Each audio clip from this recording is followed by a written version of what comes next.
Hello, good morning. Uh, well, hello, welcome to the stream. We're now going to play Genshin and gonna gonna do the Song of the Welkin Moon, and we're already Act 7. So yeah, got the first. Yes, congratulations. So yeah, without further ado, let's start this now.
Wow. Looks like the gang's all here!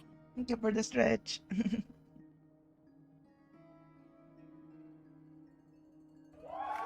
Hello, Seppi. Welcome to the stream.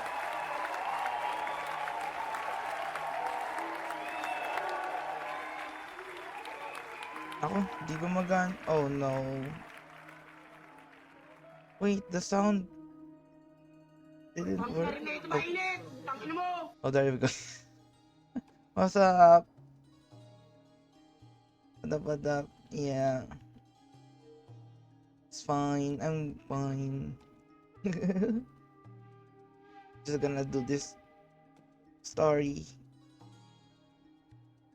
Yep, all ready. How about you two? Green and good to go? Paimon's ready! Ready to? Great, let's get rolling then. Great. Well, first things first. Wait. Someone's here. We heard your footsteps. Although... You've been here for a while now. I take it you followed the Traveler, but I don't sense any ill intent in you. Gonna stay very quick lang cause errands. Okay, no worries. Come on.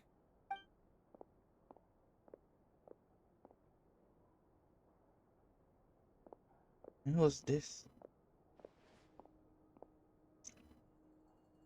I figured it wouldn't take you long to notice me.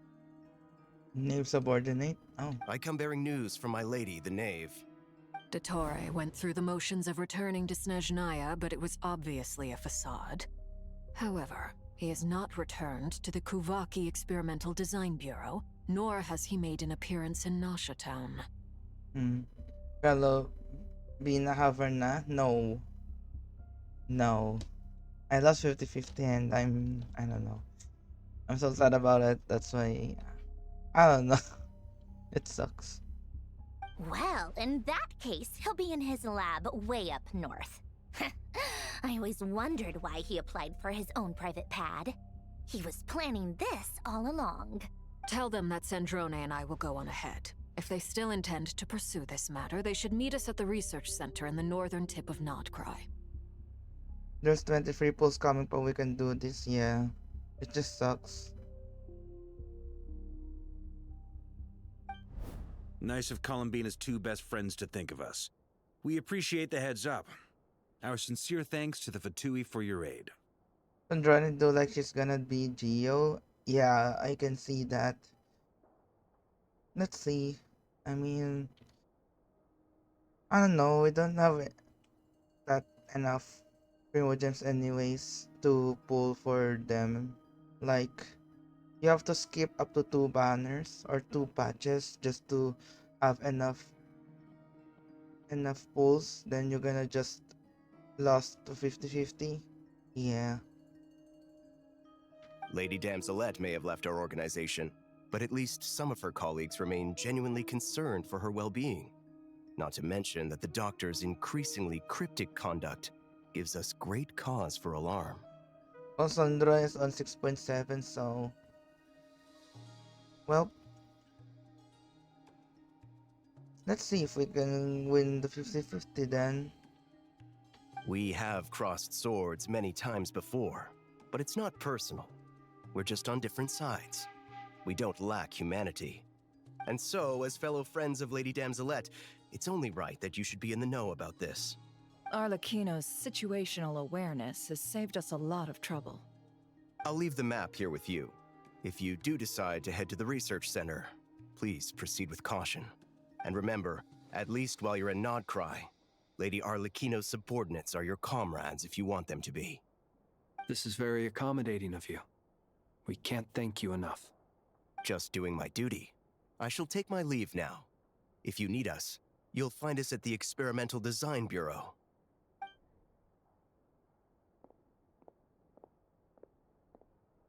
So, the doctors left the Experimental Design Bureau and headed to some research center up north. Marionette seems to think he's been planning this for a long time. But when did it start? Before he even arrived in Nodcry?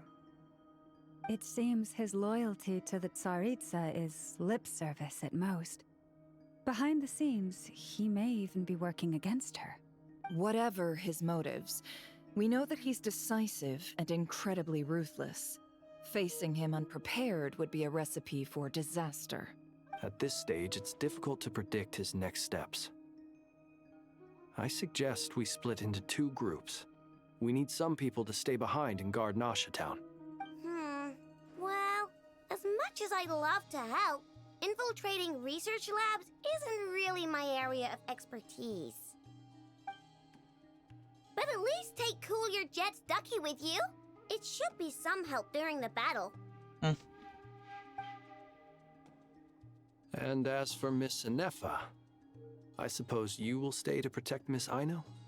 Detecting operational logic. Protect Aino. Priority. High. Just in case, Servarka, I think it would be best if you stayed behind as well. You can leave the research center to us. I mean, I would have said the Knight of Berea should probably be out on the front line, but... Okay, fine. Leave Nasha Town to me. Be careful out there, okay? If things get out of hand, fall back right away. Yehoda will be on hand to assist you. In my absence, she can handle any intel gathering work. You got it, boss. You guys make sure to get back here in one piece, all right? We will. Things are moving fast. We'd better head off soon if we hope to keep pace. This is going to be a very dangerous mission. Paimon, you should stay behind too, help everyone here. So, it's infiltrate a secret research facility, or... Yeah, alright. Paimon will help out here instead. Sounds like it's gonna be a pretty intense fight. We all have to bring our A game here. So, anything you need to wrap up before we leave?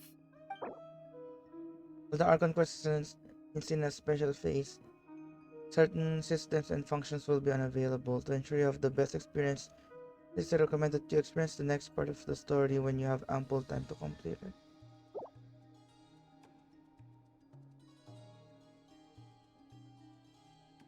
Okay. Then you'd better get going. Very well.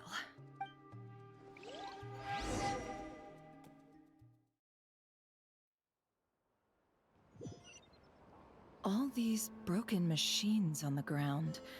Someone got here before us. Could it be Arlecchino and Sandrone? Wait. Hey, get out! Cuckoo!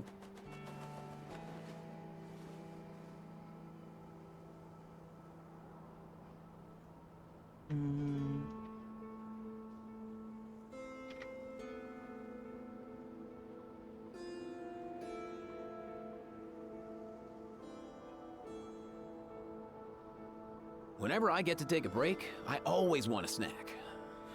I got some candy, fruit, and jerky. You want some?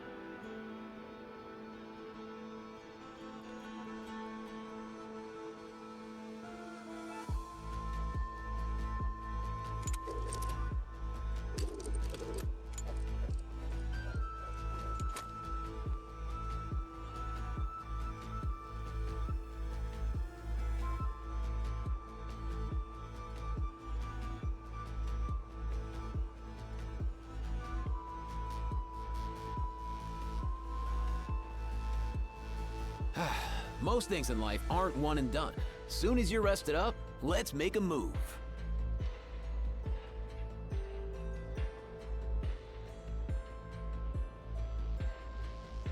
Huh?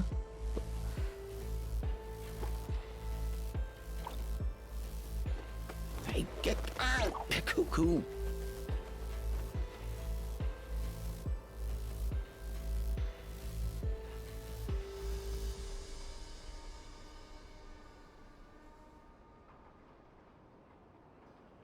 Hmm.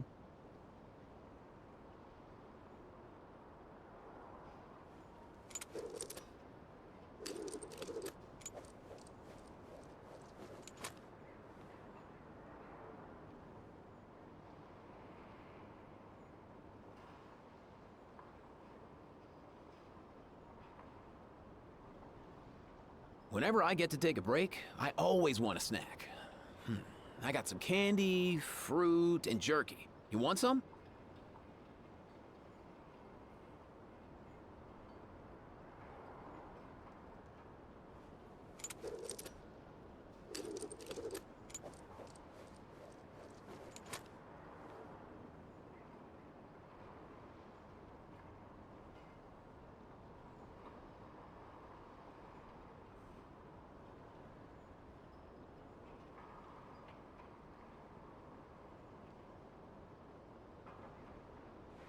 Huh?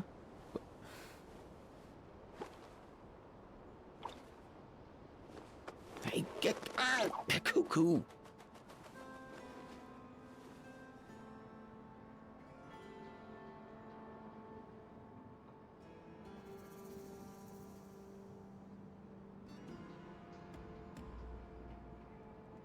My gosh.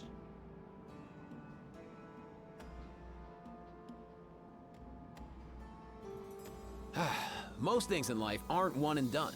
Soon as you're rested up, let's make a move.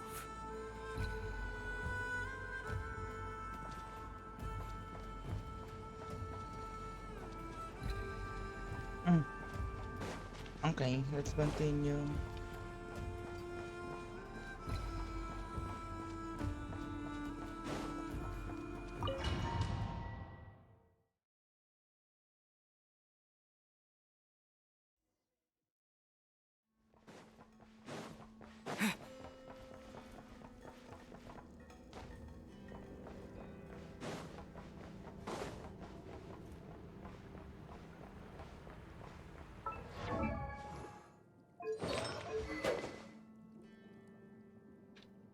Bruh.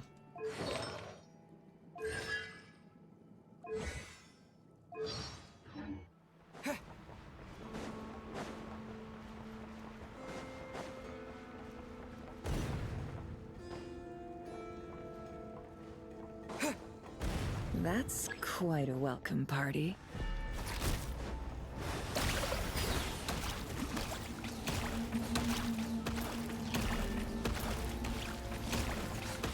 Be silent. Can't hide the truth. No more lies.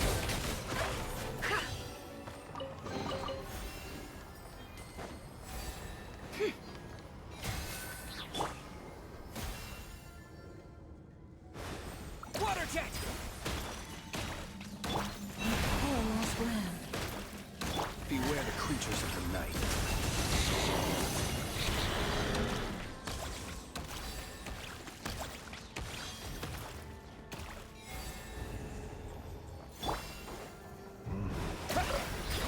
Receive my blessing.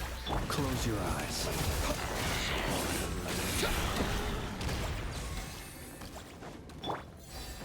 Get back! I said get back! Do you hear me?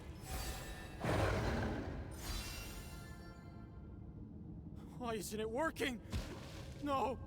Don't come any closer! Don't! Oh.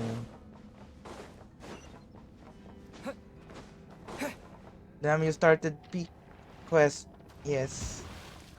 As I should. Even though I still have a lot of time to do this. I don't want to see spoilers in the internet, so Might as well start this already. For the everlasting forest, lush as the moon, The mystery unravels. Can't hide the truth. you poor souls. May your spirits find peace. Grab that key on the ground. We'll probably need it at some point.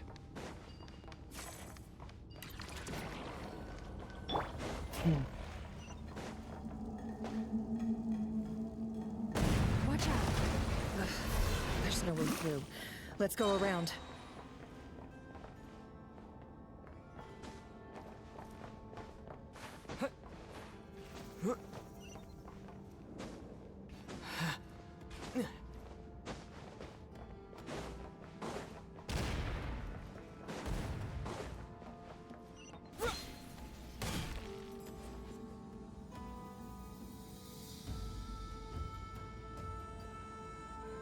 What the? Trespassers? Here? What's wrong with you people? What's wrong with you people? We're looking for the doctor, and we understand he might be here. I see you're fleeing the facility. You looking to settle a score with the doctor? Good luck with that. I don't think you have many chances left. Perhaps. But you might have a chance to live if you start talking. Yo. 2 other Harbingers had the same idea as you. They're already inside. But what good is it gonna do? The doctor wouldn't do something like this unprepared. Seems to me that you're not too thrilled about being his subordinate. Also, is it just me, or do I sense monsters nearby? If you'd prefer their company to ours, that can easily be arranged. We need to know what the doctor is up to. Please, if you know anything at all, tell me. Damn, the traveler has a voice. Let's go. This is about more than us versus the doctor. His actions could have consequences for all of Nodcry, and perhaps even your homeland, Snezhnaya.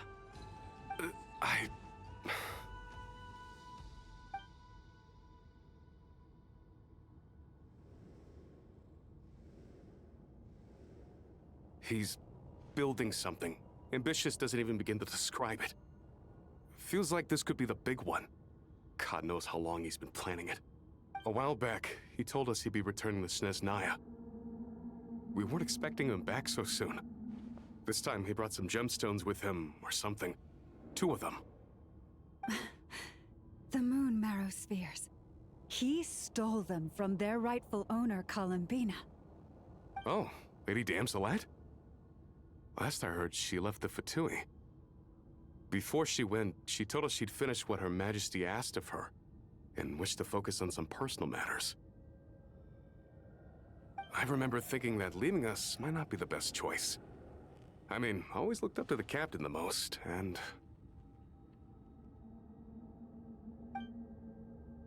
Back when this all started, the higher-ups dispatched 3 units to Nodcry to execute their plan.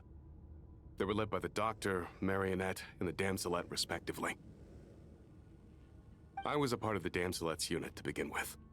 She never really interacted with us much. In fact, she seemed sort of detached from everything. Not because she was distracted, just felt like she was indifferent to the world around her. Like she had no stake in anything that happened. She always seemed like she was staring off into the distance. Almost as if she didn't see anything worth living for in the present, so she had to look further afield. That's right. She always used to stare up at the sky. The Doctor used to stand nearby and watch her. Apparently they got along well at first, but somewhere along the way, she grew wary of him. Started avoiding him as much as possible. After she left, everyone in our unit merged with the Doctor's. He's similarly indifferent to the world, except when it comes to the moons. He seems to have big plans for them. Right now, obtaining the 3 moons is his #1 priority. He even said, if he can only get his hands on 2 of them, he'll create a 3rd one himself. How would he create an artificial moon marrow?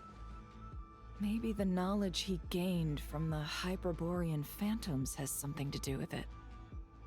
Thank you for cooperating. We appreciate the level of detail. I get the sense that you'd serve under Columbina again if you had the chance. Would that be fair? No, she's no longer a Harbinger. As a member of the Fatui, my loyalty will always belong to the Tsaritsa. I'm only telling you all this because I don't completely trust the Doctor. His actions do not align with the goals that first brought us to Nodcry. I understand. We'll do everything within our power to stop him. The Knaves unit is based at the Kuvaki Experimental Design Bureau.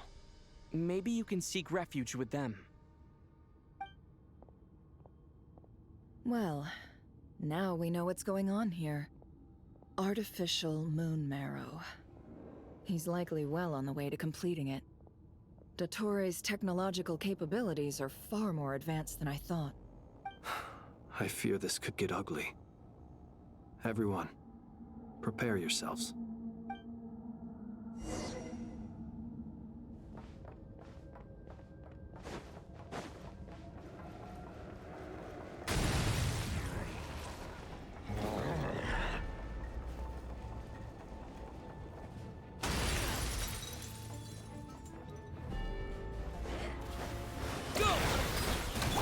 Close your eyes. You need this point. It all adds up. It all falls into place.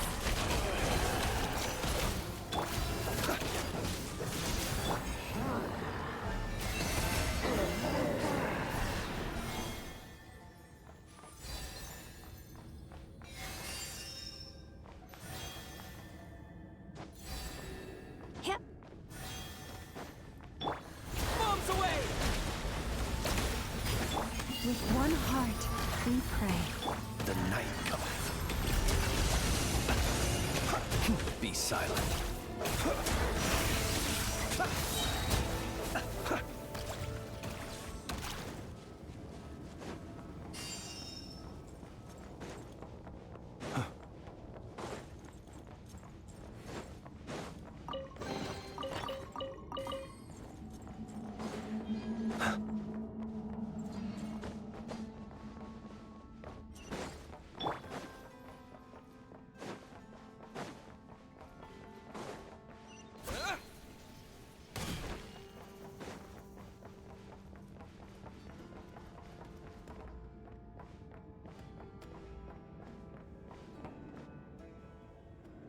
Oh my gosh. Welcome, one and all. I've been expecting you. I hope my humble research facility is to your liking. Yeah, we really appreciated fighting our way in through a horde of monsters. The gall. You expect us to believe you've just been patiently waiting for us? Of course I have. Should I be worried about something? Everything seems to be going quite smoothly so far, and you've shown up right on schedule. First Sandrone and Arlecchino, now you. Ah, quite a surfeit of guests I've had today. If you were looking for them, I should probably mention that Arlecchino disappeared as soon as she entered the facility. As for Sandrone, why, she stood right here only moments ago demanding answers from me at the top of her voice. Hardly out of character. She never was one for basic courtesy. But I have to admit, I was a little surprised to see her showing concern for someone besides herself. Does everyone you associate with undergo such a change in temperament? Speaking as a researcher, I have to say, it is not a change for the better. It threatens one's ability to remain objective. Where is Sandrone? Well, since you ask... So you've got your hands on the moon marrow, and now you're claiming godhood. Don't you think that's a bit of a stretch, Dottore? I must protest what you are insinuating with that phrase, claiming godhood. I am not claiming anything. I am stating a fact. You're a researcher. I'm sure you appreciate the distinction between the two. Huh? Wait, you really think you're all that? You'll excuse me if I'm not being a polite little lady for you. We're colleagues. We both know what kind of person you are. By the same token, I knew you'd respond along those lines. You and I both understand that facts speak louder than words. To that end, I've had my people send you a small gift. It should go some way toward helping you understand my present position. What gift?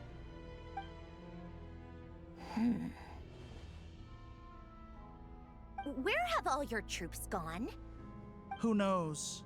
Perhaps they are already marching toward a new world, following in the footsteps of an unknown god. As vulgar and arrogant as you may be, dear Sandrone, I have no intention of taking out my displeasure on your subordinates. They will enjoy equal rights to my own. You sent your people to the Experimental Design Bureau? That's the Tsaritsa's property. Yes, and I am very mindful of Her Majesty's instructions. But you know full well that they do not conflict with my present goals. In which case, all I'm doing is conducting another one of my experiments. Is there a problem with that? Now then, you have a judgment call to make.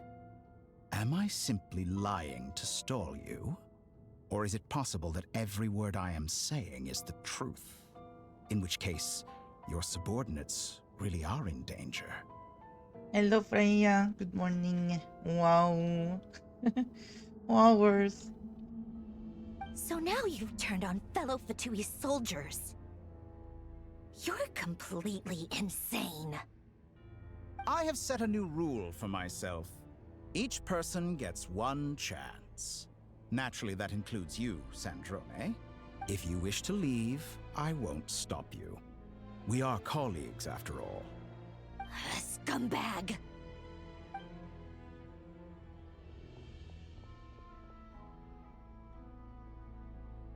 Still, I hadn't counted on Sandrone sparing any thought for the people of this world. Shame. I always found her self-centeredness to be one of her few better qualities. Morning, have fun with the gacha grind. Thank you. Actually, I'm already hopeless, but I'm just gonna do this quest. Yeah. How can she ever hope to achieve greatness when she's so obsessed with protecting her little design bureau? It's more than a little disingenuous to speak of achieving greatness while taking hostages. Or does honor no longer mean anything to you? Honor? I have the marrow of 2 moons in my possession and will soon complete the construction of a 3rd. I will be the god of a new world. And you speak to me of honor? How charmingly naive. His earrings looks like, I don't know, test tubes. Those are sacred relics. You do not deserve them. In my view, many in this world do not deserve to be alive. And yet, I mercifully permit them to go on living, do I not? You'll come to regret your actions. No, let's go. Will I now? Let's see if you can make me. Oh, shit. Go! For the everlasting forest. Seek Target within. acquired. Can't hide the truth. No more lies. The long sleep beckons. Is that the best you can do? Water jet! Close your eyes.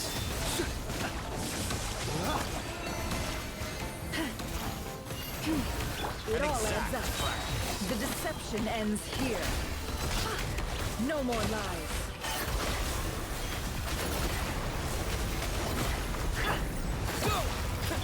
Observe. What? Oi. Thanks for the assistance. Ooh. Arlecchino. I see you as an ally. What a farce. You're clearly here to destroy my research, not me. I I'd say your research is more valuable than your life. Am I wrong?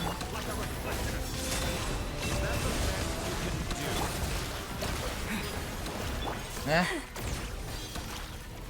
Get lost! Can't hide the truth. It all adds up. What the frick? Transfixed. How can I freaking destroy that shit? Lunar or Charge Bloom? Be silent.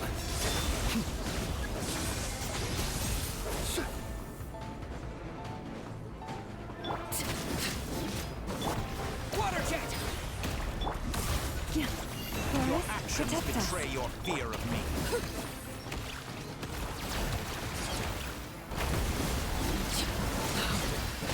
What the? Did you? Overruled. Everlasting as the moon. Wipe out! Beware the creatures of the night. By the frostman of old, branch into soft. The mystery unravels. No more lies. I can't hide the truth. Water jet! Transfixed. Close your eyes. Dottore is too powerful to be artificial moon marrow in his arsenal. Fighting him is futile. What the? Uy, what happened? What? Let's go. Father. I've always thought it is wiser to flee than surrender.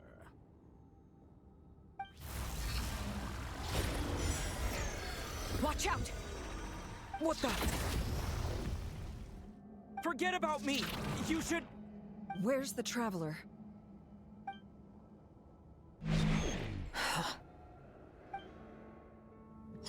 Yeah, the transition was clunky. Yeah.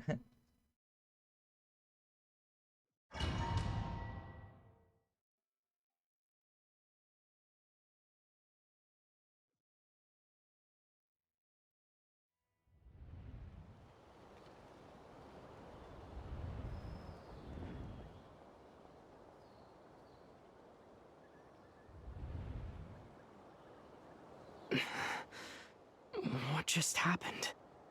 Nasha Town? How did I get here? Strange. I remember being trapped by Dottore during the battle. And now all of a sudden, I'm here. Nice. They have the voice for the mind now.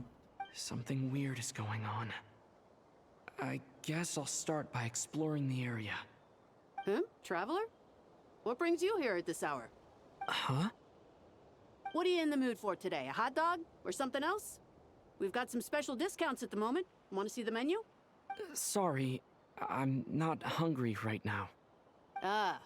Well, feel free to take a seat for now. Let me know if you change your mind. Everyone seems to be acting normal. Am I just overthinking? Oh, darling, look who it is. One of our regular customers. Get the traveler something to eat, would you, dear? Wait, why is he talking like that? Well, I'd love to, but can't serve a customer unless they order something. Anyway, I take it your business is wrapped up? Yes, thankfully. It was a long trip, and it's left me feeling pretty exhausted. But the upshot is, I won't have to leave again for a good while. We can have some quality time to ourselves. Wait, these two are a couple? I see some kids around too. I didn't know they had a family. Hey there! I haven't seen you in ages! What's keeping you so busy? I've been looking forward to playing with you again. Have we met? You forgot already? You're silly. Daddy brought you over to our house recently. We had some snacks together. What is she talking about? We've had a lot of customers over the last few days, so we've been real busy. And like my mom always says, some people are more than just customers. They're friends. Oh, another customer's arrived. I better go see what they want. This is all wrong. I never once heard the owner of this restaurant talk about their family. It certainly isn't a family-run business. And that child? I don't recognize her at all. Could this be a false memory? Very good. I knew you had it in you. Sorry. Aren't you going to try the house special? Bruh. When did he show up? No. None of this is real. You don't seem to like it here. That's fine. We can change venues.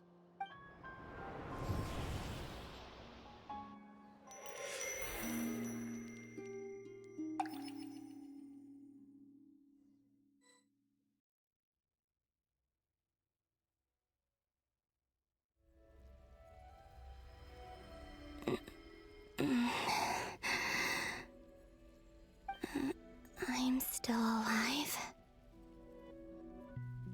Where is this place? It took all my strength to open the moon gate, and then I leapt into it. So this is the moon's reflection? The mysterious realm beyond the gate?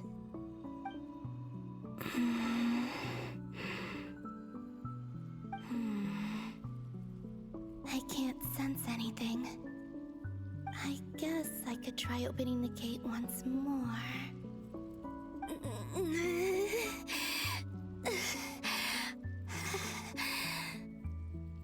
No response.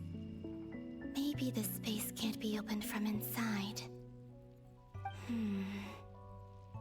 If this was the space that killed both Revier and his lover, then why am I unscathed? Or... no, I'm not unscathed. Even the air here feels frozen in place. There is nothing here with which I can restore my power. I should conserve my strength and proceed with caution. I don't believe Dotori's scheming will stop just because I escaped. If there is any chance that I can get back to the others, any chance at all, I must return.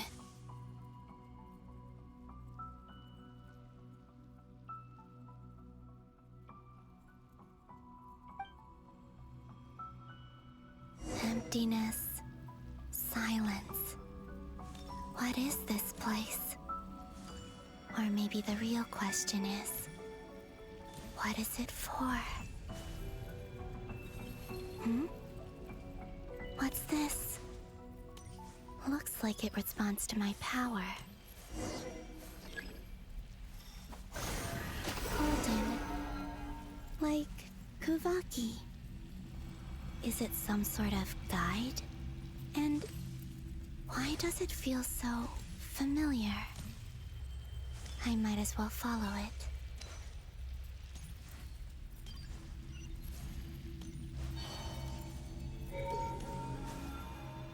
Where does this lead? Could it be the exit?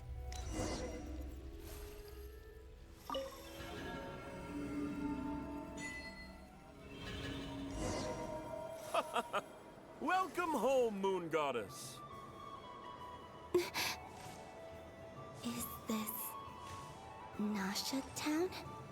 But isn't Moonbriar Night over already?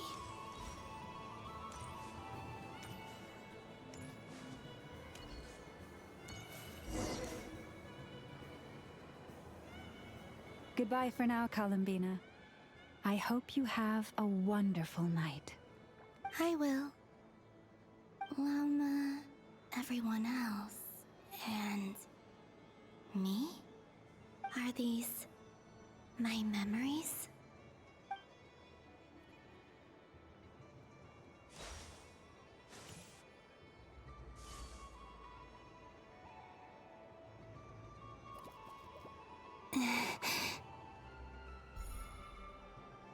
I can't touch them.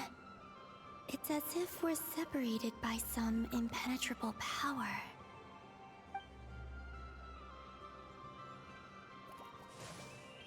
Over here! Over here!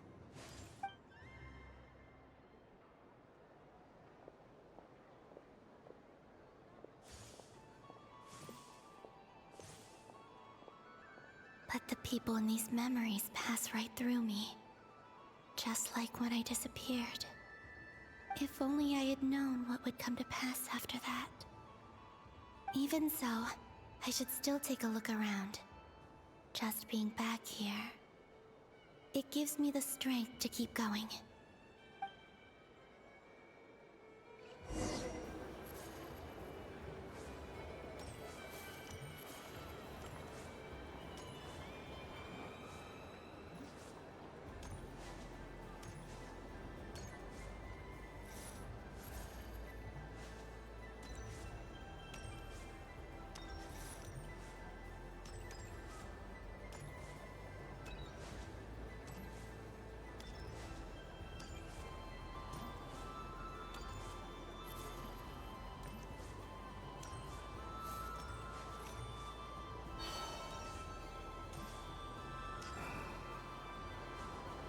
Welcome home, Moon Goddess. Oh, you're the genuine article. Alice was right. This moon prayer night was worth watching after all. Oh, yes. That was the fortune-telling stall run by Barbeloth from the Hexen Circle.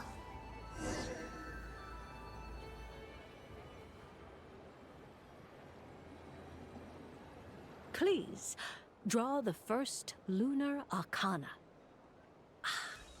This represents destiny and is the foundation for the divination as a whole. My destiny. I believe the card I drew was the moon. Now that I think about it, Barbeloth's divination was absolutely right. It's almost time to draw the last card. The one that represents the future.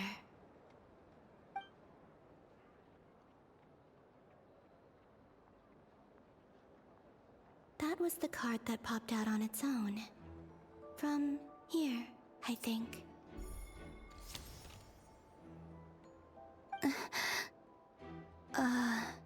Kuvaki Pulse? What? Fascinating. I've never encountered this before in my role as a diviner.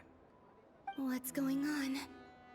Did that card leave the deck because of my influence? All I did was try to touch it, and then... Maybe this memory space is not untouchable after all. Are there weak points in the barrier? Or is it possible that there's more to this space than my memories alone? This card is death. I need to get to the bottom of this. I'll try touching something else. Hmm? Is this the wind? No, it's gravity. It's pulling me outwards. No, Traveler!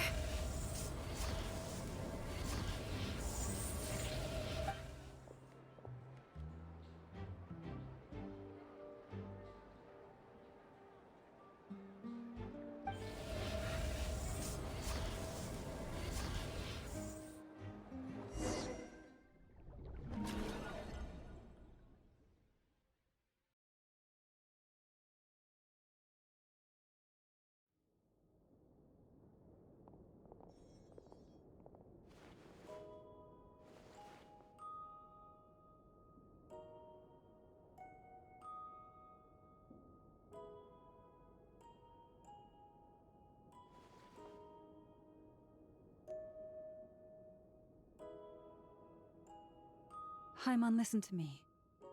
From the bottom of our hearts, we are so sorry. We completely understand how you must feel. The Traveler is trapped, and we all feel responsible for it. Na almost bruh. Folly. Welcome, Folly. Morning. Don't say that! Paimon's not a little kid! You didn't leave him behind on purpose! There was nothing you could do!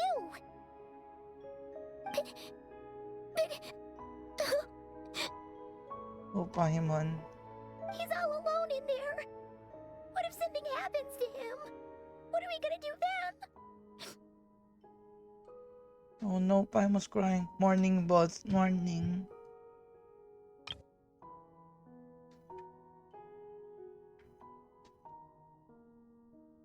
We've barely spent any time apart since we met. Is he gonna die? I love the new Paimon voice. Same. We must find a way to rescue him. We were all involved in the operation where he was captured, and we do not abandon our comrades. That being said, it won't be easy. Through conversation with the others on our return, we've arrived at a basic idea of what we're up against. Dottore's lab has clearly been in operation for a lot longer than we realized. We found many monster samples stored there. In all likelihood, they were materials he used to research his latest technology. Who that green girl? Oh, it's Nefer. It's Nefer. Bruh, it's shitty too. We also know that through his contact with the phantoms of Hyperborea, he gained knowledge about the moons and certain Hyperborean technologies. Using this knowledge, he then fashioned an artificial moon marrow to serve as a replacement for the frost moon beyond the sky. Unlike Columbina, Dottore is not being rejected by Teyvat. And even with 2 of the 3 moon marrows, his power far exceeds all of ours combined. What the fuck? I don't know. Those. Oh my gosh, that sticker. Once his 3rd moon marrow is complete, Dottore will have completely seized the authority of the 3 moons. Teyvat's most primordial powers will then be in his grasp. Does that mean... I'm afraid so. No one could have predicted this level of insanity. Not even from Dottore. And unfortunately, his insanity is coupled with an intellect and ambition that not even his peers in the Fatui can match. This is dire. Sounds like the world is done for. The 3 moons' authority can influence the very fabric of time and space. I dare not imagine what a monster like him would do with that kind of power. Wait, the Nif is part of the team now? Child too? No, only Arlecchino. Child is missing in action. I don't know where he is. And yeah, Sandrone is also part of the team, which is the marionette. The trouble's already begun, I'm afraid. On our way back, we discovered that part of Nodcry is being enveloped by an unknown energy. We cannot ascertain what is happening inside. I'm convinced this is Dottore's doing. Not that there's any way to prove it. The issue is, we have no idea what his intentions are. The only thing more frustrating than facing down evil is knowing that it will surely come, but not knowing when. The doctor is guilty of numerous crimes in Mondstadt as well. One of our knights, well, former knights, his father was murdered by Dottore. His ideology and methodology are a danger to everything in his path, from individuals to entire nations. He does not feel guilt, even when he acts against his own people. I'm still waiting for when Venti and Zhongli reveal they are the real bad guys. Yo, really? Come on, Genshin, do it. Are they really? He doesn't see them as his own people, that's why. People like him see everyone else as beneath them. Right. He views other people only in terms of how they can benefit him. That's the basis of all his social connections. Granted, he's hardly the only harbinger to pursue their own interests. We all do. And Her Majesty is gracious enough to permit it. Still, her mercy has its limits. That plot twist would be nice to think about it. Fair. Dottore's actions have gone beyond even what the Fatui could have imagined. Usurping divine authority to become a god. For a servant of the Tsaritsa, that goes beyond being disloyal. It's treason of the highest order. We can't expect him to heed the Tsaritsa's will once he gains the Three Moons' authority. Even we Harbingers consider him the most self-interested among us. Poor Traveler. Of all the people to get caught by... We have to go save him right now! Please! We gotta find a way! Paimon, I promise you, we are with you all the way. I get how you feel. I do. But it's gonna take more than strong emotions to take down an enemy like Dottore. What we need now is more information. Right. We can't even guarantee he's still at his research center. Before we can think about mounting a rescue operation, we need to confirm the Traveler's location. I'll find a way. Paimon knows, but... She's so scared. If anything happens to the Traveler... Wait, why does Paimon's voice sound so low, like volume-wise compared to the others? Wait, really? It's not though. Wait, I will put the volume high then. There you go. He might be the strongest person Paimon knows, but he's still human. He feels pain and bleeds just like anyone else. There you go. Oh, Paimon. Ooh. Then think things through before you stick your neck out. Unless you want to lose your head. Marionette. It's Sandrone. Sandrone. Miss Sandrone, you're okay? Ooh. Put the stuff over there. And be gentle with it. Am I okay? As you can see, I've had to move my whole livelihood out of the Experimental Design Bureau. It's been swallowed up by Dottore's energy field. If I'd left it any longer, I probably would have gotten stuck there. Ugh, Dottore always goes a little loco when he finds a shiny new toy. Not that he'd ever admit that. But this time, he's gone full psycho. Paimon. Just go ahead and cry already. Sorry. Paimon's not trying to make it seem. It's just... She can't. Oh, Paimon. Oh, Paimon. Oh, I just said that. Oh. Let it all out. There's no shame in it. When you're overwhelmed by fear and despair, crying can help get it out of your system. You'll feel better for it. Okay then, while the baby of the group is having a moment, how about the grown-ups get to work? Give me your hand. Well, the baby. Oh my god. Give me your hand. You've made a discovery? Polonia, scan. Didn't expect Nefer to be gentle. Nefer? Oh, right. Yeah. The baby. Yeah. Try it all out.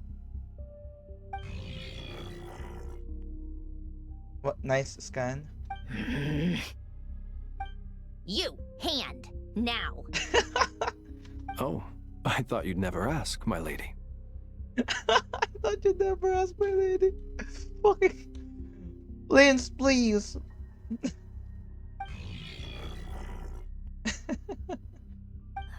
Curses! I thought you'd never ask. You're next. Then you. This dude, I know, right? Asandra scans everyone up. Dottore, you son of a... He's done something to us.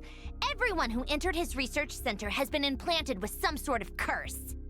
I don't feel anything unusual at the moment. Does that mean it hasn't activated yet? Is there a way to figure out its purpose and what might trigger it? Wait.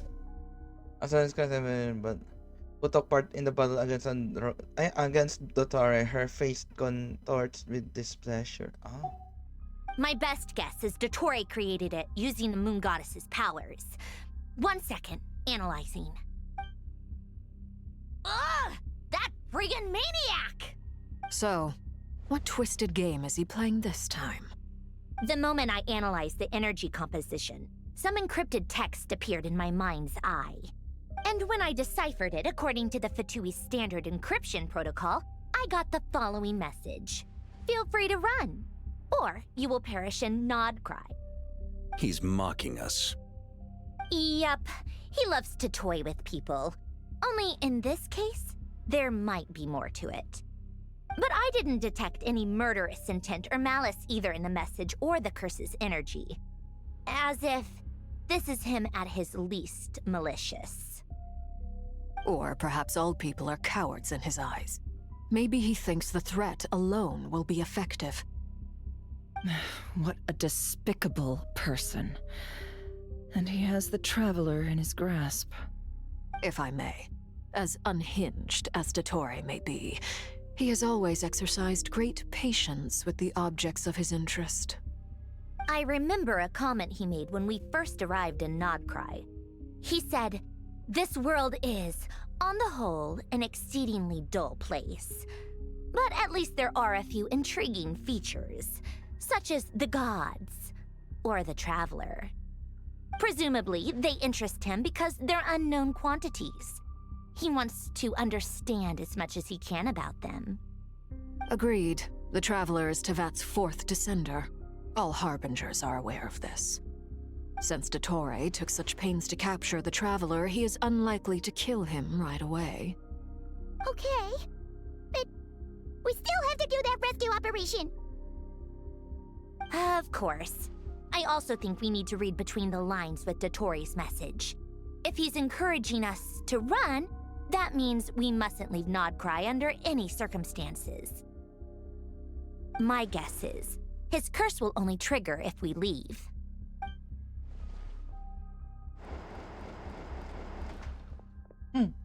We've discovered multiple energy fields. Albedo is still attempting to analyze their structure. He told me to report back first. Each field is slowly growing, swallowing up more of the surrounding area in the process. And the pace of their expansion has increased since we first examined them. He's probably trying to swallow Nodcry whole. His nefarious ambition knows no bounds. If this continues, the whole of Tevat will be in trouble, not just Nodcry. The loss of Columbina could not have come at a worse time. Do we think she's truly gone for good?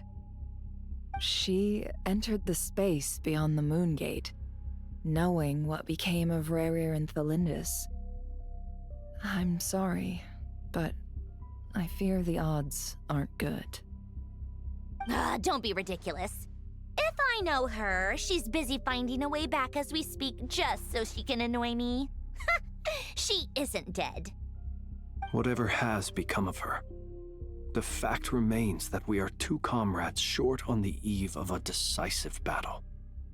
We need to find out the Traveler's location, but there is also other work to be done. Agreed. Whatever Dottore's planning, we have to get the local populace somewhere safe. So, as well as a rescue mission, we have to organize a mass evacuation at the same time. It would be best if someone could approach leaders of neighboring nations and negotiate emergency asylum for Nodcry's inhabitants. Can anyone handle that? Snezhnaya is one option. I'll see what I can do. This would be so much easier if the Traveler was here. No! Stop thinking like that, Paimon. Paimon will join you. She's pretty well connected thanks to the Traveler. Maybe it'll come in handy. Let's go, Paimon. Either way, that's what the Traveler would do if he was here. That's what Himmel the hero would do.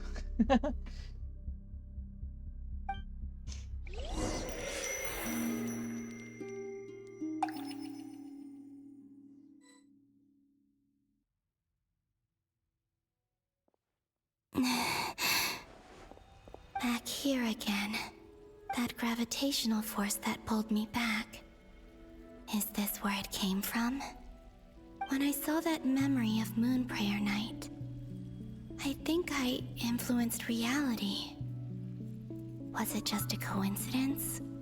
Or If only I could have sent the others some kind of warning on Moon Prayer Night. Maybe we could have stopped Dottore. I feel so heavy. Does entering that space consume a lot of energy? Well, even so, I have to keep moving forward. Back to emptiness and silence again. I should try and find my way back inside that memory.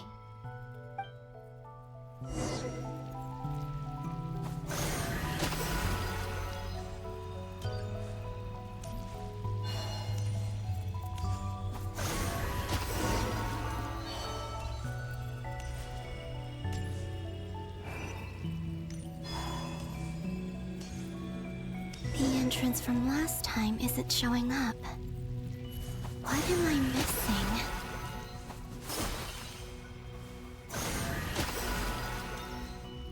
Looks like I need to gather these scattered fragments.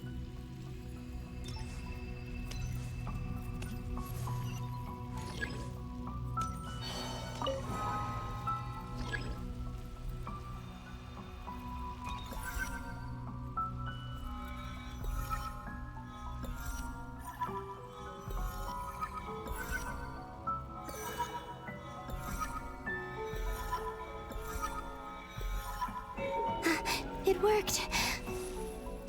Hopefully I can stay inside for a bit longer this time.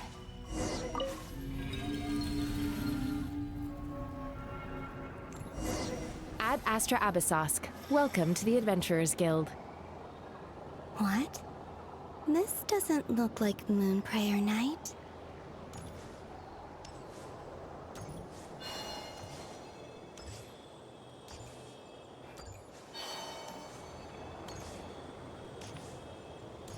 Extra, extra! Latest issue of the Nasha Express! I don't think I've ever been here. Maybe this space isn't comprised of my memories after all. There aren't any festive decorations around. Is this Nasha town after Moon Prayer Night ended? Did Dottore's plan not affect the town? Or is no one aware of what happened because he used the Three Moons' authority? Let me see if I can influence anyone else. So, what do we do next? Wait, that voice. Paimon? The most important thing right now is to find that mage. Lauma the Traveler and Mr. Varga are here too. I'd better go pay the Fatui a visit. Traveler!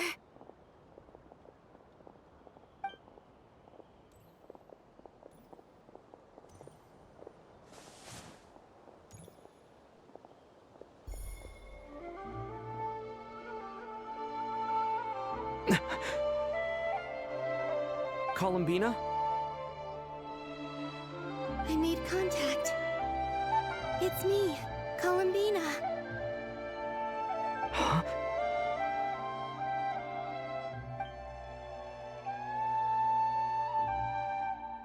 Traveler? Also, that's what happened. Let's go! This is no time to be spacing out! Huh? Wait a moment. This has happened before. This is what happened when I disappeared. I stood right over there, thinking that no one would ever find me again. It was only when he called my name that I decided to follow them. But did he turn around because he sensed my touch just now? Is it really possible that from in here, I can change the past? If I keep following them, maybe it's that gravity again.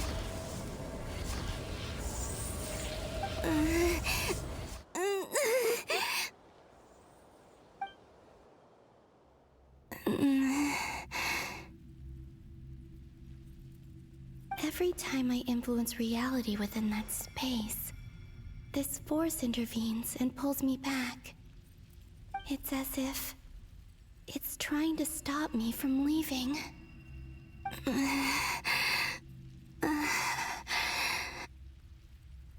I'm getting weaker and weaker. I'll just have to try another approach next time. Come on, Columbina. Keep going. You have to tell everyone what happened.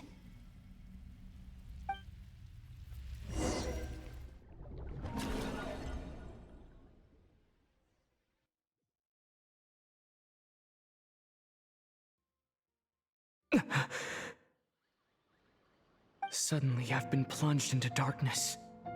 Alone. It feels strange. As if something has grabbed hold of me. Is Torre now powerful enough to interfere with space itself? Look at you, standing so still in total silence. I almost didn't recognize you. Hello there, traveler. He seems to be in a good mood. Wait, what's that behind him? Oh, it's the 3 moons. 2 moons, then 1 artificial. Ah, so you noticed. This is the completed trilune. 2 primordial moon marrows and 1 artificial specimen. You are wary of it. Good. Maintain that reverence. You performed well in that recent battle. Brave and reckless as always. Courage is the sign of a true hero, and impulsiveness is the hallmark of those who strive to advance. I say this not to belittle you. Most creatures are far more timid by comparison. 3 moon marrows? Does that mean the artificial one is now complete too? Well spotted. What do you think? For a replica I built myself, I dare say it looks the part. Dottore, are you planting illusions in my mind? I have no interest in fooling your eyes. On the contrary, I hope to show you the true essence of all that you see before you. Is this not a beautiful city? People live in peace and find joy in their work. The streets are safe. People can even leave their doors unlocked at night. You might say it is the Elysium everyone dreams of. All available data indicates your values and worldview conform with the mainstream. This kind of society should be quite to your taste. False beauty is deceitful. Lies are to no one's taste. I wonder, is it your moral standards that are too high, or your expectations of reality? Answer me this. If someone existed in a sweet dream from the moment they were born, a dream in which they never once felt pain, which do you think they would consider superior? The dream or the reality? That's pure sophistry. It has nothing to do with your actions. As I suspected.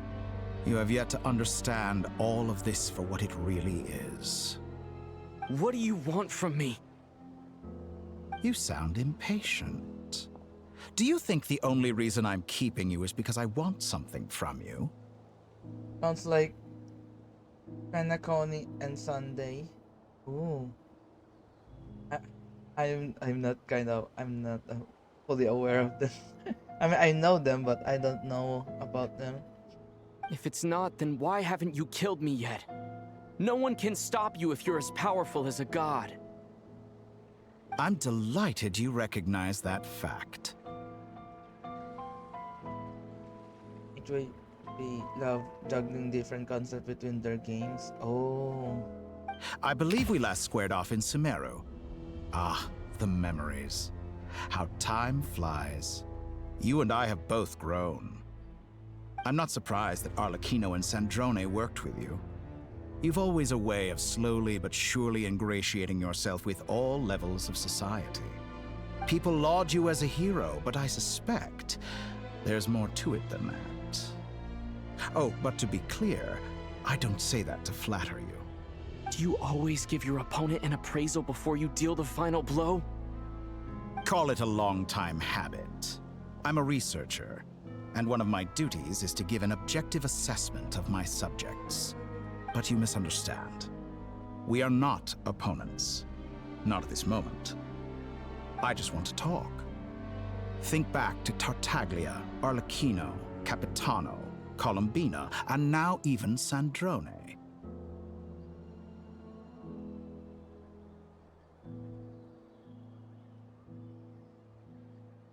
You've worked with each of them in the past.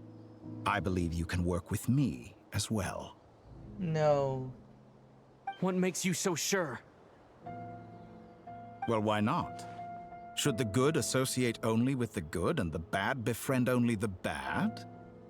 I like to think we could have a more mature relationship than that. Surely you don't think all your relationships are grounded in friendship or shared ideals? People come together because it benefits them to do so.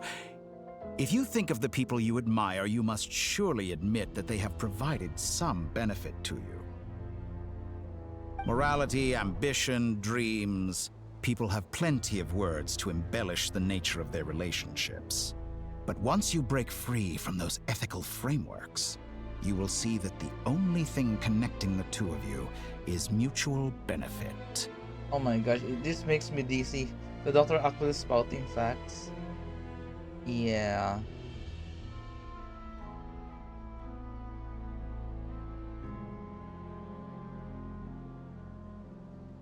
So basically, you're just using each other. And that is what I'd like to talk to you about. We're finally getting into it. He's probably been planning to kidnap me for a long time now. But for what exactly? He has the authority of all three moons. I won't be able to gain the upper hand in a fight. Best if I pretend that I'm willing to negotiate for now. You say you're a god, but you also speak of mutual benefit. What could a god want that the three moons cannot provide? Excellent question. But before I answer, I would ask you the same thing.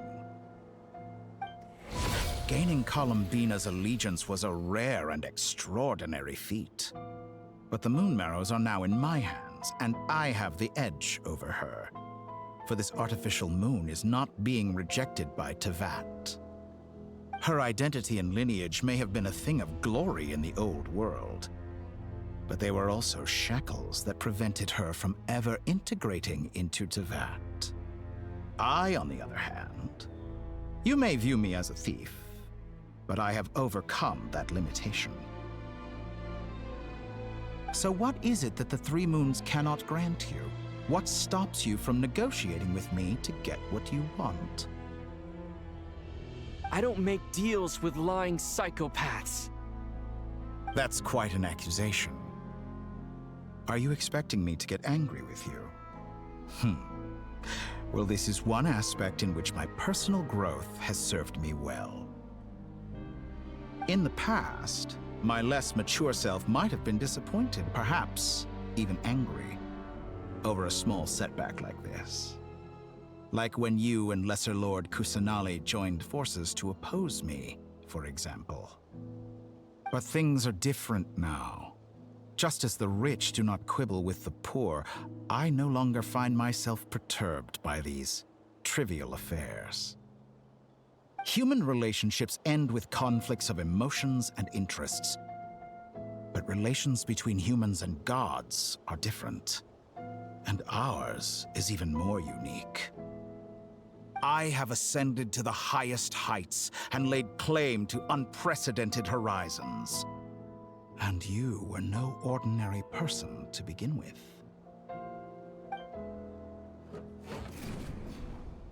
Oh, hot seat. Allow me to show you the world, Descender.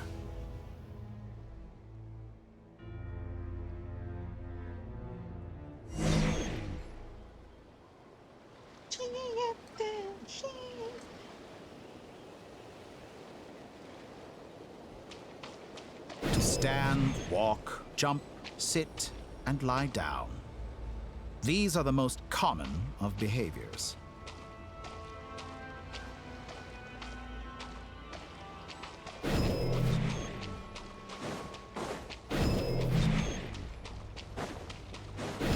Have you ever wondered why we were born following such laws? Who stipulated that we could not fly instead of walk? Creative mode.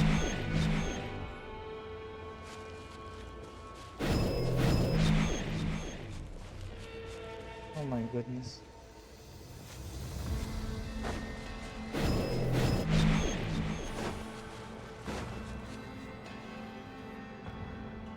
Someone of your talent and experience must surely know of the 4 great rulers who serve the heavenly principles. They govern life, death, time, and space. One wounded by a blade will die from blood loss or infection, and one who falls into a lake will drown in agony. The elderly wallow in solitude, and the solitary age faster.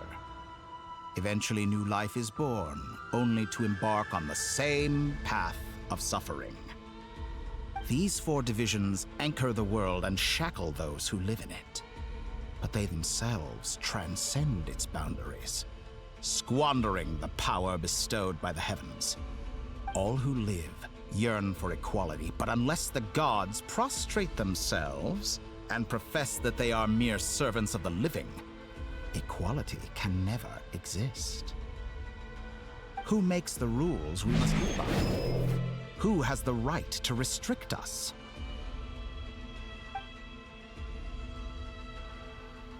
The limits of the body can be rejected.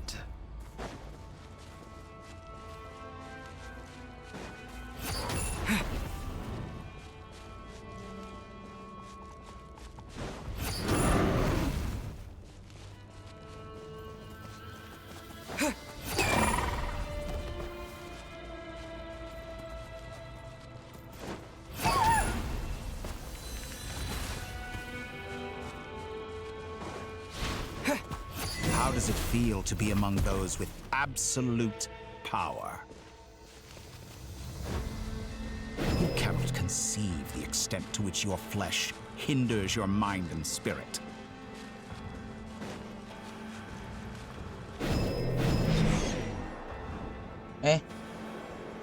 Only by discarding our useless, primitive eyes can we perceive a new world. How narrow-minded we all were in the past. Why should the final answer of the world not be the power that predates those of life, death, time, and space? The power of the Triloon. Through it, I have glimpsed new experimental possibilities. Nature suppressed, authority exiled, souls controlled.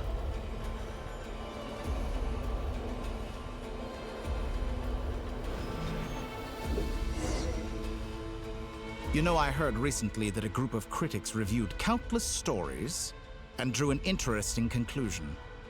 They found that it is more often than not the villains who strive tirelessly to push the boundaries of progress. In fact, long before this, someone voiced a similar idea in an academia editorial. I felt a great affinity with this perspective. I have never been afraid to step up and play the role of the villain. Fanatics are trampled down for their transgressions, and those who transcend are rebuked for their audacity. And so, the majority of creatures are too timid to follow my lead. But all sacrifices made during my experiments have been worthwhile, as you can now see.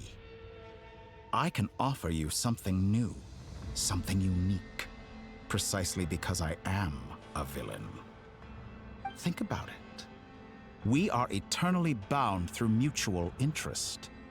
Can you truly say you would never turn to malice if it could give you the life you dream of? After all, what value do perfection and purity really have? They are fragile and feeble things, utterly tedious. I say, better to be governed by a flawed humanity than a gnosis. The true seeker of knowledge is the villain who undergoes countless tribulations in pursuit of their goal. I'm sure many people have told you that you're different. Because I'm a descender? Exactly. Very clever. But what has that got to do with you? I do not conceal my wicked deeds, my selfish desires, or my greed. A true researcher must act as I do if they are to understand and speak of the truth.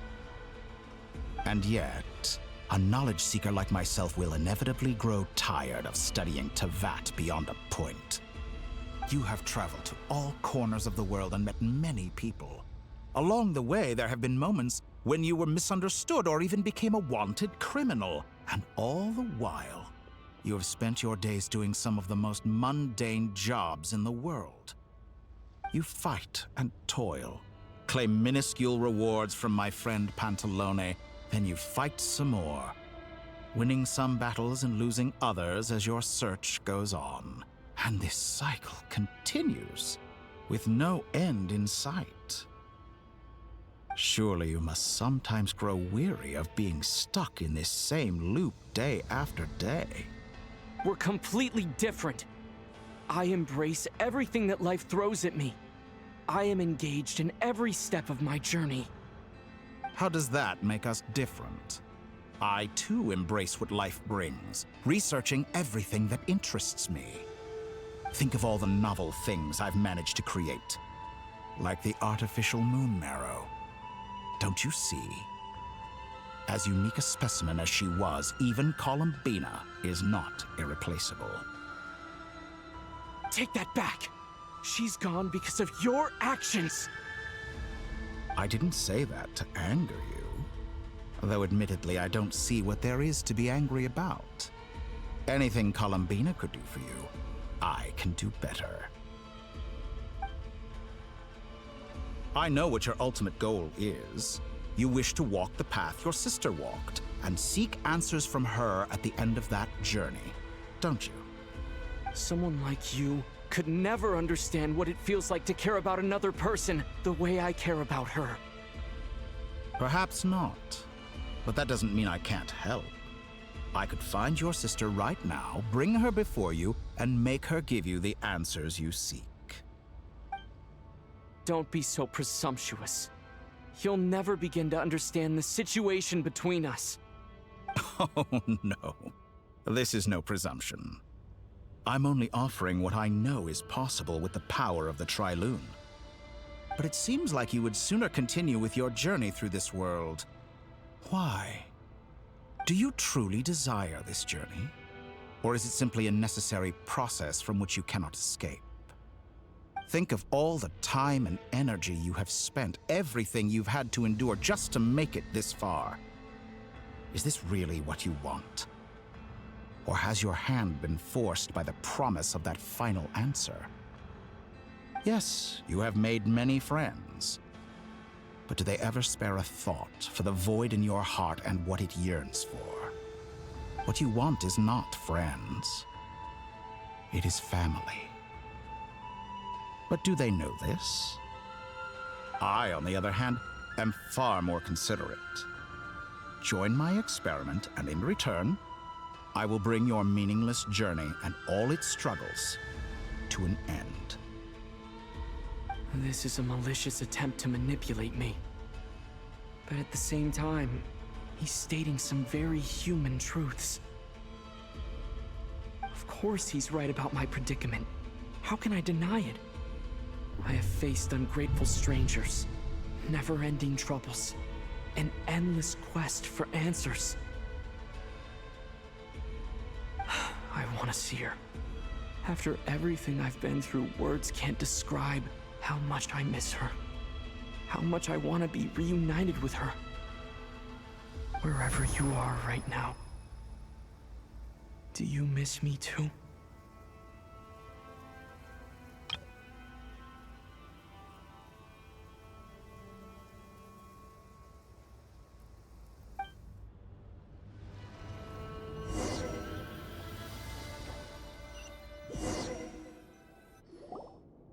All right, everyone. Our next mission is clear.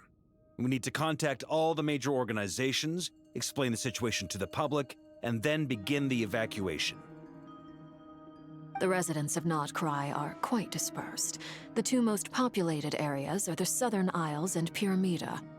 Miss Lauma, I will leave Hisi Island and Nasha Town in your hands. I will liaise with the Fatui and Pyramida. Agreed. We will reach out to Natlan and Snezhnaya. Anyone found north of the Experimental Design Bureau should follow the Fatui to Snezhnaya. As for those dwelling south of that line, I will ask the Voynich Guild to help persuade them to leave. Then I, Mr. Varka, and the Frostmoon Scions will escort them to Natlan. The Voynich Guild has dealings with the Curatorium of Secrets. I will send them a letter vouching for your credibility. Yehoda, you should help Lauma. This is too big of a task for one person. My wish has come true. You're willingly lending me your most capable employee for the day. Well, good for you if all this only takes a day. Of course, if it takes any longer, I'll be charging a fee. Boss, wait! Don't I get a say in this? Oh, I'm sorry. Something to add, Yehoda? Well, no one's more important to me than you, boss. And remember how Lauma healed your eyes after that big battle? I think that's worth at least 2 or 3 days' work for the Frostmoon Scions. Are you completely incapable of acting in your own self-interest? Or do you simply devalue your own labor? Are you sure you don't want to come with us? Who will see to our other work if we're all busy evacuating residents? Sandrone insists that Columbina is still alive, and we have a traveler to rescue. There's much to be done. But boss, I'm just worried that... Well, Nefer, I'll link up with you once my tasks are complete. What makes you think I'd need you to do that? I'll need it. And considering the way you approach certain matters, I think you'll be better off with me present. That's quite enough. Just focus on your work first. I bet we're in for an uphill battle here. But we can help out too. Inefa and I are gonna help Nasha Town's residents carry their stuff. Loading schedule. Store essential local research data and technology samples, then escort the people to Natlan. Understood. I will execute this to the best of my abilities. Great stuff. Thank you, ladies. I've contacted the Lightkeepers. A colleague of mine will join us shortly. I will persuade them to conduct a thorough search of the region to ensure that no civilians get left behind. As for me, I guess I'll be making an early return to Sumeru. I think it's important that someone informs the Dendro Archon of what's going on in Notcry. Roger that. Someone should inform Mondstadt, too. Mr. Duran, can I trust you to handle that? I think you fly faster than any of us can run. As an added incentive, get there fast enough and I'll see about getting your gliding exam waived. Really? Ha! Mission accepted, sir! I intend to stay behind and help Miss Sandrone with her research. She has some alchemy-related questions that she'd like me to explore. She recognizes your expertise, then. I wish you a fruitful collaboration. Thank you. In truth, I was surprised to hear her express an interest in subject matter outside of machines. I believe she has been investigating some Fontanian technology recently. She made a point of bringing the relevant materials with her when she left the Experimental Design Bureau. She's sorting through everything in her room as we speak. I should mention that we have one other friend who isn't present. He hasn't made his position in all of this clear. But if we know anything about him, he's likely investigating on his own. Oh, it's Hat Guy. Paimon's been very quiet today. But I know how close she and the Traveler are with the Natlanese. She should come with us to the border. Okay. Paimon will do her best. Make sure to heed Sandrone's warning. Many of us have been cursed by Dottore. As such, under no circumstances should anyone cross national borders. Remain within Nodcry. That aside, personally, I have faith in Columbina. Things look grim, sure, but who knows how it'll play out. Same goes for rescuing the Traveler. Both of them are important allies and friends. We'll be counting on you to gather intel on them, Miss Nefer. Oh, wonderful. You're all here. Nicole! That voice again! Nicole? Whoa, that was loud. And it came out of nowhere. So mysterious. Sorry, this is the only way I can speak to you all right now. Please accept my apology. Anyway, time is short. I'll cut to the chase. We're still facing quite a catastrophe here at the world's borders. Alice has roped in every Hexen Circle member she can get a hold of. Except for me. She told me I had to come and help you all out as a matter of urgency. I quote, "You love talking, don't you? Well, now it's finally your time to shine. Take these. Make sure the whole party gets one each. You'll be in charge of making sure everyone stays connected." Huh? Is this a Dodo communication device? Scanning. Unknown device. Analyzing. Unknown device. Conclusion. Cute. Cute. Affirmative. It is cute and good. I believe that I quite like it. This is no ordinary Dodo communication device. It's my very own special modified version, specifically... Ah, sorry. I almost went off on another tangent there. Anyway, help yourselves. It will allow us to communicate over long distances within Nodcry. No more worrying about shuttling messages back and forth. What astounding technology. Am I right in assuming that it relies on your personal abilities to function, Miss Nicole? Yes, exactly. Right on cue, Albedo. Ah, I'd love to brag to you all about how it all works. But no, next time. Anyway, I'll be right with you all, serving as a communication hub.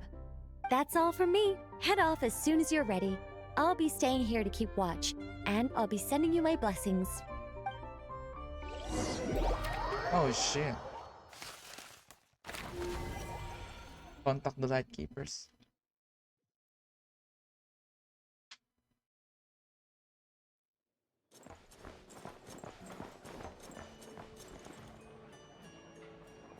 Wait a minute, I know him.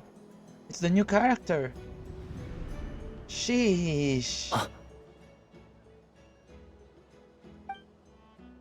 Sir Flint. Perfect timing. I just arrived myself. I didn't know that he's not that he lives in Nodcry. I thought he lives in Liyue, but damn. You are most considerate, Master Ilua. But in fact, I know you have been sitting here for quite some Oh, time. it's Iluga. I stopped here, gonna there's Naoki. If you saw me, why didn't you say something? And as far as I know, he's a Geo 4-star that has crystallization lunar crystallize. I was curious to see how long you could sit still for. Also, shouldn't you have managed to sense me approaching? That would be a first. You always seem to appear out of thin air without making a peep. Also, how many times do I have to tell you not to address me as master? I don't qualify. I beg to differ. Why should a young man so well versed in social graces as yourself not be worthy of that title? Please, Lord Flint's... Sir Flint's. I'm begging you, don't flatter me into complacency like you do with everyone else. You understand me better than most. My newest acquaintances tell me I love complimenting others. What do you think? I think they don't understand why you do it. You just love puffing people up till they're a big, happy ball of hot air that floats away into the sky. In all sincerity, I can only hope that they bring good tidings when they come back down to Earth. Is the situation that bad? We just held a strategy meeting. Let me fill you in.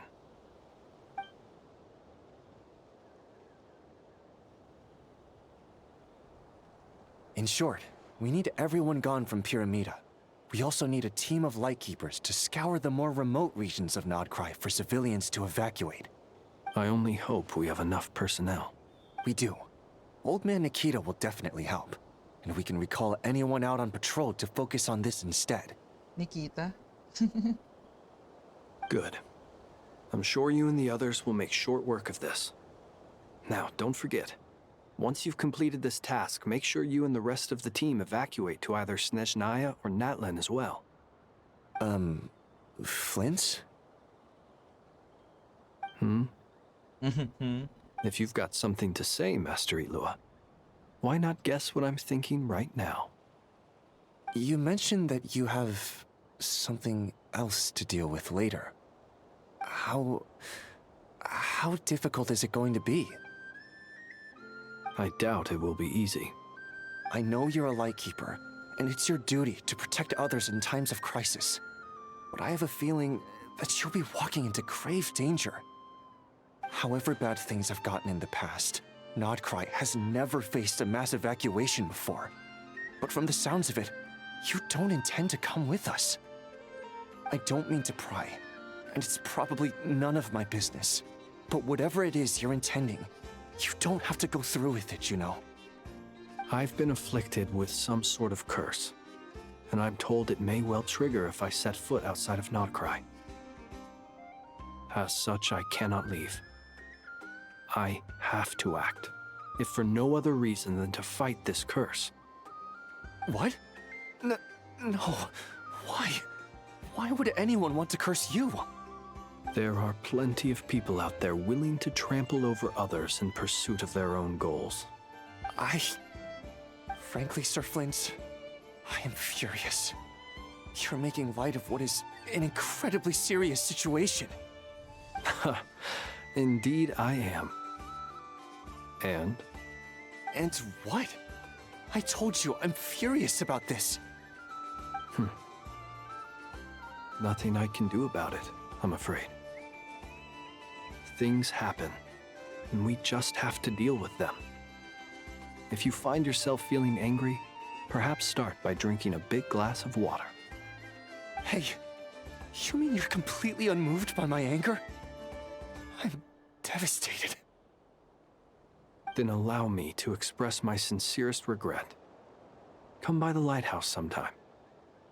We'll catch ourselves a few fish, have a little barbecue, play some cards, and bask in the sun. Maybe I need to spell this out. Lean in a little, Flint. Oh my, this doesn't bode well. Word is that you were caught up in a real horror show recently. People were amazed that you returned safe and sound. They've been debating whether you're even human. I've returned safe and sound from plenty of crises. When you say people, do you mean other people? Or do you just mean you? Fine. I'll be frank. You're not human, are you? Heavens.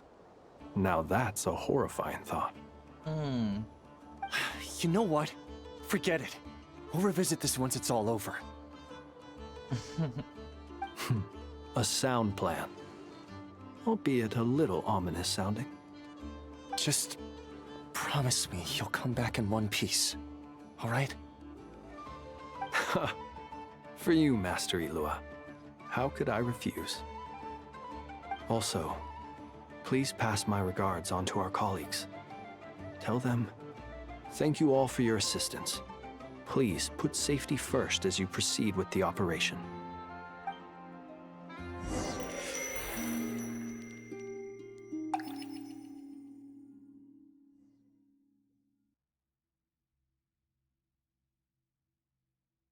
I have to keep searching for a path toward reality.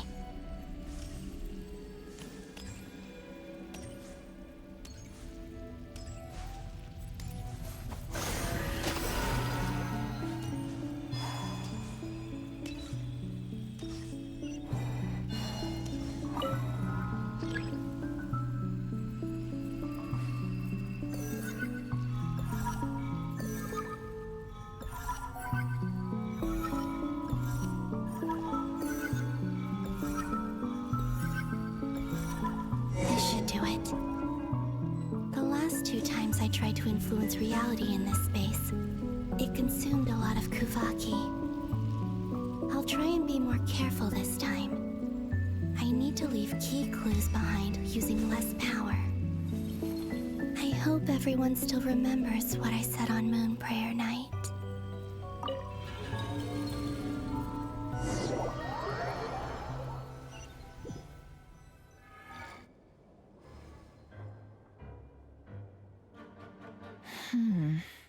Nothing here either. Flints? Ah, Miss Nefer. What are you doing here? Unless... I just spoke with Itlua about arrangements for the search and came for a walk nearby. As for you, why would... Huh. It appears we think along similar lines. And neither of us likes to accept things at face value. As well as figuring out how to gather intel on the Traveler, I wanted to confirm some of my own suspicions. Also, we'll need to bring a lot of force to bear against Ettore, even if we're only looking to rescue the Traveler. We can't leave anything to chance.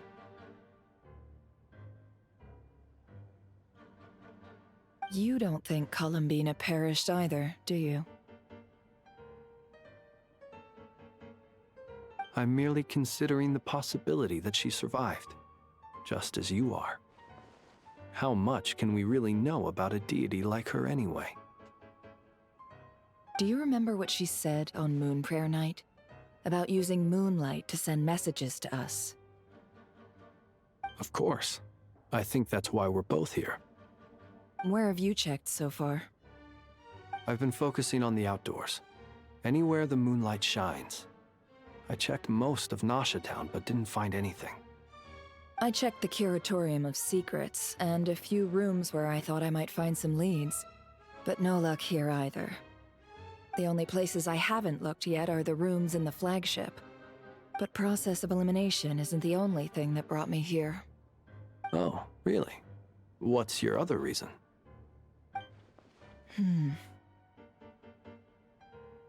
After all that build-up, our mystery ally never showed up even once. Huh? Am I imagining things?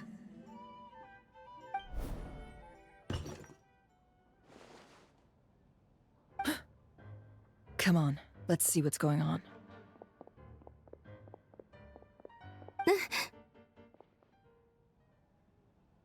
Oh no. I knocked over a vase as soon as I came in. It must have been caused by a Kuvaki fluctuation when I entered the space. Although, it seems like I'm not about to be pulled away this time. It looks like as long as I'm careful with my actions, it doesn't count as influencing reality. Anyway, is this the flagship? The Traveler mentioned that's where he was staying. I only went into the lobby last time, so I've never actually been here before. How does this space work? If nothing else, I can now be sure that it is not simply memory. He mentioned where his room was. I think it's... this one.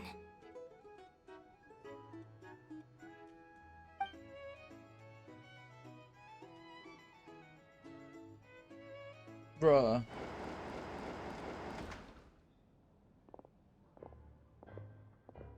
The door is closed. But if this is anything like when I disappeared, then maybe...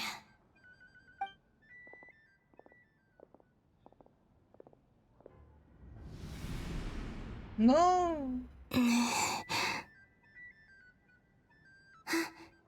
I'm in.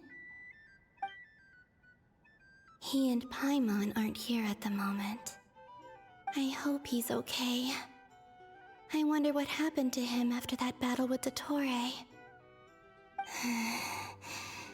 Best not to dwell on that for now.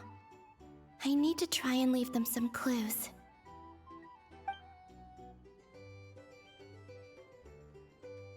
Please, Traveler. I really hope you find this. There's the bread.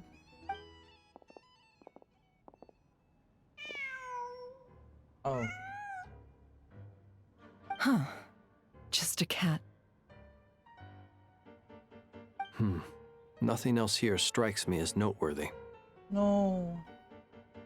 Didn't you stay here for a couple of nights once? Before Rerir showed himself, yes. It's also where the Traveler and I first met. Did you notice anything unusual during your stay? I remember thinking how much noisier the flagship is at night compared to the graveyard. Other than that, no. The Traveler and Paimon were most congenial neighbors.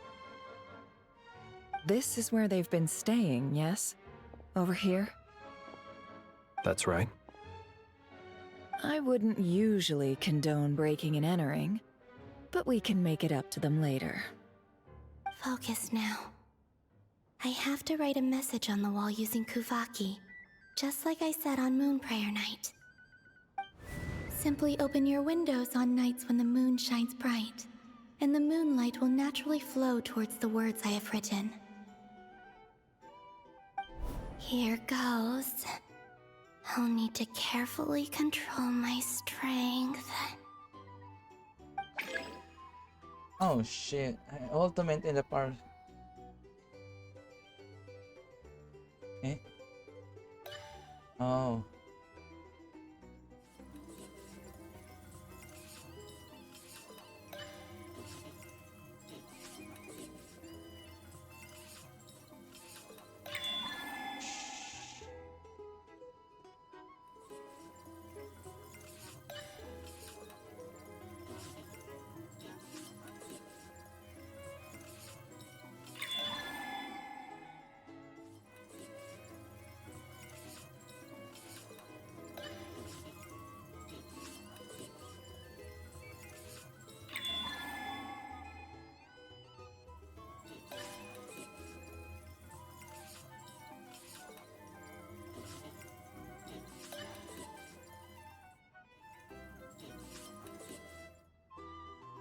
What does that even mean?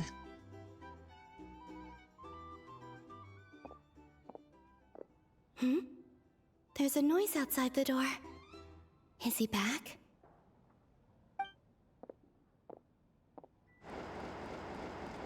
Please, you have to see these words.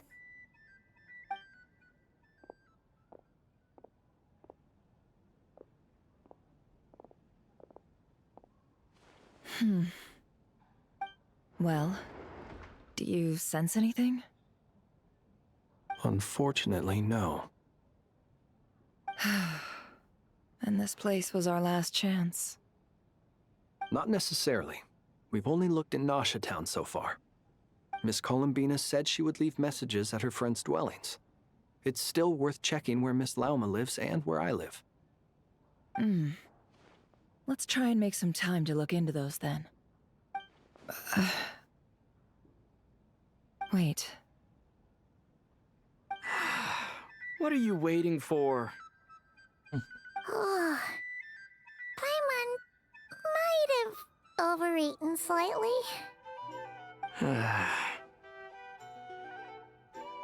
What's that look for? This is a victory feast. It's normal to eat a little more than usual. The Traveler and Paimon. It's really you. Oh wait, it's a different... Oh. It's a different... timeline. But... why are they talking about a victory feast? Huh. You worried Paimon sick while you were out there fighting Rerir. So this is your chance to make it up to her, all right? Wait. So this is the night after the battle against Rerir. How did I end up here?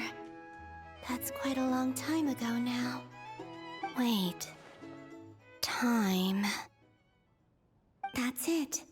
Every time I've entered reality within this space, it's been at an earlier point in time. Every one of those points has been before I fell into the moon's reflection. And everything I've done to affect reality really did happen in the past. Does this mean that within the moon's reflection, time flows backwards? Starting from the moment I fell in? Not long till Moon Prayer Night now. It's gonna be even livelier than tonight. Although, it's gonna be sad saying goodbye to the damselette. She seems like a really nice person. Paimon. No, I can't. Even if I make contact, they probably won't understand what's going on. And in any case, I'll likely get pulled away again if I do. Instead, I have to find a way to get them to notice what I've written using the moonlight. Wait, even I hadn't thought of doing that before Moon Prayer Night. They'd never conceive of that possibility. Is there truly no other way? Don't lose heart. We'll find a way somehow. Oh,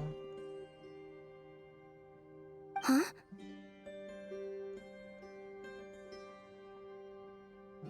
Oh, you say that, but the Frost Moon is beyond the fall sky. If we wanted to go visit her, how would we make it through to the other side? We might not have all the answers now, but I'm sure we'll find a way one day. Huh.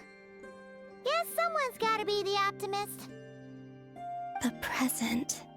The future. That's right. There are still things I can do. What's your plan?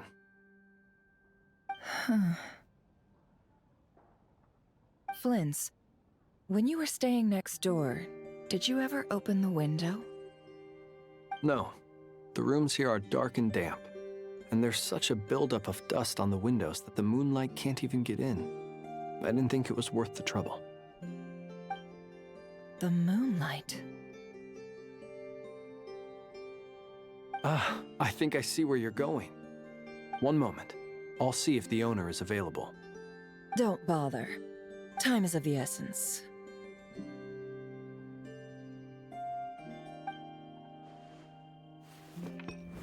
Time.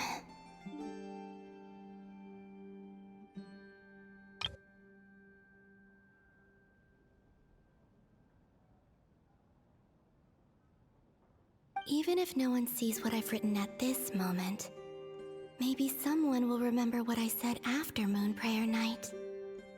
I need to write down as much information as I can. And maybe one day...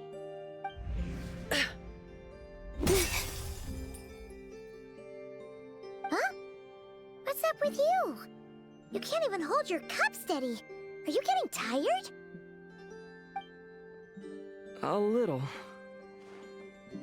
Well, you should probably hit the hay then. You've had a really tough couple of days for you. like how they made connections from this scene to Nefer's timeline.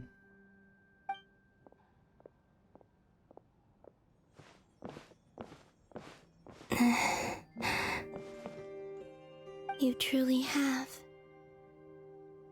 You helped defeat Rerir, helped me reclaim my name, and you helped the others organize Moon Prayer Night. Wherever you are right now, I'm sure you're still fighting against the injustices of fate.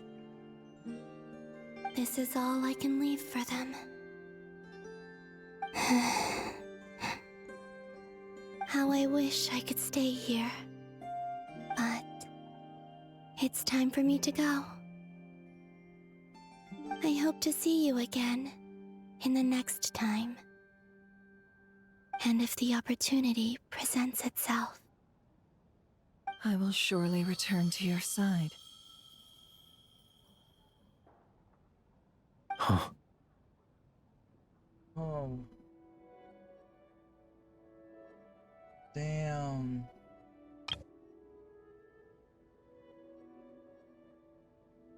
Columbina. She's alive.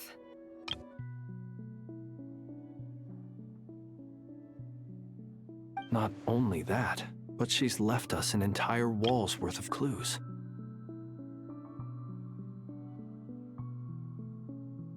She even wrote down what would happen on Moon Prayer Night.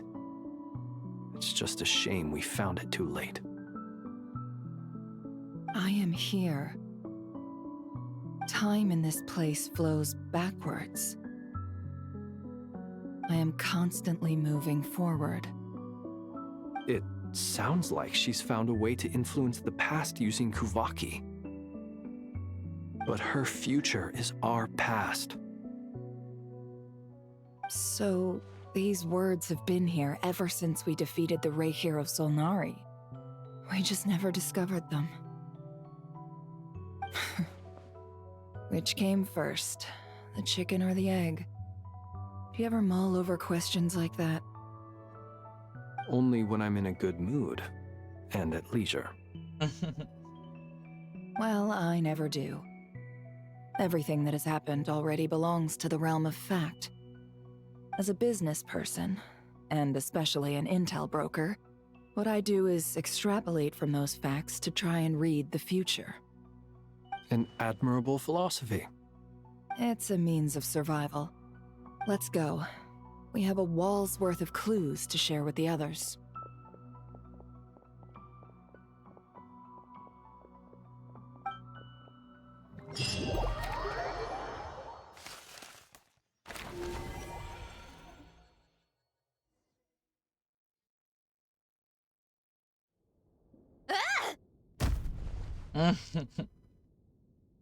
It appears that the doctor's energy signature has changed to something similar to Kuvaki, but not like the Kuvaki we're used to.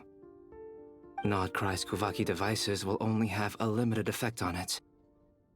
I can see why you've chosen to place your hopes in alchemy instead. Also, I must say these books are rather profound. My subordinates just shipped them in from Fontaine. Some of them are from the Narcissenkreuz Ordo. Some are incident reports from Petrichor, and then there's a few test reports for these junk machines. Additionally, after some further scanning, I've discovered something extremely annoying. What's that? Teyvat's skies contain multiple moons. A long time ago, when I did my first scan, I detected 3, just as the legends say. But when I checked again just now, I detected 4 moons. So there's one extra? Yeah. Originally, I thought that if I could still find 3 moons, that would at least mean Columbina's still alive.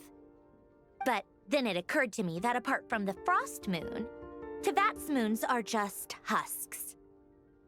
And husks surely shouldn't show up in the scan, since they're not alive. It's weird, isn't it? If we can't even distinguish between a dead and a living moon, how are we supposed to know whether a moon goddess is still alive? Or does this mean that the moon marrows are equivalent to the moons themselves? It's certainly possible. In which case, the 4th moon you detected may be Dottore artificial creation. So he wasn't bluffing. He really built his own moon marrow.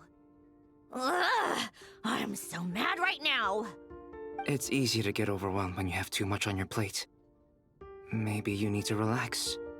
Perhaps try going for a walk. Or simply take a few deep breaths. Nothing can calm me down at a time like this. I need more time, and I need progress.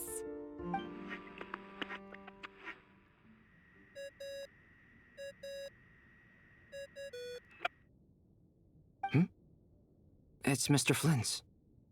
I really hate that ringing tone. Ugh. First the 4 orthants of the Narcissenkreuz, then moon marrows. Now what? Oh, sorry if we're disturbing you. Might I ask what's troubling you? What do you want? We're busy. Are you still at the Curatorium of Secrets? Yeah. Look, everyone else is still out, so there's no hurry. Plus, I'm busy, so I would appreciate if you gave me some space. Even though we have crucial intel to share? Fine. I'm listening. Do you intend to share it via the Dodo communication device? Ordinarily, I would, but this is a unique situation. I think it's best that we discuss it in person. See you at the Curatorium.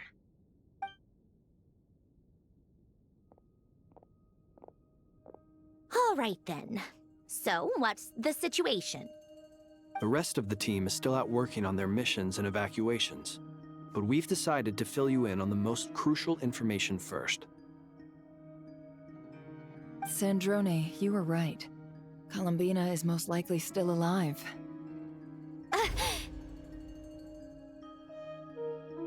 That's the best news we've received in a while, by a long way.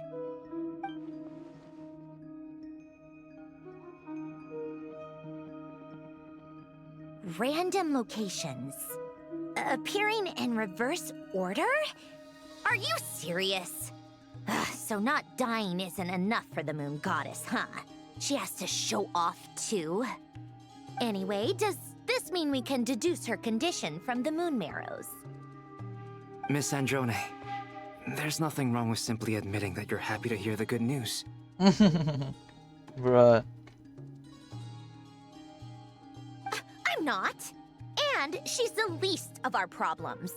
We're facing a huge crisis. If she can't control the flow of time in there, she's just gonna keep moving backwards. Different points in time won't intersect, and she'll never find a way out. Let's say life begins with a drop of water.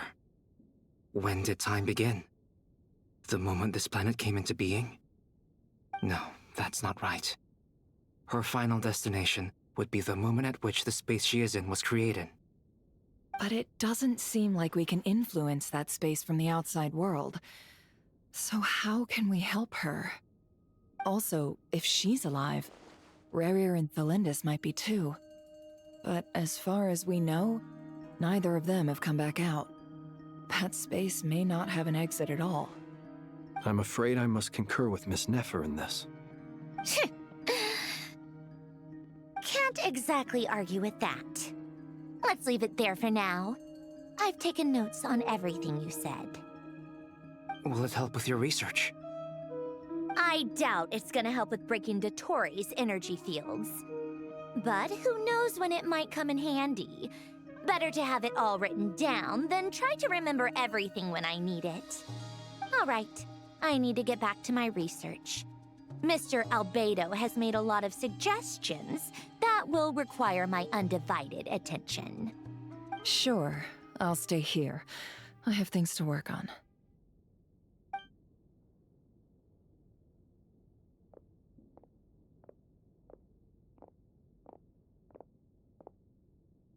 Paimon, are you there? Oh, right. She went with Varka to Natlan, didn't she? Good thing we've moved her and the Traveler's luggage in here.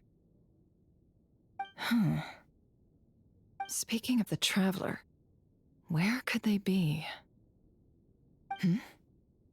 There's a note from Paimon. Paimon here.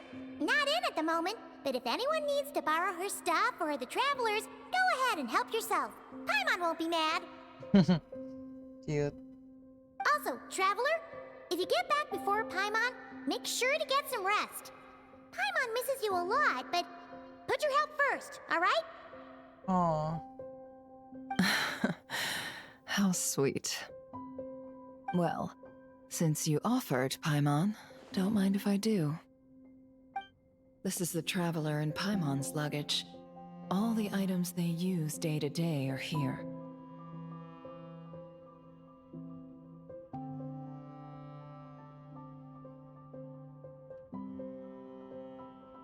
It's well organized. I wonder which of them is responsible for that. What do we have here? Okay, cliffhanger. I'm going to have a lunch first.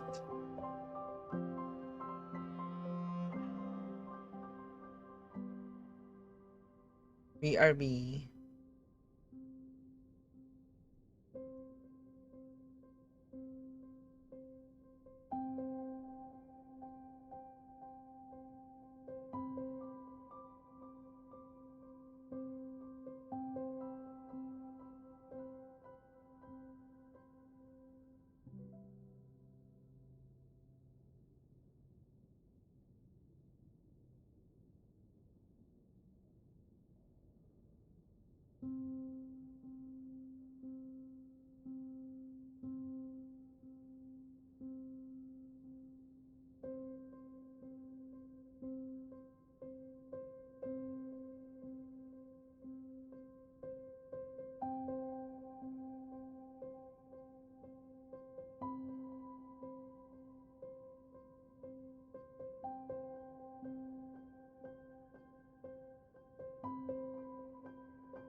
Hello. I'm back. Walang pasok. Ngayon may pasok ako mamaya pa. May... Okay. Let's continue.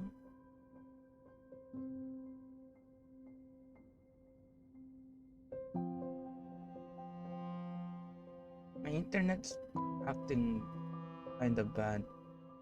So, let's see if we can still continue this.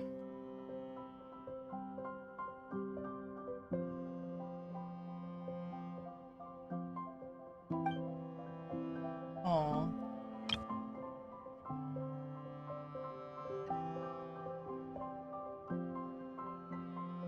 Doon ka na sa kabit. Ha? Ang kabit.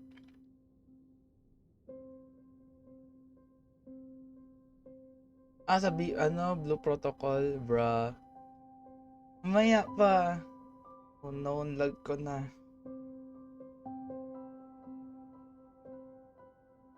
Ba't ganun internet ko? The camera captured a special moment that can only occur between people who are close to one another. You can really sense how the photographer feels about their subject. I wonder why this picture was placed outside. Is it because Paimon recently looked at it?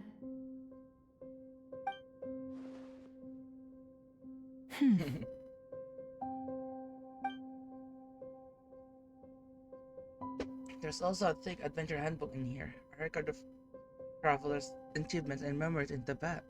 This must belong to the traveler. Perfect. I'll use this. Hang in there. We'll find you. I think I'm kinda laggy now.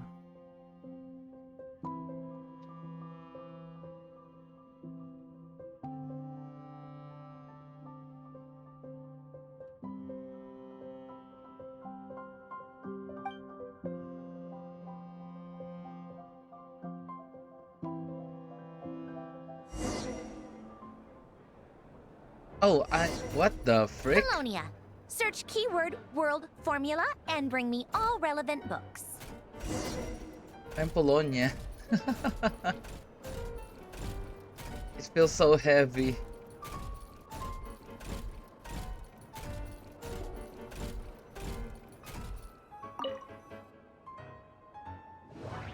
Oh.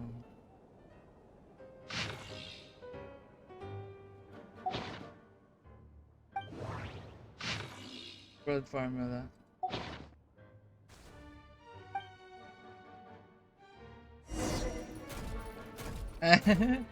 He's holding it.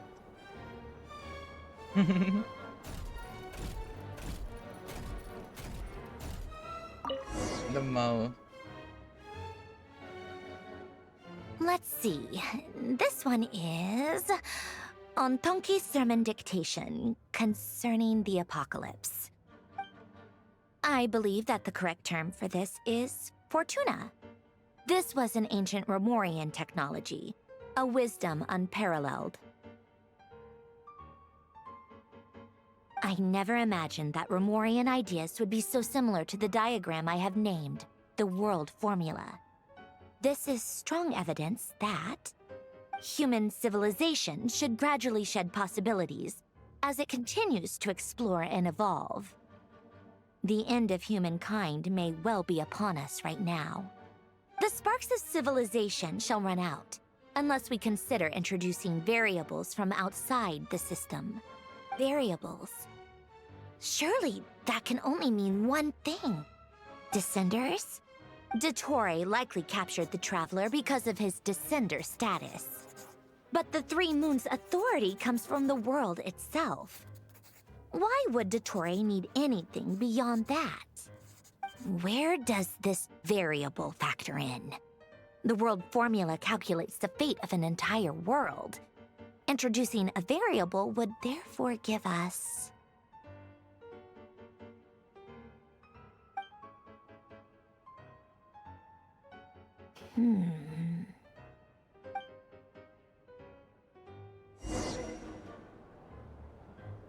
Polonia, search keyword pathway and bring me all relevant books.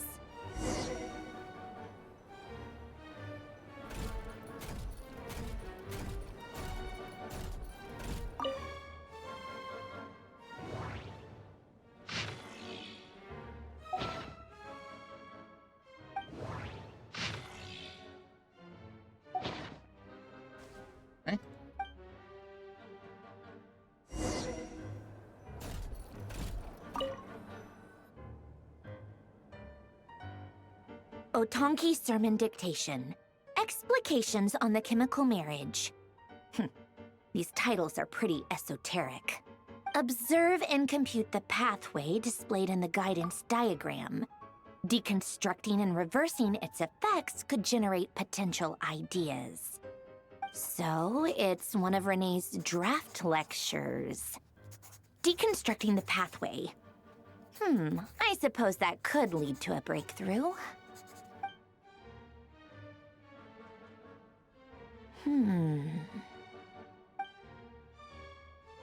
Ugh, this is so long. This guy sure loves showing off his knowledge.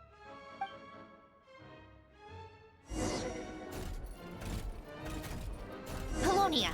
Search keyword tree model and bring me all relevant books.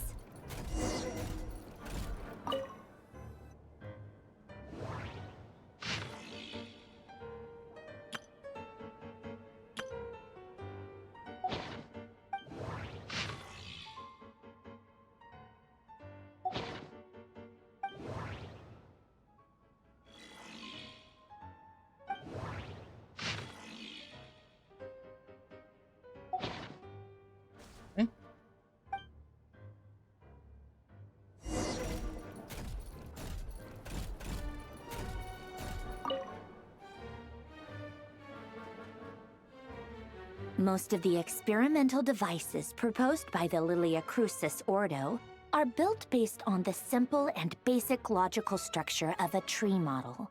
Lilia Crucis. Guess they were trying to cover up the name of the Nautitzenkreuz Ordo? When Duke St. Germanus departed, he said, "It seems that there's no going back." Alas, he is only a genius when it comes to machines. Na, sobrang lag na. What the frick? Dropped frames.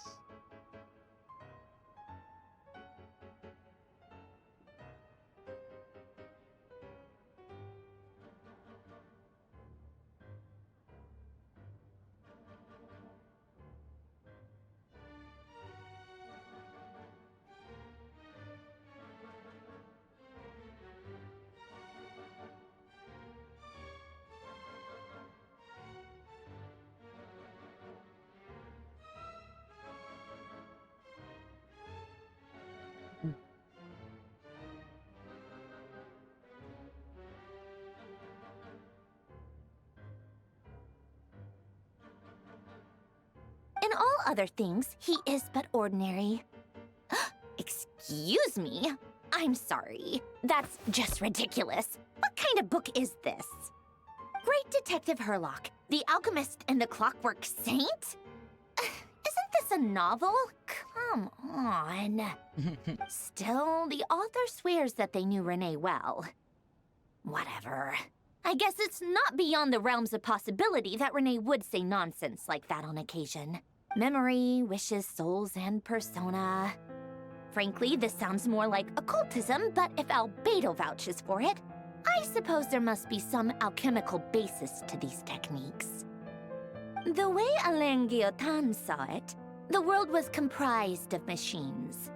The universe needed machines, and thus his technologies were created.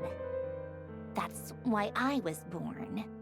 René, his full name was René de Petrichor, if I recall correctly. Sounds like he and the town must be intricately connected. That place was also the source of most of our information regarding Remurian civilization. Seems like some of his projects were based on their technology. The cutting of souls and storing them in vessels. These seemingly unrelated techniques underpinned Renee's research. Assuming that the 4 orthants correspond to alchemical categories. The chemical marriage model? Elen would have scoffed at that. He never would have let those theories or parameters anywhere near his mathematical formulas.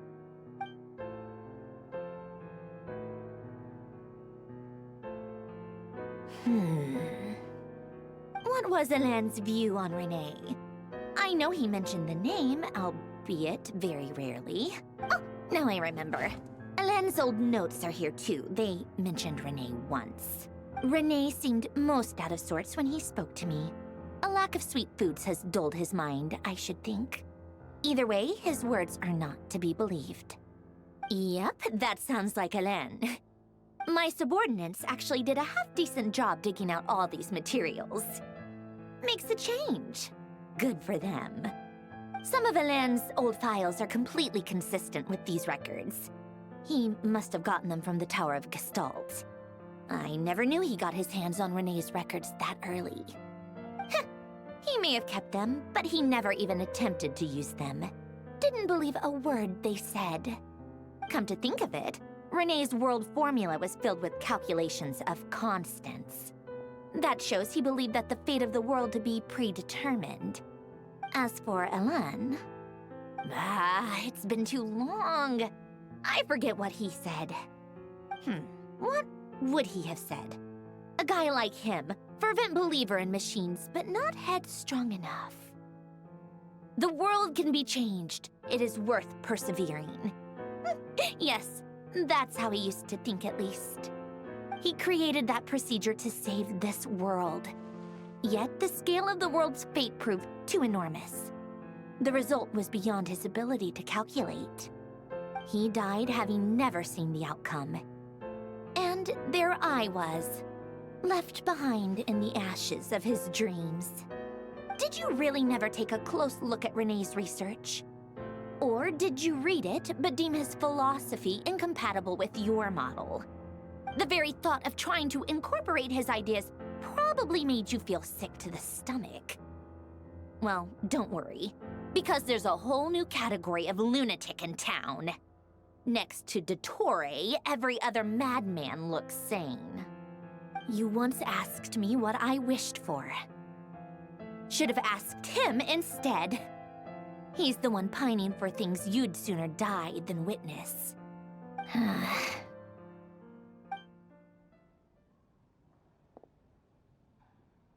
Even the tiniest variable can make big waves in the present. Now then, allow me to put these incompatible fragments together in your stead. First, establish and verify the existence of the Great Circle.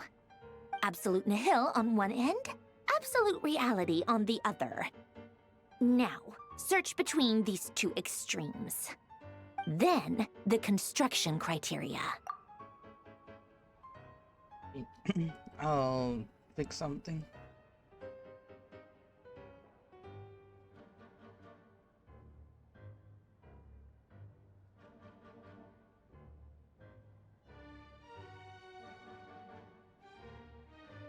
Shit.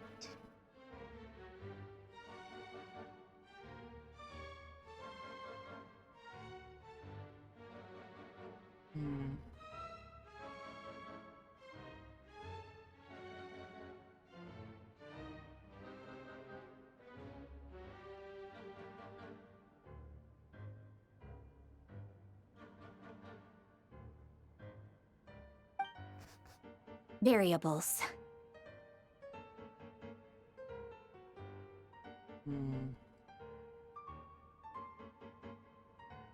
Yeah, my internet sucks so bad.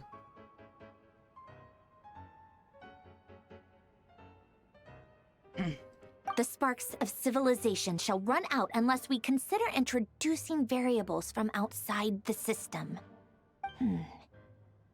Input variables.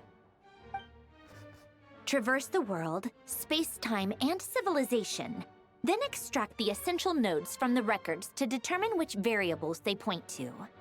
The primordial power that differentiated itself from the void. The power of light.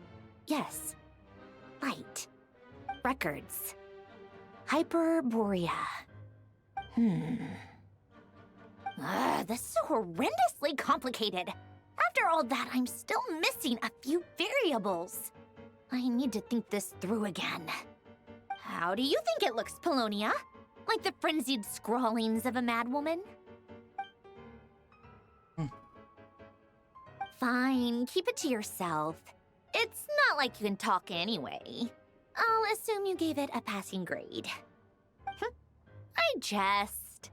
But true madness does often start with trying to save the world.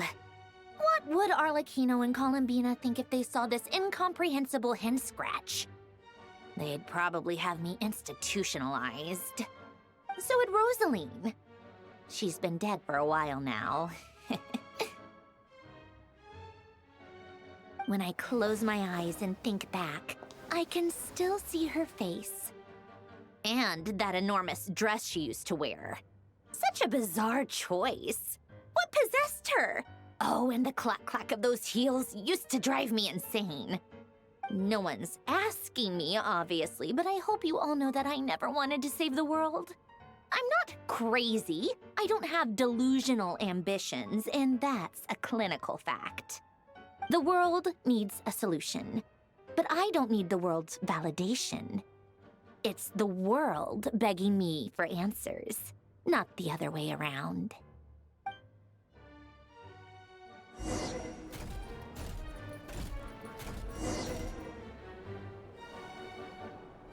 Tea time.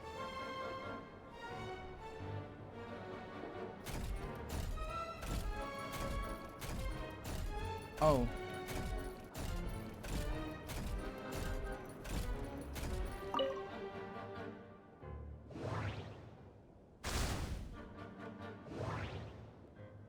Prepare tea.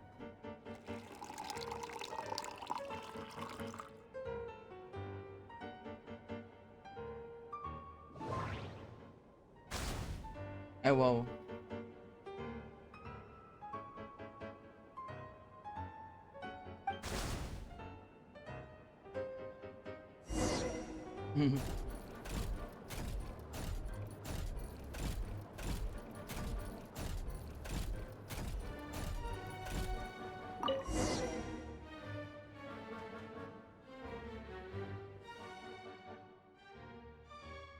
Oh, cookies to go with the tea. Let's see. They must be from that person who brought those documents. I see they're from Hotel de Boer. Something's written on the box. We are proud to present this homage to the Fortress of Meropede's fun-filled mill collection system. Fortune cookies. Have a lucky start to your day. Sounds like a dumb gimmick to me. Be early to bed and early to rise. Get plenty of sun and drink plenty of water. Then things will surely go well for you. What?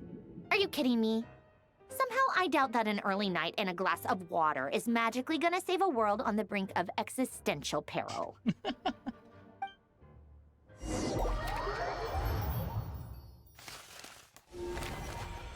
No.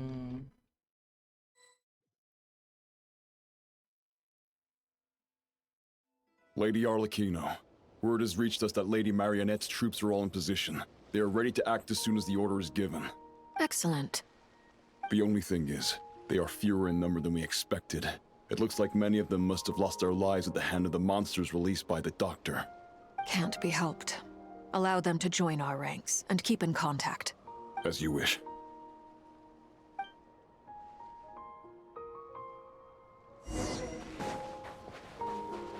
Meet up with child. Whoa.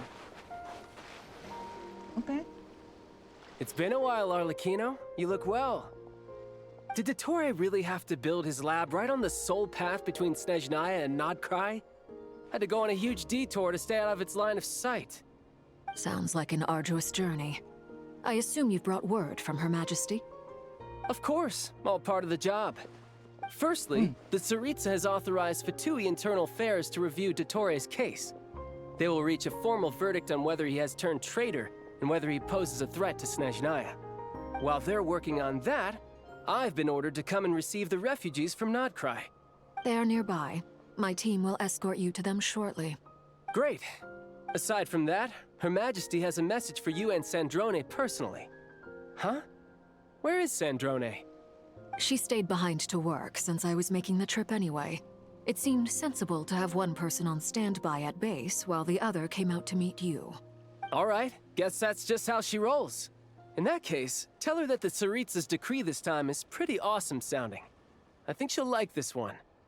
Still, I wonder what... Wait, what's that? Did one of our troops turn into a monster? Take him out.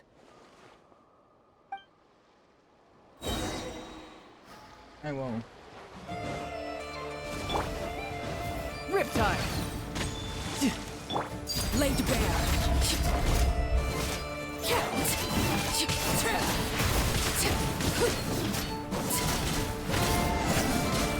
You've gotten stronger, Arlecchino. Nice. Stop that right now. I appreciate the praise, but I am not fighting you today. I knew it. Transfixed!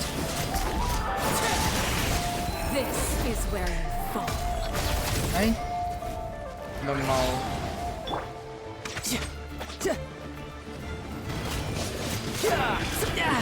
Amateur mistake.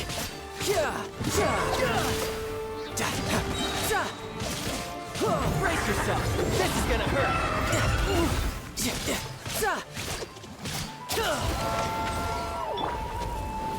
Overruled.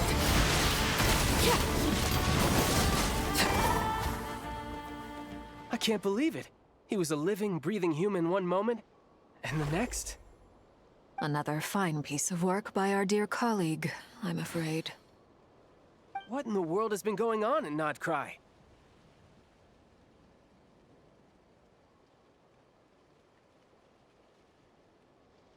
A lot. But long story short, Dottore stole 2 moon marrows that should have belonged to Columbina, then built a 3rd moon marrow of his own to concentrate the Trilunar Authority in his hands. What? What do you mean he built a moon marrow? People build roads and houses, not moon marrows. What's his next DIY project? He's gonna build a god? Bruh. DIY project. You could stand to be less surprised. We are harbingers. The work we are engaged in makes the creation of gods seem mundane by comparison. I tell everyone who asks that you once crossed swords with Rex Lapis while serving as a key supporter for Rosaline's plan. But right now, you're acting like a common adventurer. Thanks for speaking up for me. Those 2 really took me for a ride back then. Then again, surely no common adventurer would manage to get tangled up with them the way I did. That's gotta count in my favor, right? It almost sounds like you wish to repeat the experience. I might have to lower my opinion of you.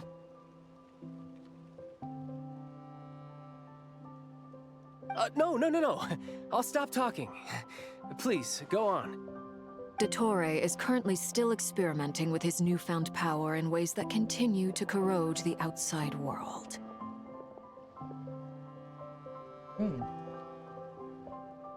So that's the dome.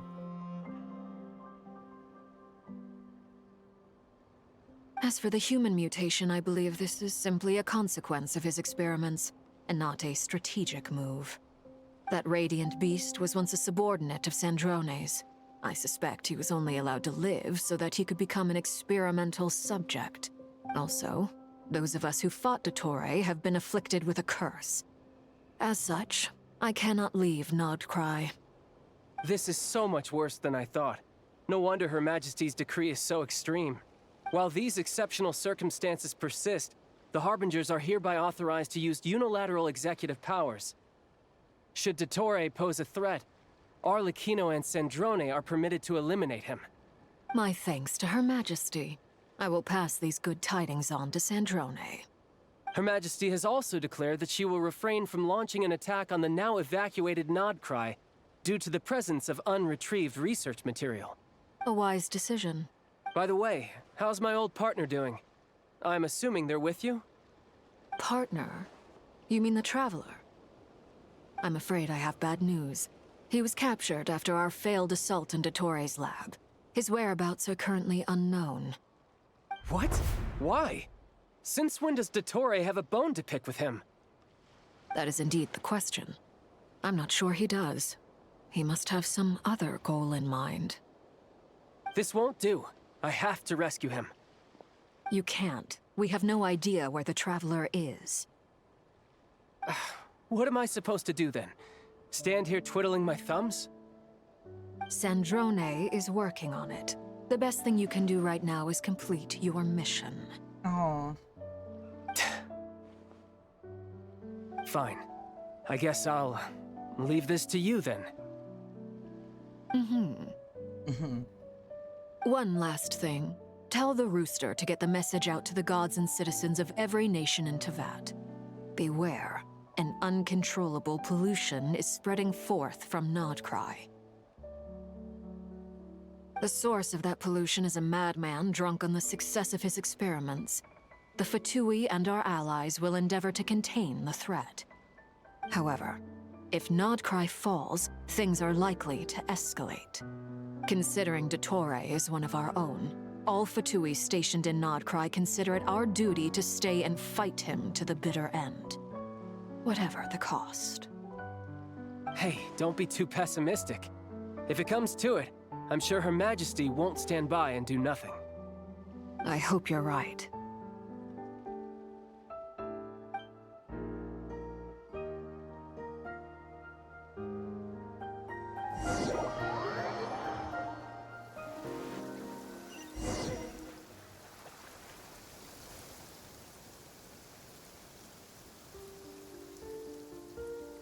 You're right on time. It looks like the hollow in ZZZ. Thanks. Hey, do you think I'll get that gliding exam exemption? I made sure I was on my best behavior in Mondstadt. I landed well outside the city and walked in through the gates. I'll help you apply, don't worry. For now, let's see what we have here. What are the doctor's energy fields even made from? The usual attract and repel principles that govern Kuvaki don't seem to apply to them. They are very mysterious, but ultimately, they appear to be comprised of energies from the three realms. Thanks to research by Master in the Hexen Circle, we know that Teyvat's 7 elements are derived from the more primordial power of the Light Realm, which is antagonistic with the power of the Void Realm. Since you have the power of the Dragon Durin within you, I'm sure you can already tell that this energy field contains no abyssal energy. That's true. It's not abyssal energy, it's something pure, wild, and untamed. I've been thinking about something. Do you still remember the device that Dory supplied from the Academia when you and Miss Columbina fought Raria? That was one of the most marvelous feats of ingenuity I've ever seen. The design, the craftsmanship, the material selection. I couldn't fault any of it.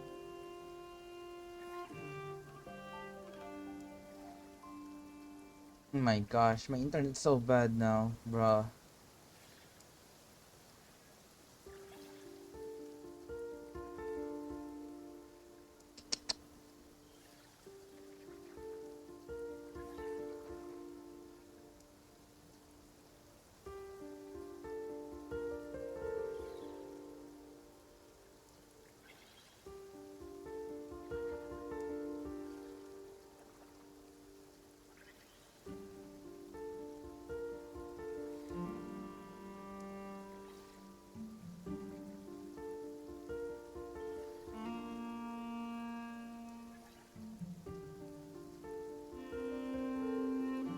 Not to mention the operating principles. Surely the most ingenious feature of all. Dory didn't go into detail on how it functions, but I have a working theory. The clue was that Miss Columbina was somehow able to use the pyro energy that you provided, despite the fact that, as a moon goddess, she should only be able to use light realm energy in principle. Now, all elemental energy is, of course, derived from light realm energy to begin with. Hence, I suspect that the device works by restoring elemental energy to its original state. This presumes a theoretical model of the 7 elements akin to that of light refracted through a prism. Perhaps it is no mere analogy. Maybe there is indeed a prism in this model. I almost wonder if the idea for the device was conceived based on direct observations of said prism. It would explain how such an ironclad design concept was achieved. It is at once a masterwork of engineering and a groundbreaking application of the Academia's latest elemental theories. I suspect only Lesser Lord Kusanali herself could have devised such an ambitious technology. But back to the energy field before us. If this is pure light realm energy, its relation to elemental energy is one of integration versus division. Or you could say that the former contains the latter. Could this mean that elemental energy can dilute the power of the light realm? Should we give it a try? We should.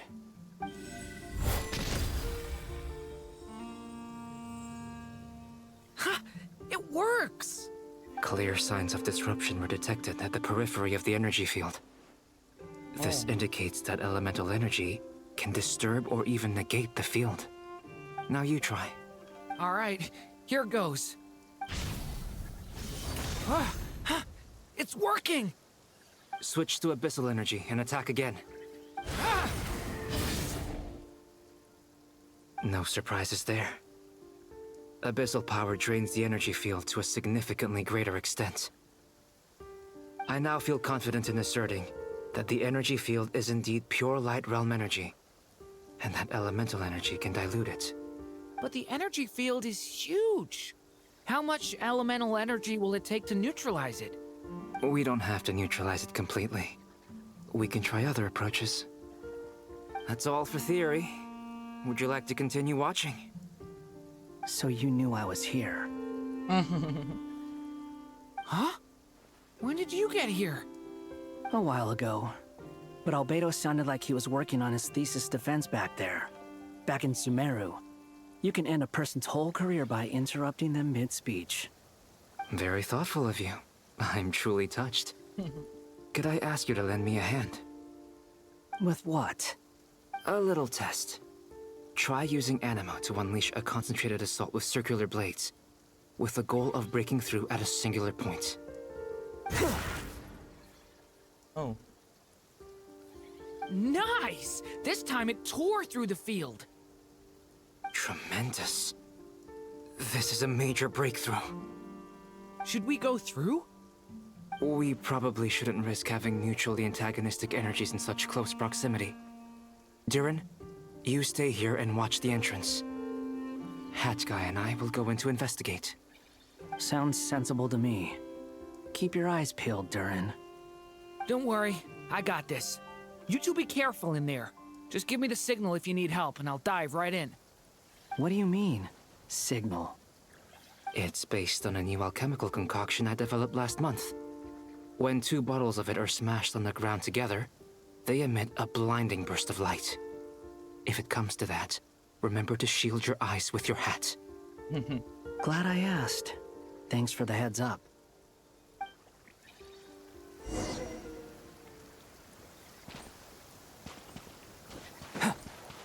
Oh shit. Like I thought. Beyond a certain distance, we can't see the opening where we came in. Maybe that's to prevent people from escaping. Sounds like Dottore style to me. Not much has changed. Things are basically the same here as they were before the energy field appeared.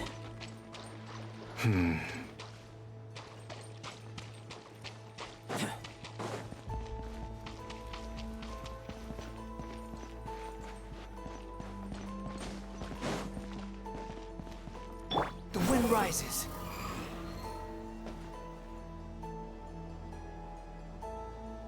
They have no heartbeats and they're not breathing. We can only assume they're dead. But there are no visible wounds. Also, there's an animal squatting next to each body. It's watching us. That's not an animal's gaze. What are you trying to tell us? Doesn't seem eager to talk. I guess maybe it's just an animal after all. Let's keep looking around.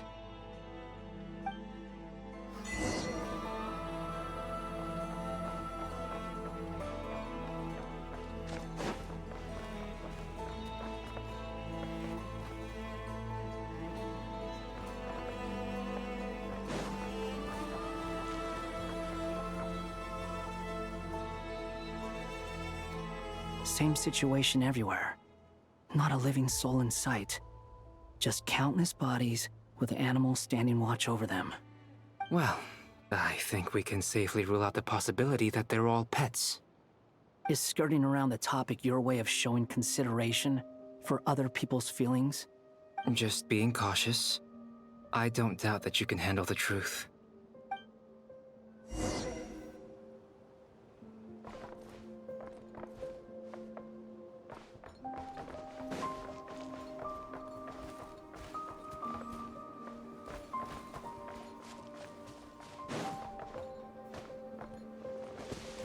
Upon the gate. Careful. Please. Help us. Please. Over there. I hear a voice.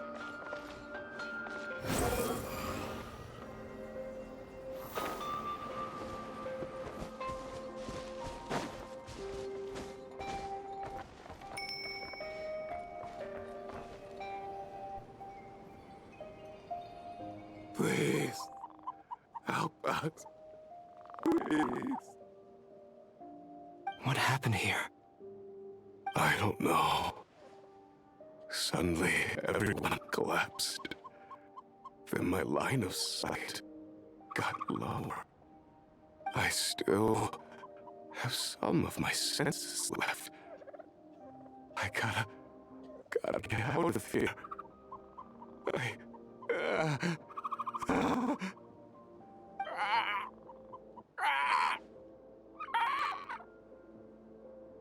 It looks like there's a huge experiment going on inside this energy field. Maybe each energy field is its own giant experiment. Vile. He's swapping human minds with those of animals. Even without the other circumstances, this would be an extremely radical experiment.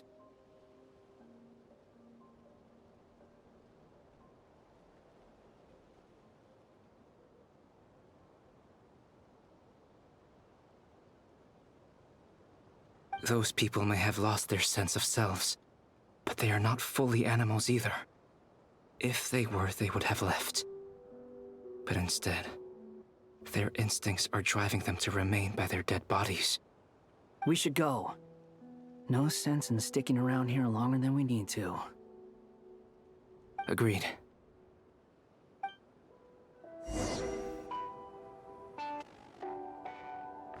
Behold!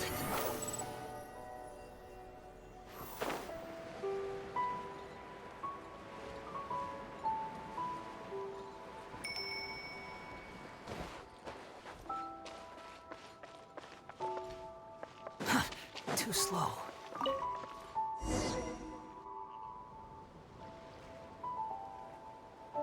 Ah, you're back! Everything okay?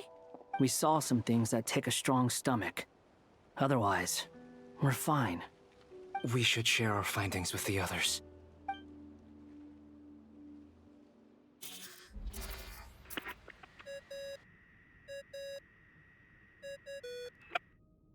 Yes? Who is it? Miss Nefer, it's me, Albedo. We found a way to break through the energy fields. With enough control, it's possible to tear them open using elemental energy. Also, we managed to take a look inside. Dottore is carrying out his cruel experiments on an immense scale. Any residents who have failed to evacuate in time will likely meet a grisly end. Sounds like he's living down to our expectations. Might I ask how things are proceeding on your end? I'm just about to get started. I'll be in touch once I have a result. Understood. Stay safe. I will.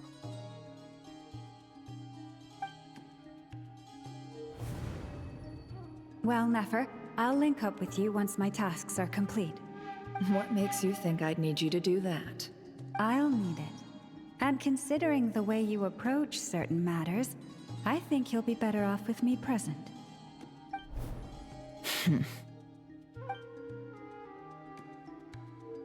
Let's begin. Entering simulation mode.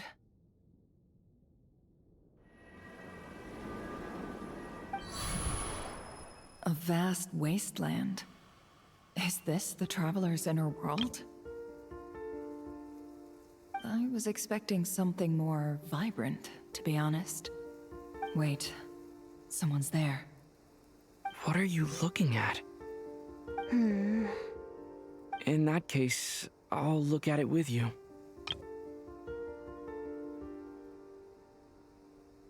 I want to know all about everything you've seen and experienced.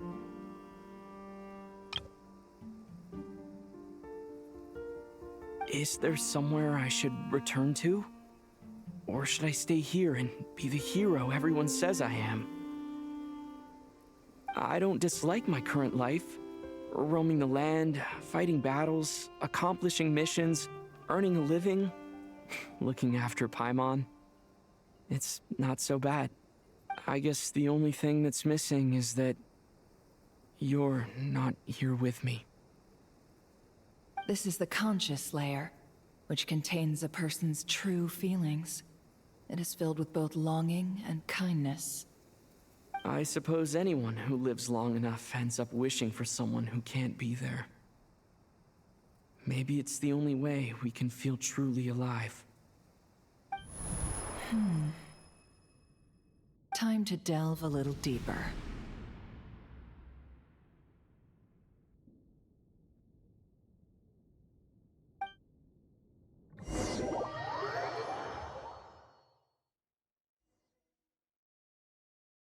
Nasha Town is hardly the optimal choice for a place to live, but it has character and a reasonable population density.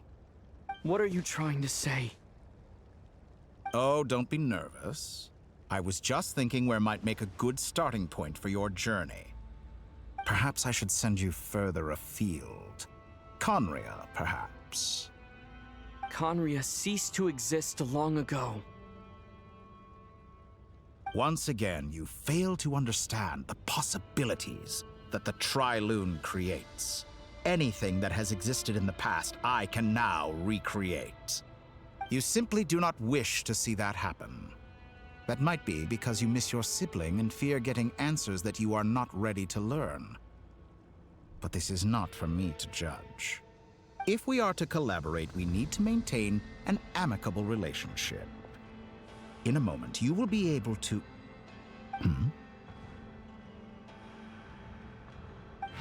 Oh no. What are you...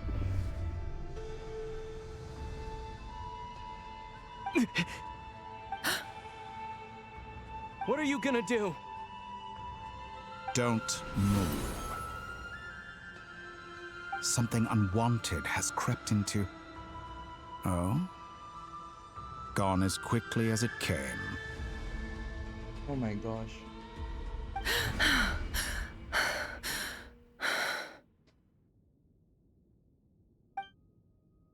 Did you save me? If I hadn't cut the connection, Dottore might have caught you from the other side and destroyed you. This was a good idea, but once is plenty. You were exceptionally brave. Excellent work. Thanks, but now's not the time for that.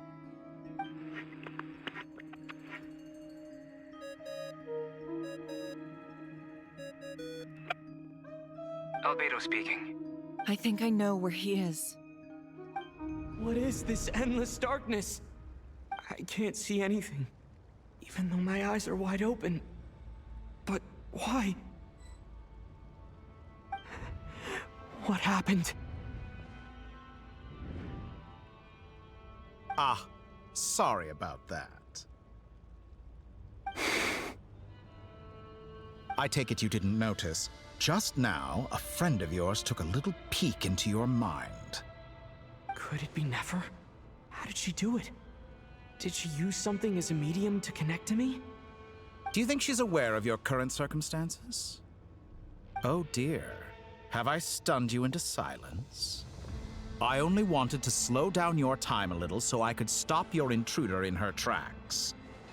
It would have been nice to capture the spy. I must say, I'm finding the ability to adjust the flow of time rather intriguing. The moment you closed your eyes, time seemed to grow impossibly viscous, didn't it? A whole month passed before you opened your eyes again, but only for you. No one else was affected. I dare say this is something only a god can achieve. Point taken. You've proven once again that you have god-tier powers. Oh, you misunderstand. This wasn't about proving a point.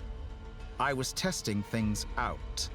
I find I learn best by doing, and I have to admit, time is not the easiest dimension to control. I only wanted to make you sleep for a short while, but it ended up lasting a whole month. Clearly some finesse is required to wield the authority over time as I wish. I hope you're not angry with me. It was only a month's discrepancy, nothing too serious.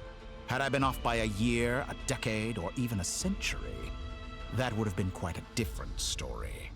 You could have frozen me for millions of years. So much for collaboration. You aren't showing much sincerity. Millions of years? To what end? I wonder if you don't understand humans all that well. They are very pragmatic creatures who understand only that which they can perceive with their senses. If I had you sit here for a week, I imagine people might sympathize. But if I left you here for 100, 1,000, or 10,000 years, the sheer size of that number would cause it to lose all meaning to them. They would not have the capacity to comprehend your suffering, and thus they could not empathize. Unfortunately, while gods do exist in Teyvat, it is ordinary humans that account for most of the population. Their lifespans are so limited, their bodies so fragile. Did you ever really hope that they could begin to understand someone like you?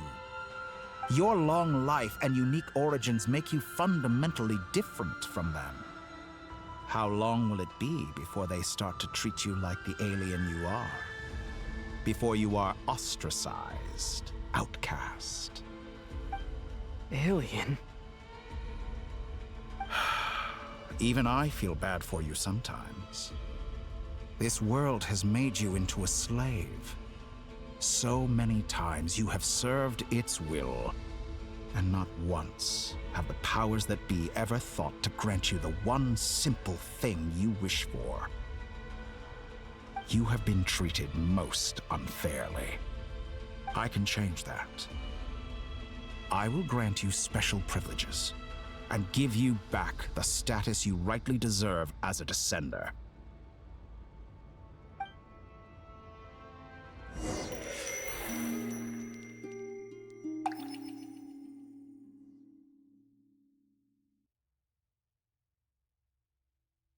I've entered the past 3 times at this point, but I still have so many questions. For instance, beyond each point being further back in time than the last, what determines the specific locations at which I can make entry? So far, the common thread linking all 3 scenarios is that the Traveler has been present. But it's more than that. I know I sensed something familiar around him. What was it?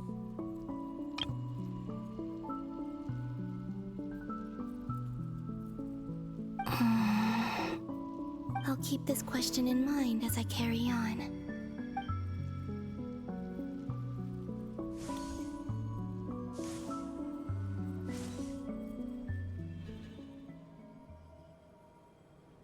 Humans, you never change. Always trying to use powers you neither comprehend nor control. This looks like Star Sand Shoal. Was this before Rerir regained his physical form?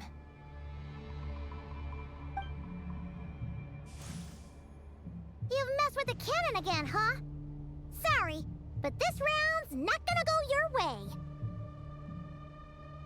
The cannon. That's right.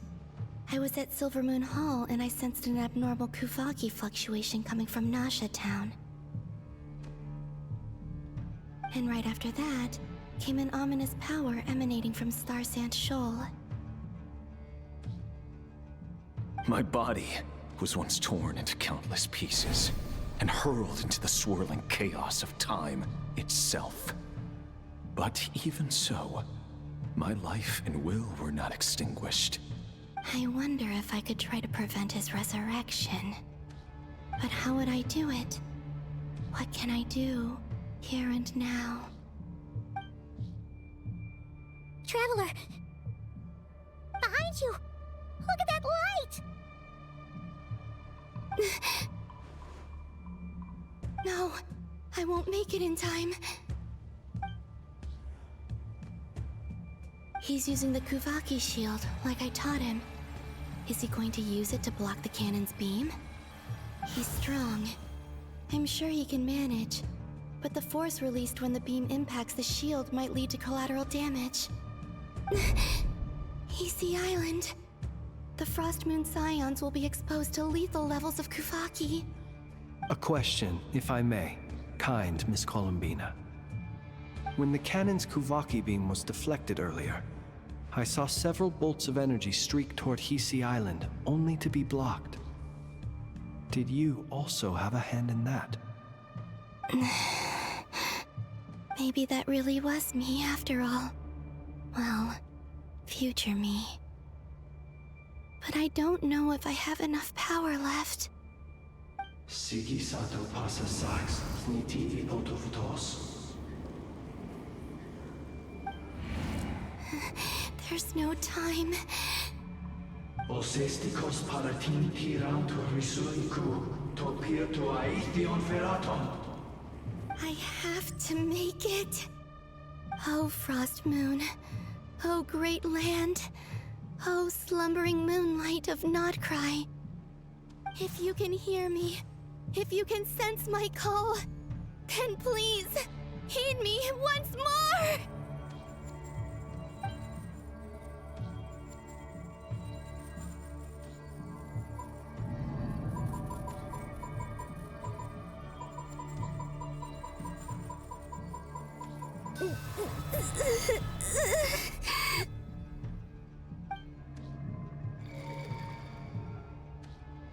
Did it work?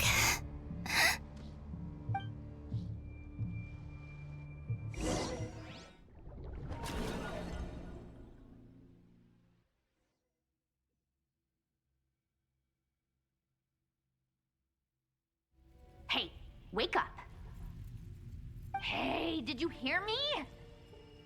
Columbina, I said wake up now!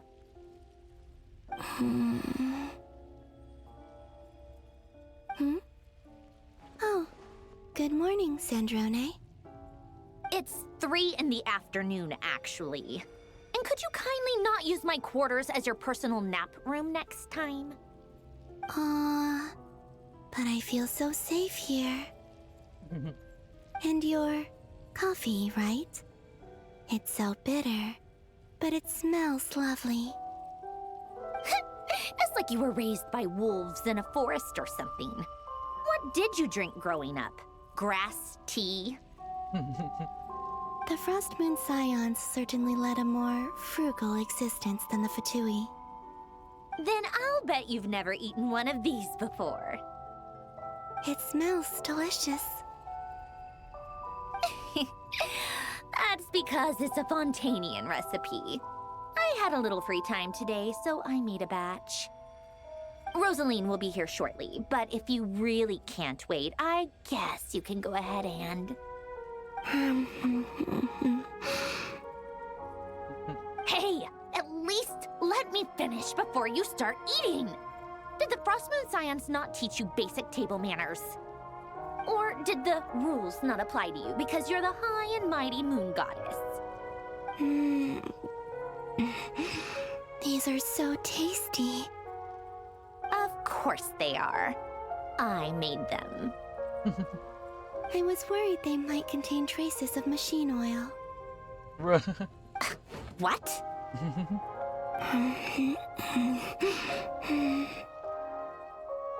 You know, there's something I've always wanted to ask you. Why did you leave your old home and join the Fatui? I mean, I'm sure their food was awful. But there's gotta be more to it than that. Well, life there didn't go quite how I imagined. What were you expecting? You're a god. Your followers are gonna make some demands of you, right? Surely you can just answer a few prayers here and there in return for the free food and drink. How bad can it be? Well, would you help other people just for free food and drink? The doctor told me that you were created by a great mechanic, Lord something Fisher. The Lord Artificer. Ugh, some people can't keep their mouths shut. Oh, Lord Artificer. And didn't he have something to do with the, narcissist? Narcissenkreuz Ordo. Narcissist? Yes, that was it. Narcissenkreuz Ordo. So, would you try to fulfill their wishes? You must be joking. I wouldn't go even if they paid me. I don't even know them. Exactly. Well, I felt the same way. I did not know the people who made demands of me. Huh. What do you know? We're on the same page for once. In his later years, Alan did ask me if there was anything I wanted to do. If I had any wishes of my own. Well, I don't. And I'm not in any mood to fulfill someone else's either. Who's Alain? He was the... You know what? Never mind. You're not gonna remember. Anyway, the point I'm trying to make is, neither of us is the self-sacrificing type. Let me ask you this. What sort of place would you like to live in, if you could choose? A place where people don't ask me for things I cannot give them. Where they don't worship me, or fear me, but just want to chat with me like a normal person. I'd also like the freedom to come and go as I please. And ideally, it would be somewhere with the smell of coffee and snacks.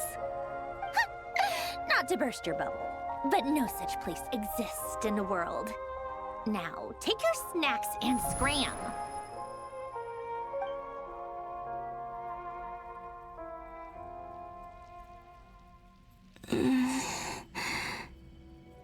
Did I pass out? Of course. I'm back here again. I dreamed of events from my past. Sandrone. Traveler. I miss you all so much. Back there. I guess I managed to harness all the Kuvaki energy on Hisi Island. But how did I do it? Time is flowing backwards here, and I can use that familiar power to enter the world of the past. That mystery ally everyone talked about. It was me all along. I can sense that there isn't much more power remaining up ahead. What lies at the end of all of this? Will time keep flowing into the past? And will I ever find my way back?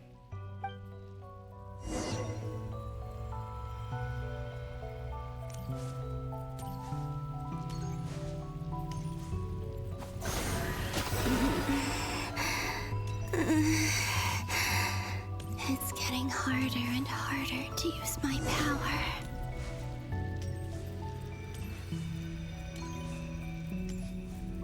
I'm no match for the Abyss in this state. I need to avoid the contaminated fragments.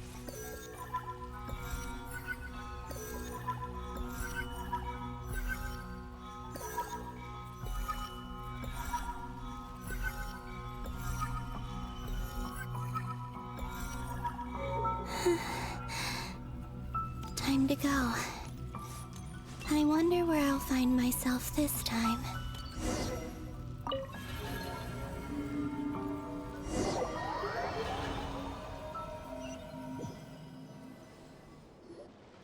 The Final Night Cemetery. This is where Flint's is based. Or not! How are we supposed to read through this many files? Difficult, yes, but it is also our most efficient option. Seems like they're searching for information. Oh, I remember. Flint and Varga talked about some files on the Wild Hunt. Was this my doing too? To expose the true intentions of this Rerir, we need to dive into Notcry's history. Are my actions changing the past? Or are they simply completing a process? Is all of this inevitable? Or am I the one making these decisions? If I choose not to help them now, will it change how things turn out? Hope we don't land on our heads then. They're my friends. I can't not help them.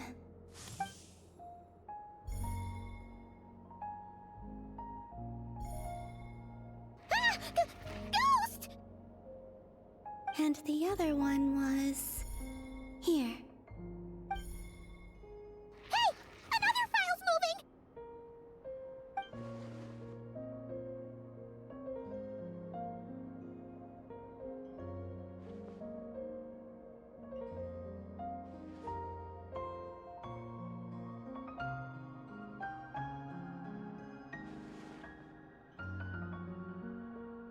That should do it. Hmm? Luanatar? You can sense my presence? Wait!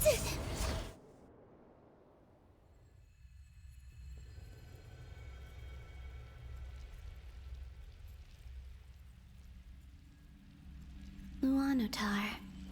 So she's that familiar presence I've been sensing all along. She's always been by the Traveler's side. That explains why the Traveler has been there each time I've entered the past. But why Luanatar? Is it because she has a connection to me as the Moon Goddess's familiar? If so, why not any other Kuhenki? That's...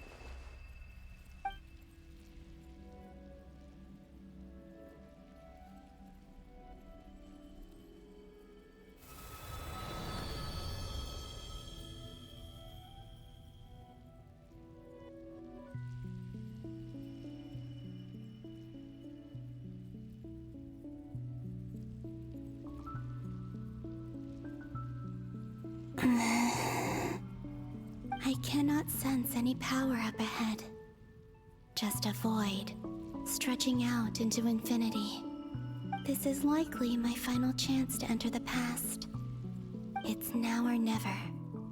I have to find a way back.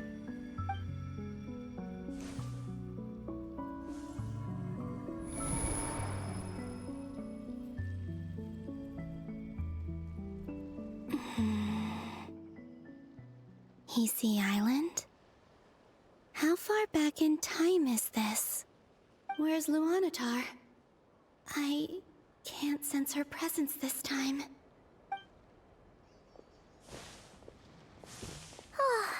Seeing Ineva and Aino reunited like that sure was heartwarming. Traveler, Paimon. No, stay calm. I don't have much power left to change things. I don't even have that much time left here. Think, Columbina. How do I find a way back? A way back... to where? Do I go back to Moonprayer Night? Or to the future that followed? And if I return in my current state, what will become of me then? Dottoro's actions that day proved that he'd been planning that for a long time. He had already seized the power of 2 moon marrows before capturing me. Even if I managed to get back, how can I fight against him when he wields the Tri-Lune Authority? I can't. If I go back like this, I'll be playing right into his hands. I have to find some way of rivaling the power he has usurped. Wait. Time flowing backwards. The Tri-Lune Authority. Does that mean... I think I know what the final destination of this lunar reflection might be. I know what I must do. Speaking of homes, we must already be close to where the Frost Moon Scions live. The vibe here feels different, just like the scenery. But how do I communicate my plan to my friends? Should I write it down here? No. Someone else will see it. I need something with a close connection to me. Something I can use as a medium to tell them what's happened to me in here.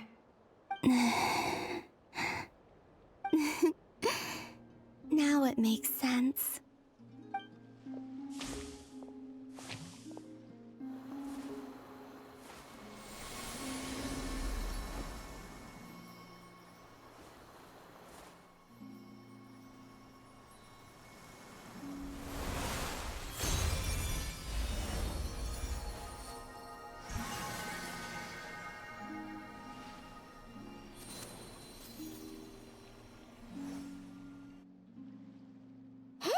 What was that? I feel like some sort of breeze blew by, and then the petals suddenly turned into...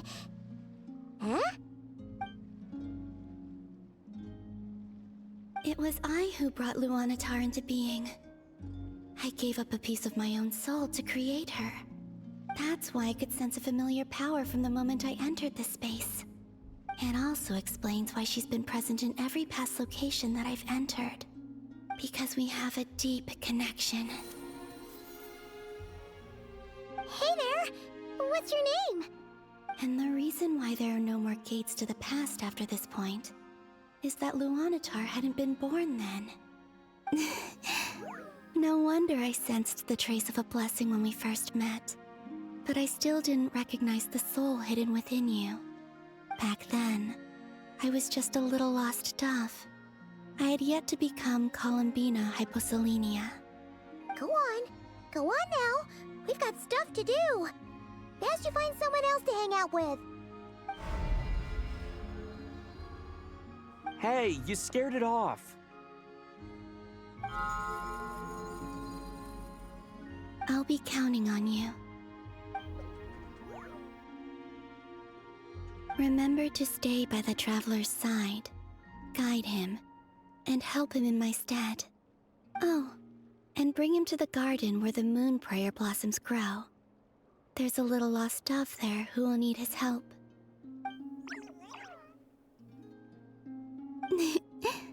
Go on.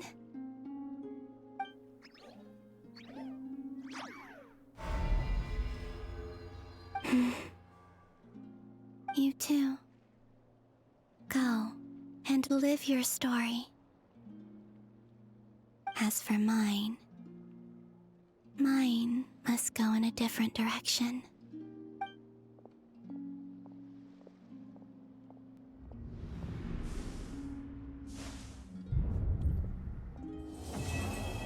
No.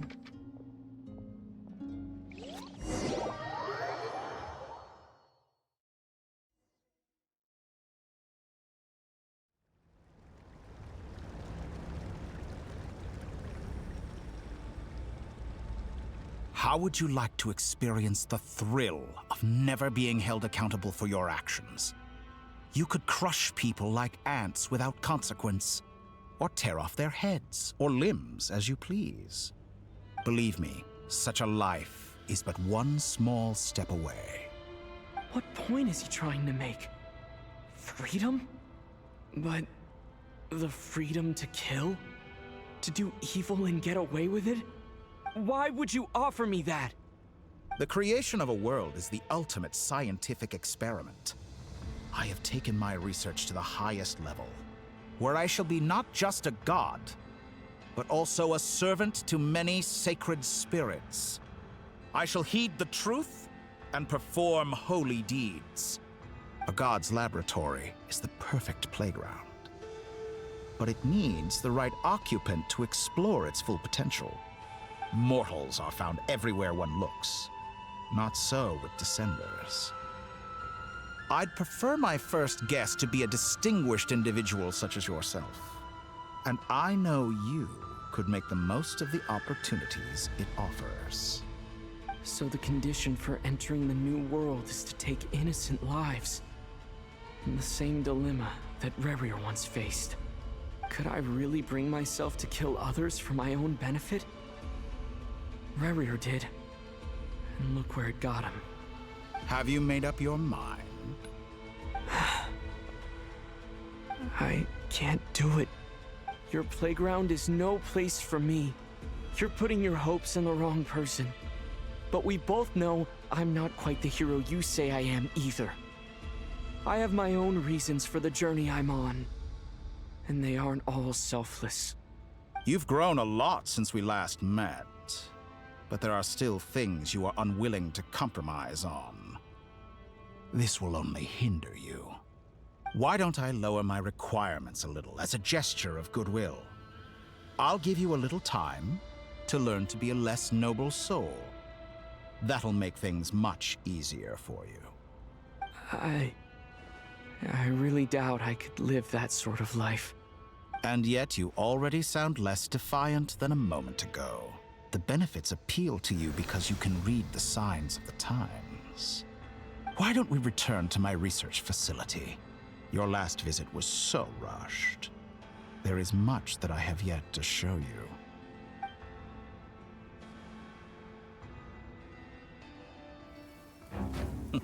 Cutscene. Now to that question, Heroes don't attack from behind. Guess I'm no hero. This is most disappointing.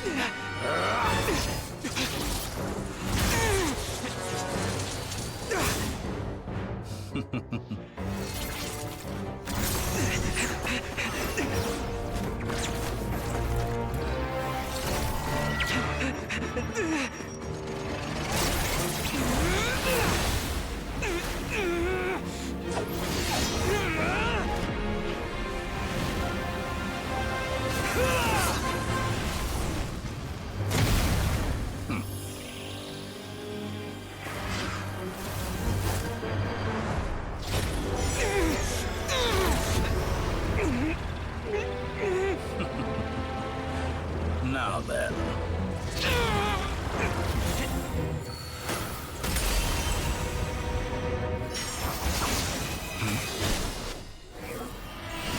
Oh.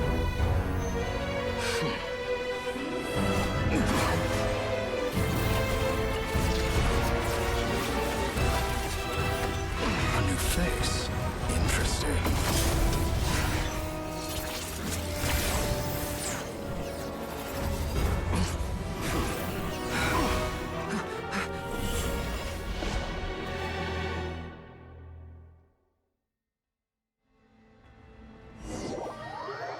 The cutscenes are getting better and better. Damn.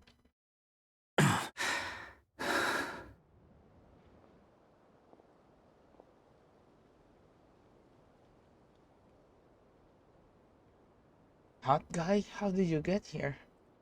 You're still gonna call me Hat Guy after that, huh? You came all this way just to save me. I didn't see anyone else in there who needed saving. Thank you so much. Fair point, you just caught me by surprise. Thank you. Wait, you're injured? It's nothing. I'll be fine. Why are you looking at me like that? Is it that shocking that I'd come to your rescue? I'm more shocked that you caught the doctor off guard. I owed you a favor back in Sumeru. Now we're even. Distracting Dotori was tough. I won't lie. He's not gonna fall for the same trick twice. That was my one shot. I'd hoped to use it to take him out. Ugh. I never wanted to obliterate someone more than I do right now. Dottore doesn't recognize me, but his segments were originally made based on an analysis of my operational principles. I expect it's only a matter of time before he figures out what I am. So Dottore doesn't recognize Wanderer because he deleted himself from Irminsul. Did he really miss his only chance for revenge by saving me? Why the long face? Hey, I'm not blaming you, okay? And I'm not complaining either. Rescuing you and killing Dottore are equally important goals. Everyone would be pretty stuck without you. It's best you live to fight another day. How are you holding up? Are you all right? Hat Guy said to put safety first, so we agreed to run as far away as we could after leaving the energy field, and only meet up once it was safe. You don't look injured. It seems that Dottore didn't do anything to you. Yeah, I'm fine, guys. Thanks. All right. Rescue operation complete. Let's head back. There's a lot more work to be done before this is over.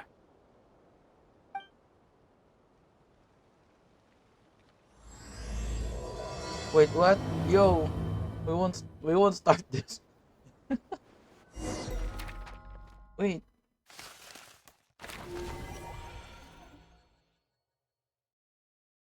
No, wait. Wait.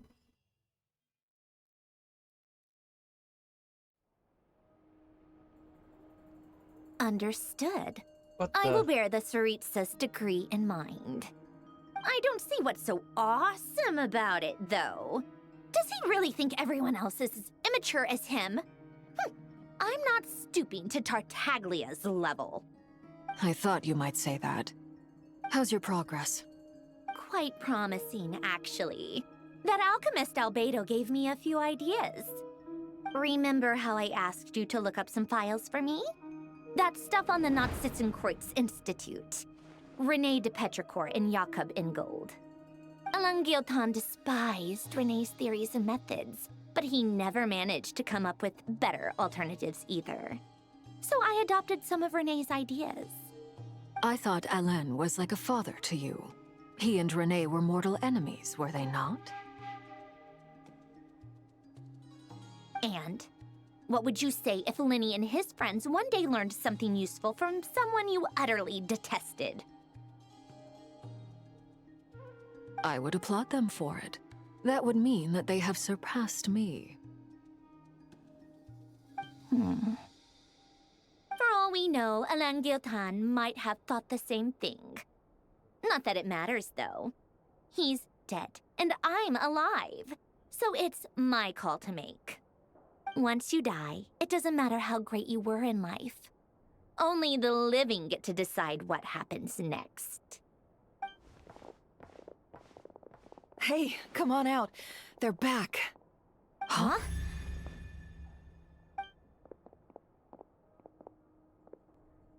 You're back? And your head's still screwed on? And you still have all your limbs? What does it look like? Way to keep your composure, madam. Excuse you. I am perfectly composed. Hey everyone, I'm back. Glad you're okay. Yes, it's a huge relief. Sorry for making you all worry. Worry? Oh, yeah, right. You think we, the Fatui, were worried about you? We were worried sick. Hey! The Traveler and I were already friends. You are free to join this mission in whatever capacity you please. Much like your tea parties. It's a laugh a minute with you guys. I must say, I was quite surprised when Mr. Albedo told me he would need no additional aid. We discussed this on our way back as well. I am rarely so unequivocal, but in this case, we had full confidence in Hat Guy. He said he knew what he was doing. Albedo and I pretty much had to just wait outside on standby. Meanwhile, Hat Guy broke into the energy field and rescued the Traveler solo. You didn't have to mention that. Well, I'm thoroughly impressed. You are a force to be reckoned with, Hat Guy. Is he back? Is he really back? Paimon! Traveler!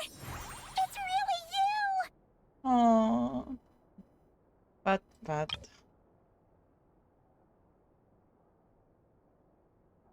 Really, me, Paimon, I'm back. Oh, thank goodness! Paimon missed you so much! You can finally breathe easy, Paimon. It's great to have you back in one piece! Oh, Paimon's been having nightmares the whole time you were gone! Look at them. You know, once you reach my age, there's nothing better than watching a misty-eyed reunion between friends. It's nothing. Same goes when you get to my age, too. I bet Ino and Anefa would be tearing up as well if they were here. Varka, I'm not sure Anefa can cry. Oh, yeah, good point. Hey, your eyes are looking a little red and puffy. Come here. Let's hug it out. Bruh. What? Ew, no! No, thank you. You're not my dad, okay? Knock it off! Everyone, I'm sorry for all the trouble I caused you. But the silver lining is, I didn't come away from this ordeal empty-handed. While I was being held captive, I learned a lot about Dottoro's current capabilities, and what he plans to do with them. Allow me to explain.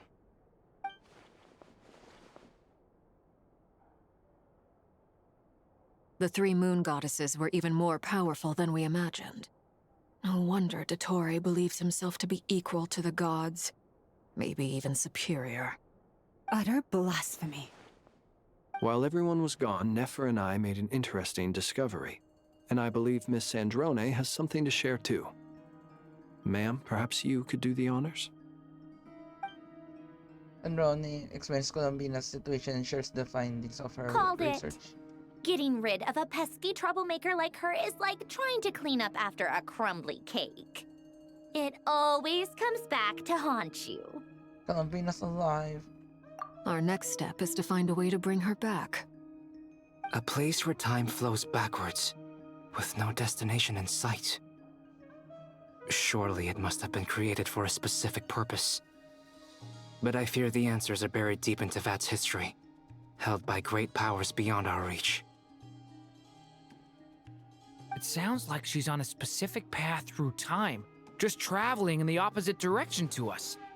The question is, where does that path lead? Or will it keep going to infinity? We considered that question as well. Strictly speaking, time is not infinite. Indeed not. Every road has an end. Nicole! You sure loved quietly sneaking in mid-conversation. I do, in fact. It's something I've always done at our mages' tea parties. Quiet, mysterious, and persuasive. Oh my gosh. Damn, that wink must pull. You wonder what lies at the end of her road. Well, just as the world has a beginning and an end, so too does time. And so, the end of the road is the moment that Tevat was born. But where Miss Columbina will end up along this road, that depends on where this particular river of reverse time began. What about the original moons and the moon goddesses? Do they have a beginning too? All things do. In the beginning, no moons adorned the sky.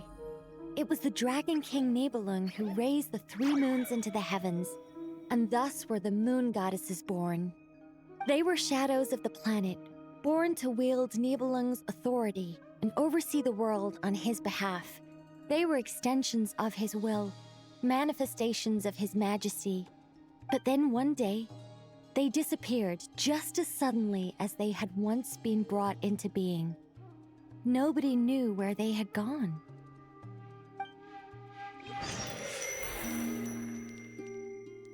Bruh, this is so long. Like, I will do both of the acts. Like I thought, no more paths back to reality have emerged since.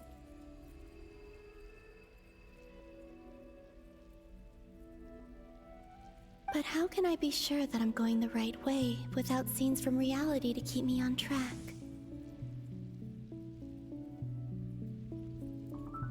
I can't even be sure of how long I've been walking for. The further I travel, the less stable this space becomes. There are even moments where I can sense something that feels like abyssal energy.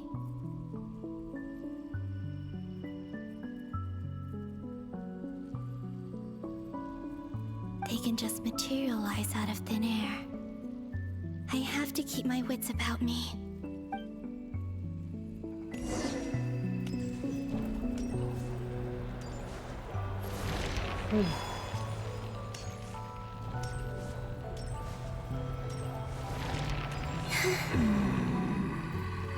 Oh.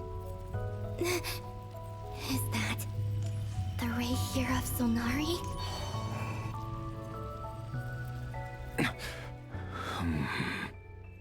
You are the moon goddess. But how? Please, there's no need. I'm not interested in fighting anymore. I find that a little difficult to believe. Yeah. Honestly, so do I. The way you used my own power against me was... It was a brilliant strategy. And then, in the final moment before I was thrown into this space, I got to see an old friend. Mr. Dainsleif. Right. It was so long ago now. But we were friends once. When I first got here, I was filled with hatred, remorse, and rage. How I cursed and devoured. I tore everything here apart. I was consumed by the desire to leave this place and have my vengeance. But to no avail. This is a place with no exit. This is the second time I've entered this space. Though I have no memory of the first. I was torn to shreds the moment I entered. But this time I survived. It must be partly because of this new body, and partly because of all the Kuvaki I absorbed in Nodcry. Are you the source of the abyssal power in here? Not all of it. Some is from when I first arrived here and tried to destroy everything. But there was already a degree of abyssal power here before I entered. And like a venomous snake baking in the merciless sun, it tried to slither into my shadow. Tried to? So, you rejected it? Yes. Because after that, the world suddenly became silent for a moment. What do you mean? The voices in my head, they were gone. And then I saw her. Her? Thelindis, my former lover. Never mentioned that she saw a memory of Thelindis leaping into the moon's reflection. More precisely, I saw her afterimage. I'm sure the real her is long gone. She was just an ordinary Conrian. She couldn't have survived here for very long. Anyway, why have you come here? Didn't you know it was a dead end? If I hadn't escaped through the moon gate, my friends would have been in far greater danger. Oh, I see. Because of your power. The power of a moon goddess. What? You'd like to know how I know, wouldn't you? The one who resurrected me said so. I could hear a deep lust for power in his voice. Do you mean... Dottore? Dottore. So that's what he's called. He'd been collecting fragments of my body for a long time, all so that he could resurrect me at the moment of his choosing. I had no interest in his research. But being as corroded by the Abyss as I was, we were aligned as far as hunting the moons and recovering my strength were concerned. So that's why the Wild Hunt suddenly became so active in Nodcry. When I left the Fatui in my weakened state, Dottore must have felt that his time had come.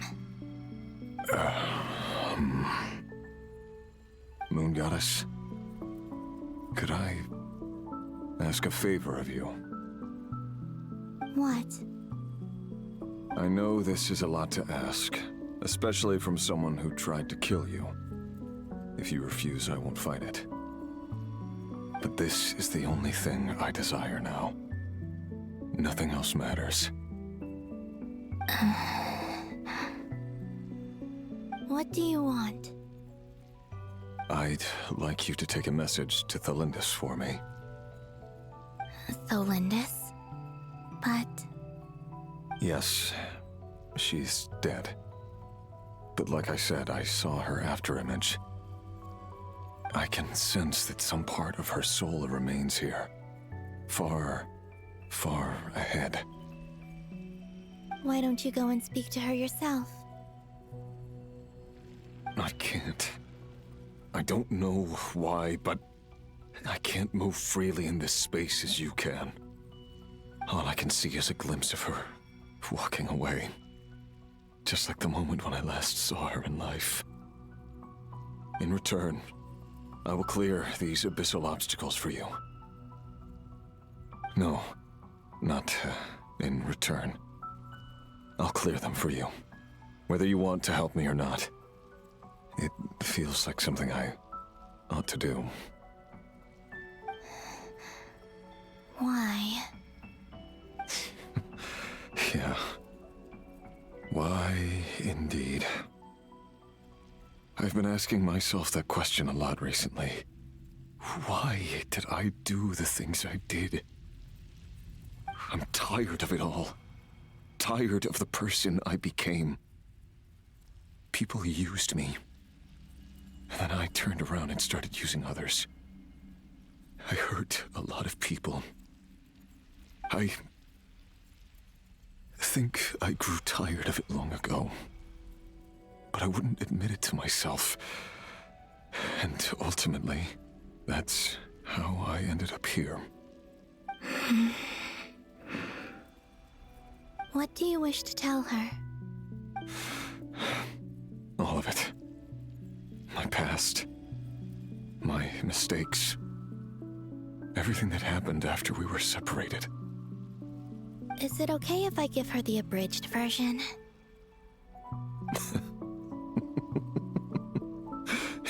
Yeah, I'm sure there's plenty you can skip over.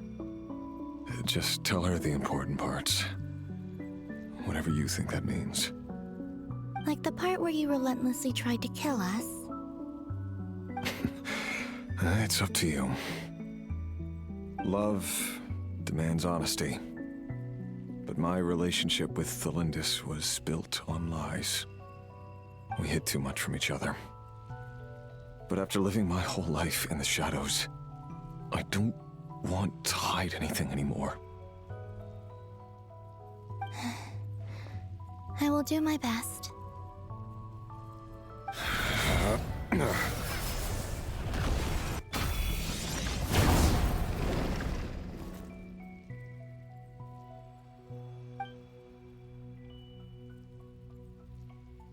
There. The Abyss will no longer stand in your way. Even though Mr. Dainsliff felt he had to fight you, I think he still regarded you as a friend. Dane? He said that you betrayed him, but he also felt great remorse at never having understood what you were truly going through. Why tell me this? Because if he'd known that someone could take a message to you, I believe that's what he would have said. Thank you. It means a lot. I know this will sound strange coming from me, but don't die, Moon Goddess. I can tell that you're determined to get out of here.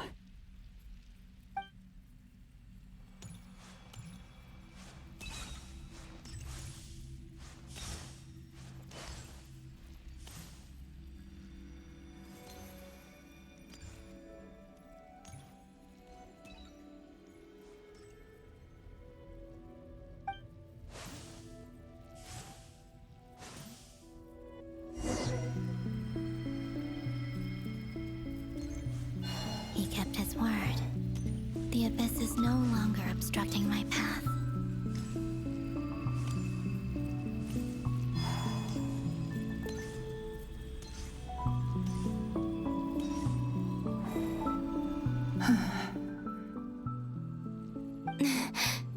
Is that the Lindis? She wasn't far off at all. And yet, they can never meet. Hello, Miss Lindis. Who are you?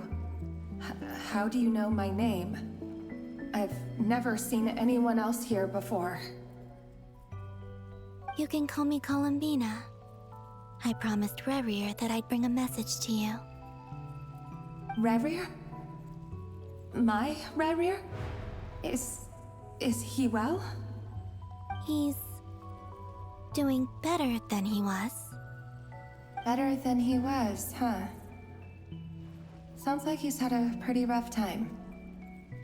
Others have had a rough time on his account too. In many cases, their time ran out because of him. And I'm not just talking about the children of the Crimson Moon. So, things got worse before they got better. Could you tell me what happened, Miss Columbina? Are you sure you wish to know? Yes. This is my opportunity to learn the truth. No matter how hard it is to hear, I have to know. I admire your courage. However, time is short. I cannot stay here for long.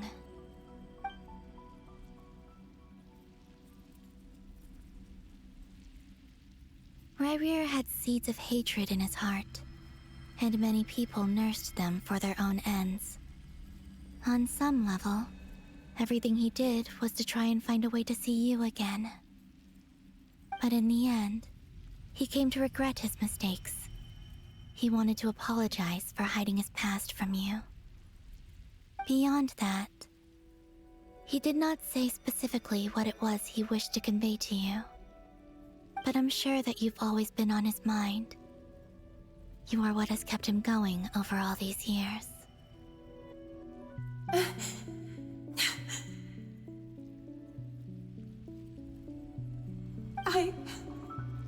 I'm sorry, Miss Columbina. This is so upsetting. I'm not sure how to put my feelings into words. It's all right. I understand. Well, that's everything from me. So, I guess I'll be... Wait. One moment. Time flows backwards here. The road ahead only leads further and further into the past. I know. I intend to reach the end of that road. Without a moon marrow, without the 3 moons' power, you won't make it far. Wait, unless... Are you one of the moon goddesses? You could say that. I see. I often think to myself, if life is like a train ride, why haven't I reached the terminus? Where am I even going? How does she even know about trains? And it's not just me. It's this whole place. Wherever it is, it seems like it's existed forever. It's such a mystery. Where is it going? I must seem so ridiculous. I can't answer these basic questions, and yet I jumped right in here without hesitating, only to be torn apart the moment I entered by powerful energy currents. Only my soul remains now. Thinking back, I was suddenly overcome with fear and terror in that moment. Perhaps I too became bewitched by the Abyss. I may have been the leverage it needed to control Rayrir. I used to be a researcher at the Universitas Magistrorum in Conria, researching the iridescent moon's marrow. Eventually, I came to the conclusion that time in here flows in reverse. Rayrir was one of the Finster King's retainers. With me, he was in an impossible position. It plagued him constantly. I wanted to help him escape his lot in life. I wanted him to be happy, so I thought I'd use this place to return to the past. At the time, I thought I could just go back to the day that the Finster King first found the princess. It was only after meeting the princess that the Finster King started going too far with his research into the Abyss. That was the day all of our woes began. I thought I could stop the king from ever meeting her and solve everything.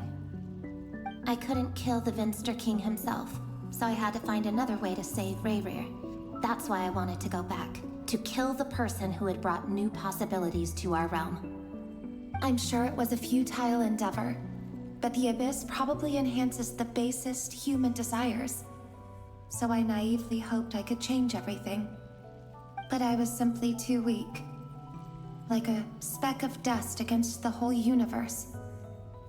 Look at me. I didn't even survive the journey here.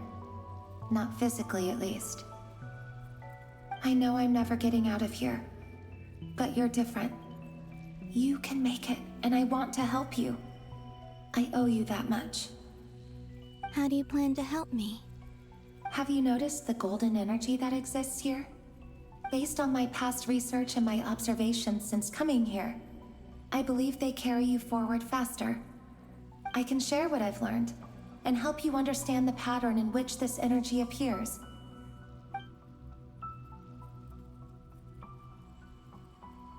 I think you just might...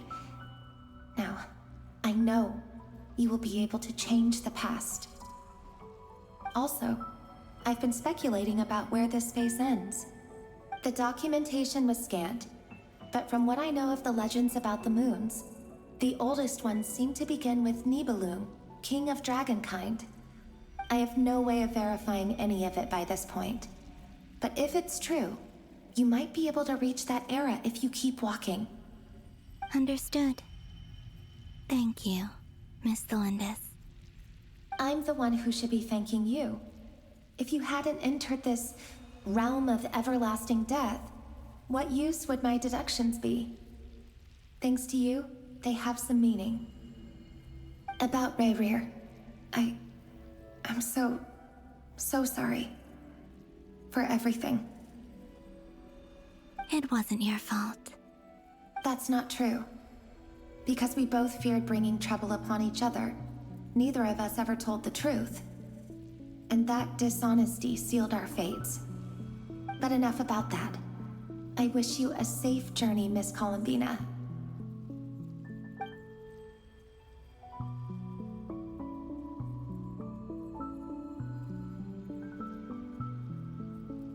And may the outside world never have to experience pain like this again.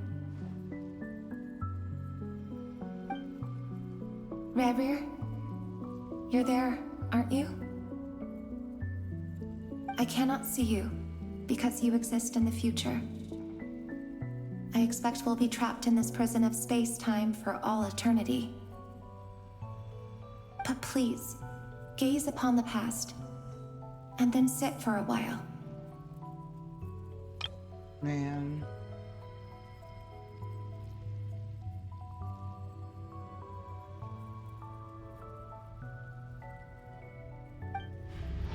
Let's find a place to sit down together, just like we did when we first met.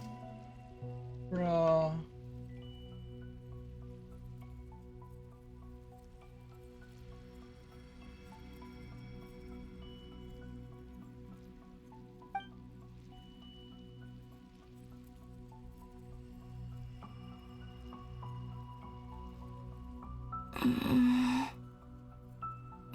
How long have I been walking? How much further till I reach the end?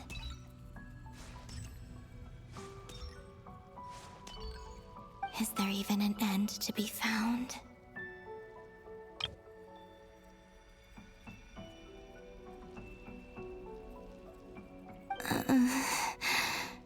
Everything's getting blurry.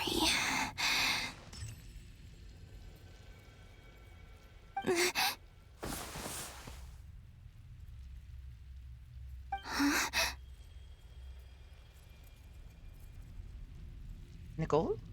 Are you Oh, all right, little sister? wait, what's that? Have you come from the distant future?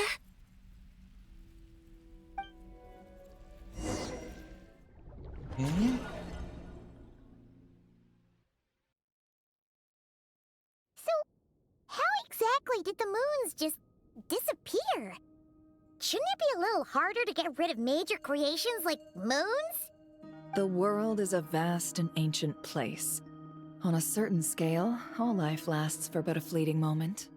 Miss Nicole explained that the moon goddesses likely perished in the War of Funerary Flame. The moons themselves were also destroyed at that time, save for the Frost Moon, from which a new moon goddess was later born. Am I missing something then? 'Cause the stories say that the moon goddesses were born on the moon, but doesn't Columbina say she was born in Nodcry? Huh. You're right. Why do their birthplaces differ? What's the difference between the two generations of moon goddesses? Also, remember what Sandrone said? Her scans detected 4 moons. In other words, 4 moon marrows. Technically, the result of the scan means that 4 moon marrows were detected and positively identified as moons in that moment. In other words, this piece of information alone isn't enough for us to know how Miss Columbina is doing right now. Yep. We have no way of staying up to date on whether she's dead or alive. She's on her own for now. But at least she's trying her best to get back to us. Yeah. She's a tough cookie. And a sore loser, too. We have to trust that she'll find a way. Because we really need her power. As much as it pains me to say it, we've got no chance of beating Dottore in a straight-up fight. He's much too powerful. It wouldn't even be close. That maniac is going to devour everything in his path until he reaches us. We need to find someone or something that can stop him before he does anything worse. I'll be frank.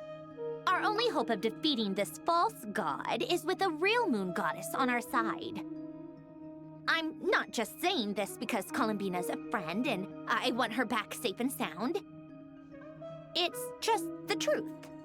And I know that even she was no match for him when he attacked, but I don't have a better solution. We're not giving up on saving her, whether she can defeat Dottore or not. Right. Don't worry, Miss Sandrone. We're all aligned on saving Columbina. No one's trying to argue that we can only justify saving our friend because it will help save the world. This is about multitasking. We want to save both. So, she's more than just a moon goddess to you guys? Absolutely.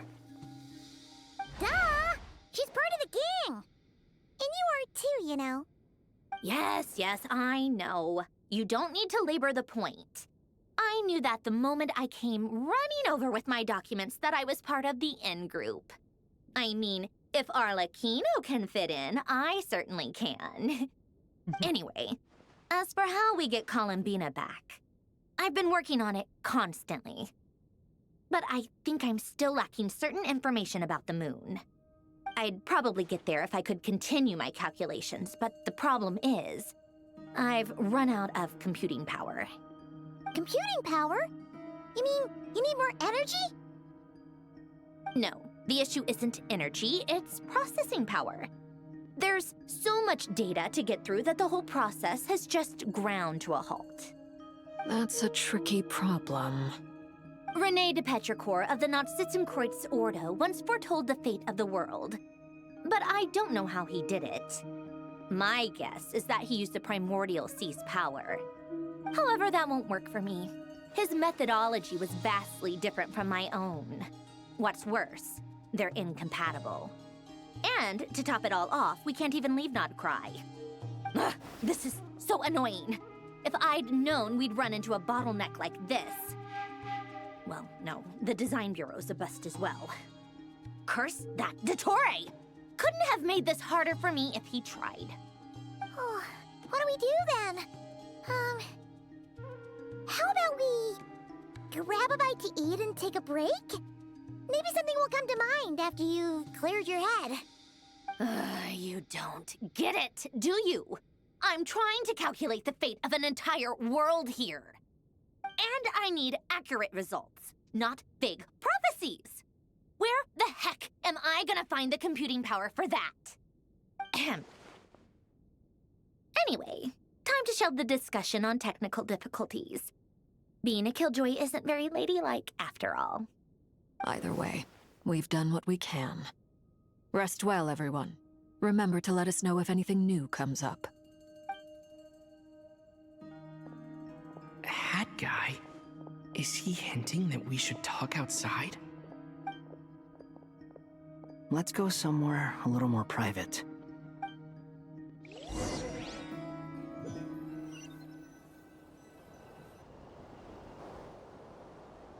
You know that Dory went back to Sumeru, right? Yeah, she mentioned she was planning to head back. Things aren't looking good for Nodcry. She's gone to spread the word so that Sumeru has a chance to prepare for the worst. From what I know of Dottore, there are two possible reasons why he hasn't made a move yet. One is that he's still working through some kinks in his new powers. The other is, he wants to see how we're going to react. He'll easily devour everything eventually, so I guess he's in no rush to make it happen. The first false god he made was me. Now it's his turn. Even though my records were erased from Irminsul, Dottore's ideas haven't changed one bit. He once told me that becoming a god was like turning yourself into a hungry wolf or giant serpent to devour the moon. Clearly, he began studying the moon goddess's powers long before he even tried making a god. He's always wanted to get his greedy hands on divine authority one way or another. And in the end, he devoured the moon where I failed. In the desert of Sumeru, there is a chessboard built by King Deshret, also known as Al-Ahmar. I don't know if it was a real game, or if he was just trying to challenge his servants and citizens in some way. But creating games and setting rules, gods do that as a matter of course. That's the kind of power Dottore craves. Now he has the Trilunar Authority. His power is leagues beyond the common people. I don't think there's any point in other nations rushing to the front line. They're better off focusing on defense and hoping they can fend off any threats that spill out from Nodcry. Either way, Dory will inform Lesser Lord Kusanali, and she will contact the other gods in turn. The Seven will have some recourse available. If nothing else, their protection should keep the rest of the world from descending into chaos as quickly as Nodcry has. So on the bright side, even if Nodcry is doomed, your friends in other nations won't be in any immediate peril. That's good to know. But I'm not ready to give up on Nodcry yet. There's a word for people who refuse to let anything go. It's called being greedy. Maybe it sounds greedy to you, and probably naive too. But whatever you call it, that's what gives me the determination to keep fighting. Battles are fleeting, but the will to fight is a long-term commitment. Give up for even a moment, and your resolve will shatter. Why do you always feel the need to do the right thing? No one is born to be a savior. I mean, who's gonna criticize you if you fail or give up? Don't take this the wrong way, but Dottore said something similar to me. I guess the Fatui attracts people who don't believe in saviors. Not necessarily. It's less about belief for me. I just want to know how determined you really are. After all, I don't owe anything to anyone else here. Only you. You look kinda worried. If your arch-nemesis was about to achieve their ultimate goal, I think you might feel a little worried too. That's true. Dottore is about to become an omniscient, omnipotent deity. That's gotta be a bitter pill to swallow. Still, you're calmer than I expected. Obviously. I have to admit that my past self was a reckless fool who misunderstood not only the point of revenge, but how to achieve it. And as much as I want my vengeance, I know I'm not gonna get it by acting alone. If the world's taught me anything, it's to think before I act. Too bad it never taught me any other virtues, though. So, I am going to destroy Dottore, no matter what it takes. So, what's your plan? I'll get to that. First, tell me, what do you think of Sandrone? Just like Paimon said, she's a friend, part of the gang. How much do you trust her? This is a serious question. Think carefully before you answer. Although she's with the Fatui, she has her own values, and she's helped us a lot. If nothing else, she's clearly going the extra mile for Columbina. I see no reason not to trust her. If you say so. In that case, the three of us need to talk. I have some thoughts about her computing problem. It can be solved, but it will come with a cost. How much? If I can afford it, I'll cover it. Sometimes your heroism really backs me into a corner. You know that? Come on, let's go talk to her.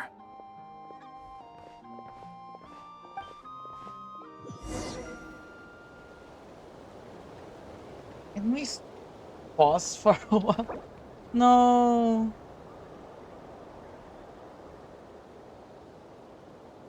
Shit. We can't stop. So we're already in Act 8. So...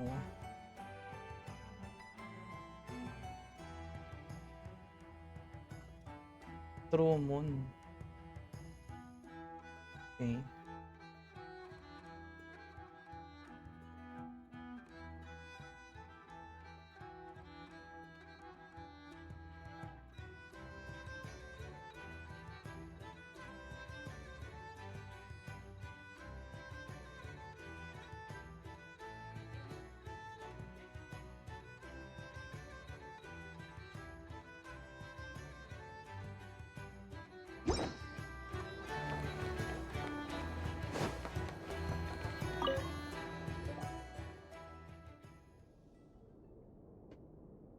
Miss Androne, Traveler. Hey there. Paimon's here too! She was just helping them sort through their things. How did your chat go? That was fast. The call only just ended. Well, you said it was urgent, so we got here as quickly as we could.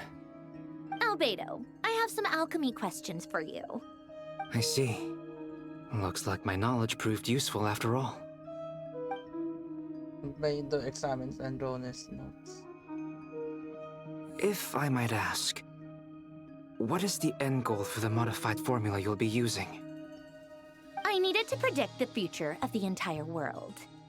But I've run into some teething issues since trying to implement Renee's theory of the four Orthants. I see. I'll have a look at it. Still, computing power is the real issue here. How do you plan to solve it? About that, it's been sorted. Oh, with the Traveler's help? You overestimate me, Albedo. Actually, you're not wrong. He found the person with the solution. Was it Hat Guy? Yeah, it was him. Wow! Go Hat Guy! Seems like all that time studying at the academia is paying off big time. But where is he? Wasn't he the one who asked Albedo and I to come here? Come with me.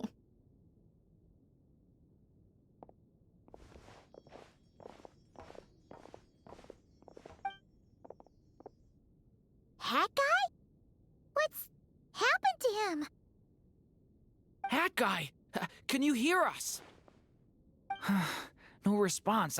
I guess he's in hibernation. Hat Guy mentioned that he was a puppet. It seems that his functions are currently shut down. I presume this has something to do with the solution to your computing problem. That's right. He and the Traveler came to see me. Wait, what? You have a solution?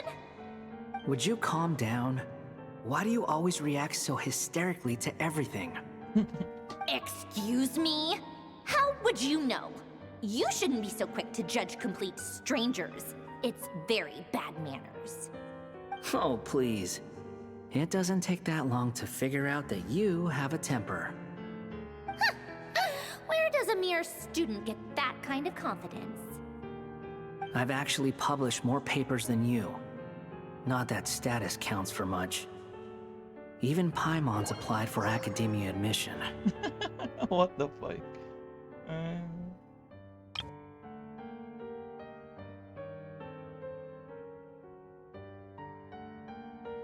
Huh? Are you serious? See? This is why I can't be bothered to explain myself. She recognizes no one's skills but her own. Okay, fine. I'll hear you out. So, tell me, how do you propose to solve my computing power problem? This world itself is constantly processing all kinds of information. If it's the world's future you're trying to calculate, you need a processing device that's designed to cope with that volume. Easier said than done. Only Irminsul can handle that kind of... Wait, is that what you're suggesting? But surely we can't just plug my formula directly into the ley lines. You should be able to tell that I'm not human, right? Yeah, I noticed. The technology, though, seems pretty ancient. Very different from Pontaine's. It's a completely different system. Conrian, to be precise. I'm what they would have called a puppet. Puppets need an energy source and processing power. The artisans who built them sought out the materials most suited for that purpose. You? Do you mean... The Traveler and I have talked it over. He's willing to vouch for you. So, I'll allow you to borrow my core for your calculations. It was built using wood from a silver white tree, which makes it a small part of Irminsul. Conrian technology and Irminsul wood. Who in the world could have built you? Are you sure about this? A puppet without its core will cease functioning completely. And if it's left in that state for too long, it might not recover. You could die if you do this. You do realize that, don't you? I can put two and two together, yes. No need to rub it in. I won't lie to you. This has never been done before. I cannot guarantee your safety. Doesn't matter. I'm prepared for the worst. Did you two actually talk this through? Is he... Are we really considering this? Yes, we discussed it. The bottom line is, he trusts me, and I trust you. Let's give it a shot, shall we? Honestly, I have no clue where this kid even came from. But for whatever reason, he lent me his core to use in my formula. I'm very close to finishing my calculations now, and the core is currently in use. So I'm sorry, but I can only show you a sketch right now. This is what the core looks like. Oh. A silver-white branch. It certainly matches the legends told about Irminsul. Is Hat Guy gonna be okay? He's not gonna die, right? Right?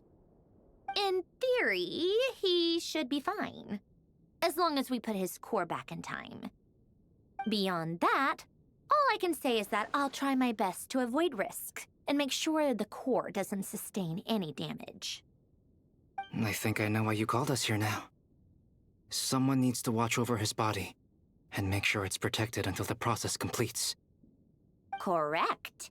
He said that the only ones he trusts here are you two, and the Traveler. And the Traveler will have other work to do. Look after Hat Guy for me. He will have our undivided attention. Aww, Hat Guy.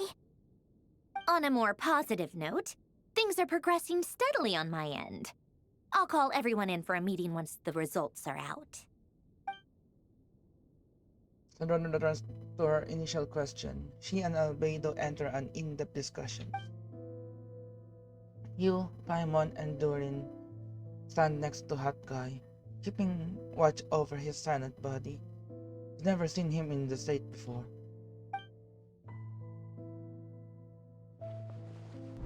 The worst case scenario with the core removal is either a system reset or a total loss of function. But I'm not afraid.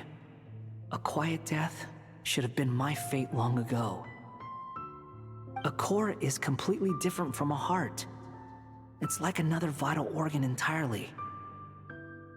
I never believed it could be a true replacement for what I sought. But in the end, it turns out the core was more useful to me. Pretty funny when you think about it. It's like the punchline of my entire life. Do you think there's any difference between a puppet and a human? If not, then this would just be another samsara. I have already experienced both a past life and a next life. Part of me wonders whether I'm only capable of making this decision because I've become a real human. What's with that expression? Isn't this a good thing? Sandrone will succeed, won't she? She has to. She will. We all have to persevere until this is over. That's right. And I'll protect you all until a moment of victory arrives.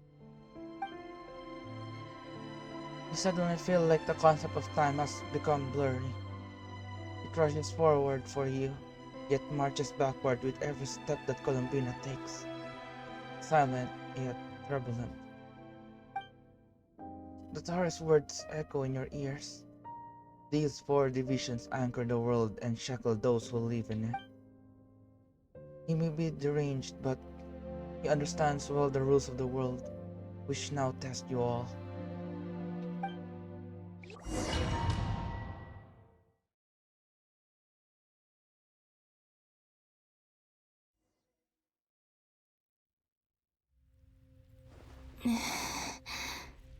Who are you? Call me Sonnet. You have the same power as Canon. Oh. Oh. I think she'll be a playable character. Probably.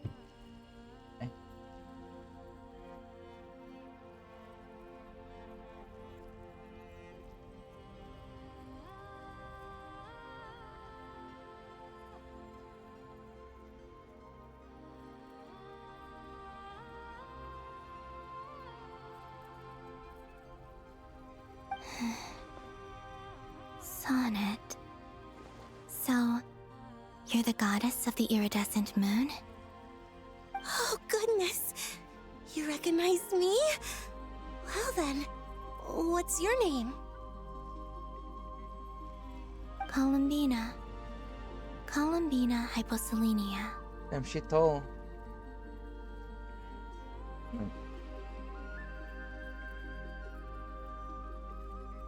She doesn't look like an NPC. Hyposelenia? What a lovely lovely name. Did you choose it yourself? It was a joint effort between me and my friends. Friends? You mean your friends in the heavens? Huh? Oh, sorry. You must be exhausted. I apologize. Hang in there. Let me introduce you to my older sisters. Do you mean the other two moon goddesses? Arya and Canon? Wow, you sure know a lot. Hey, does that mean that our story goes on into the future? So basically, the moon goddesses are not dead. They just went to the moon reflection dimension thingy. That's why they are considered disappeared or gone. Oh, I guess that wasn't the best question to ask. It's alright. We were prepared for that possibility.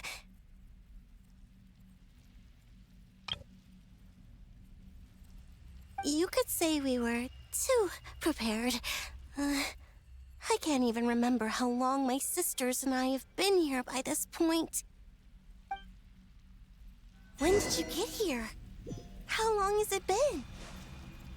I can't say for sure, but it feels like it's been forever. I see. Are you feeling alright? You look a little unwell. I can hold out a while longer.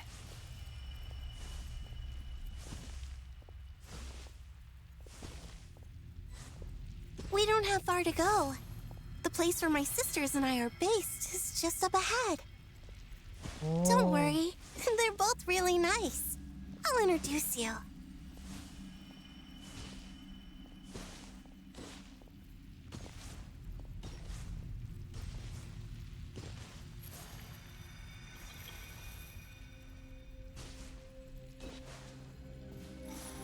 Damn. Sisters! I'm back! And look who I've brought with me!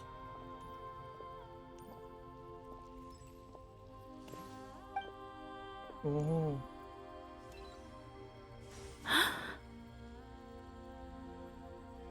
Oh shit.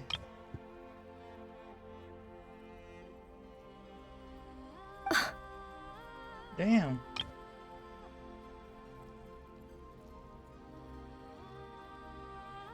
It's our lovely little sister, born in the far future. That's why they're four. The pleasure is all mine.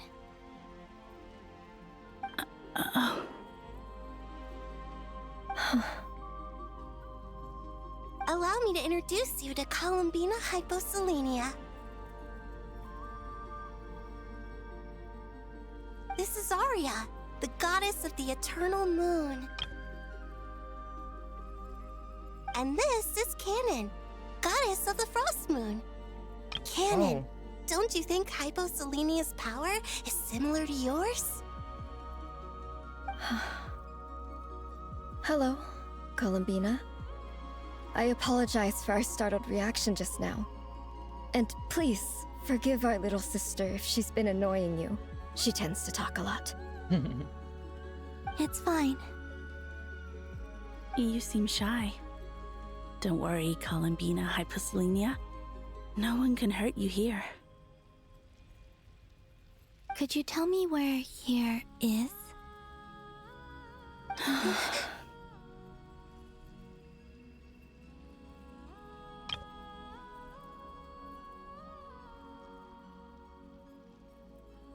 Please.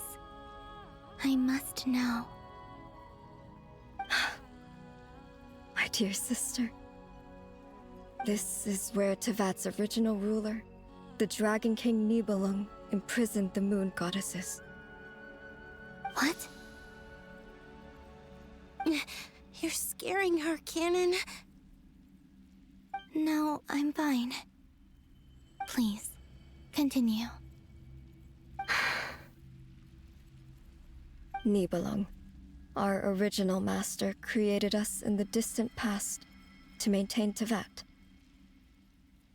But he left this world and traveled into the dark universe beyond, to explore worlds vaster still. Day and night, we fulfilled our duty in the heavens, until the day that the first descender arrived. The great ruler of the firmament. Oh. The heavenly principles. Is that what later generations call them? I see. But we did not reject them at first, nor did they seem to harbor ill intent towards this world. We coexisted in peace. They were like a guest in our home. Slowly, however, we came to realize that our guest had a growing desire to change and dominate the world. And you didn't stop it?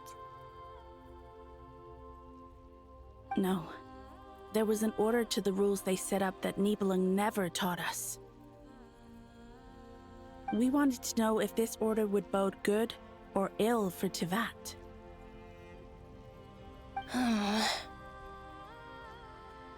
All right. Canon and I wanted to know.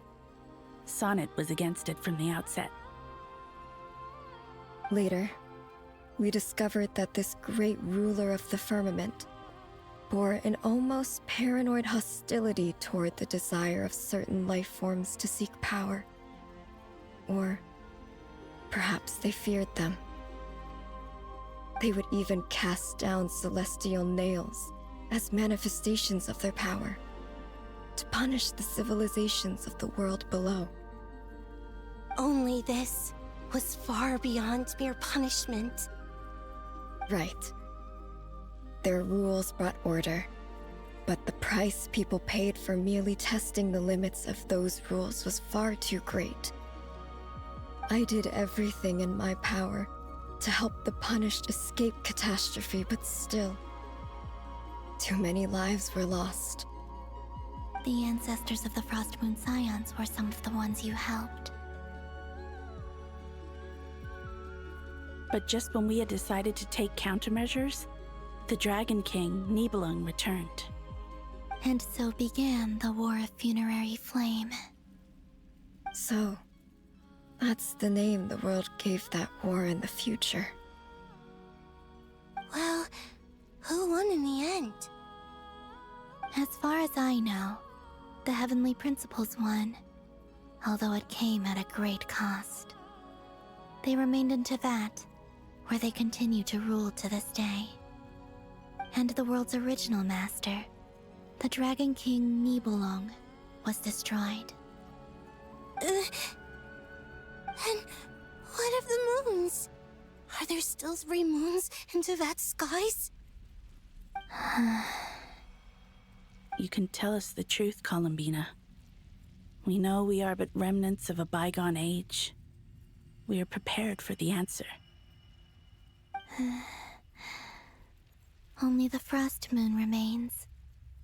But it has been cast beyond the false firmament by the Heavenly Principles. The eternal and iridescent moons were both shattered during the war. So death finally came for us in the end. Sonnet. But you're still here, aren't you? A moon goddess cannot live without her moon, Columbina.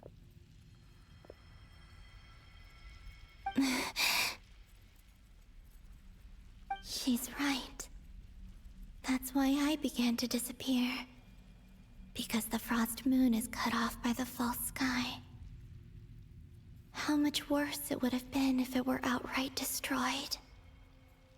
Our souls may endure within this lunar palace, but if our moons are destroyed, then we shall disappear the moment we depart from it. I'm sorry. There's no need to apologize to us, dear sister. If anything, we owe the world an apology. If only we'd decided to act sooner, rather than arguing amongst ourselves. All the more reason not to spend this time in regret and repentance. Instead, we should focus our efforts on how we might help our future sister. Sorry? Don't you see, Columbina, your story is not yet over. Is that not why you are here?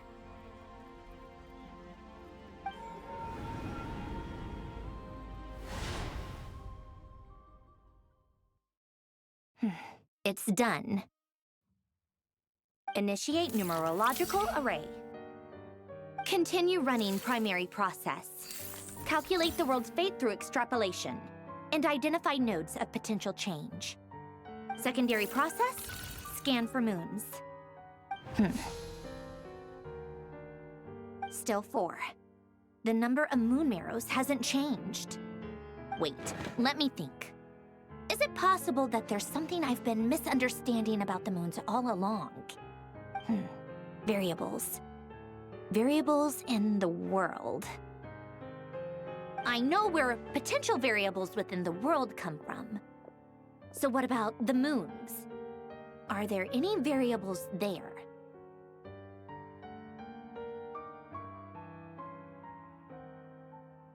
Like their life or death, for instance. What if being alive or dead makes no difference to a moon? But that's so strange. Even immortal gods can die. Why would the moons alone be... Wait! Wait! I've got it! I've got it! If alive or dead is considered a variable, we might have had this wrong the whole time. No one ever said that a moon marrow equals a living moon. We just made that assumption ourselves. Initiate secondary process. Scan again. This time filtering out interfering perimeter, moon marrow. I don't care if they're natural or artificial. Get them out of my search results!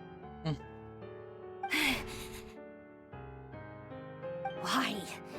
It says 3 moons still exist into that, even after excluding the moon marrows.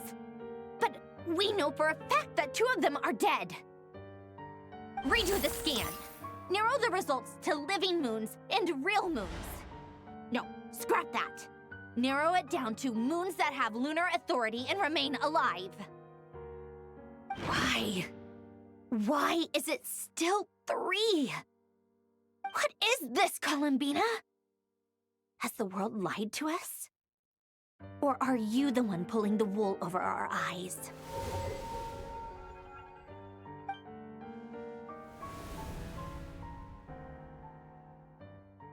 So, you think that the moon's reflection might be where Nibelung imprisoned the 3 moon sisters? Yes, it would explain a lot, such as why that space would respond to a moon goddess's power, opening the moon gate at her command. It would also explain why Miss Columbina has been unable to leave, and why time flows in reverse there. In the messages she sent, Columbina promised us she'd find a way to return, but we have no way of knowing how, when, or where this might happen. The fact that she still has yet to reappear in this world indicates that returning from that place is no easy feat. We cannot afford to simply wait for her.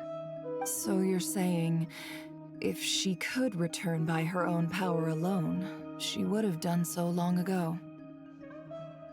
Yes, she certainly wouldn't leave it to this late stage when it's so touch and go. I've been giving this some thought, and I've come to believe that Luana's Har might be an anchor that she left behind, as a sort of future waypoint. This could also explain why Luana's Har is always by the Traveler's side. Sounds like a plausible theory.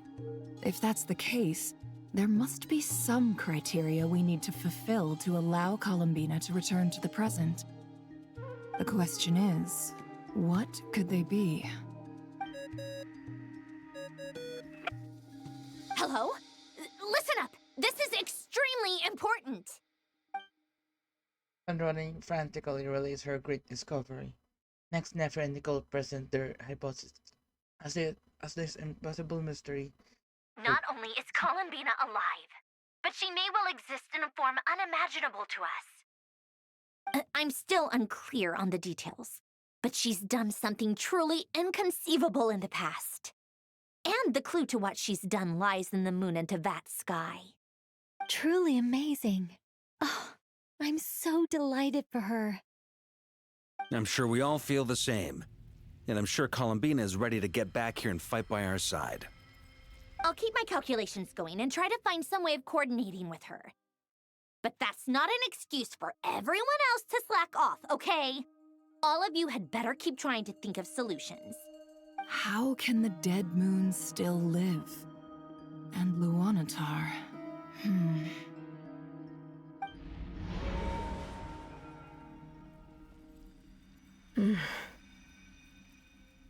It's hard to believe that's what will happen in the distant future. Our authority is linked to the most fundamental rules of Tevat. I suppose it's no wonder that many would covet that power. I didn't realize that when you said friends, you meant people who live down in Tevat. That's so lovely. I always wanted to go down there and have some fun. Have you ever tried leaving this prison? Of course. Between us, we've tried everything. But no matter where we go, this space will eventually bring us back here. It's like the center of a whirlpool. Everything ultimately converges here, at the moment when Nibelung imprisoned us.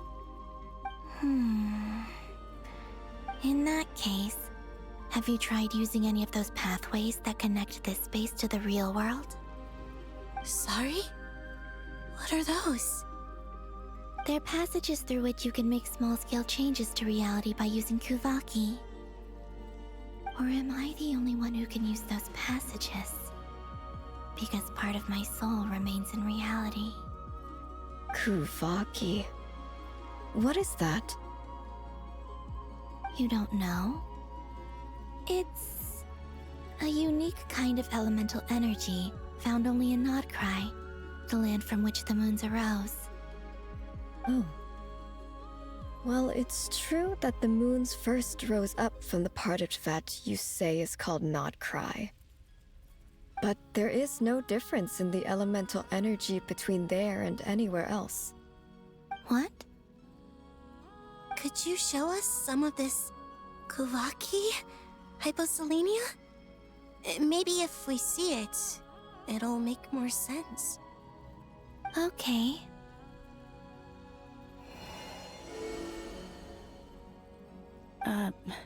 Isn't that just your power?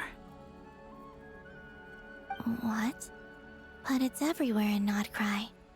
In the air, in the land. Even the creatures who live there have adapted to its influence. How curious. This Kuvaki certainly did not exist anywhere in the world before we were imprisoned. Let alone influence living creatures.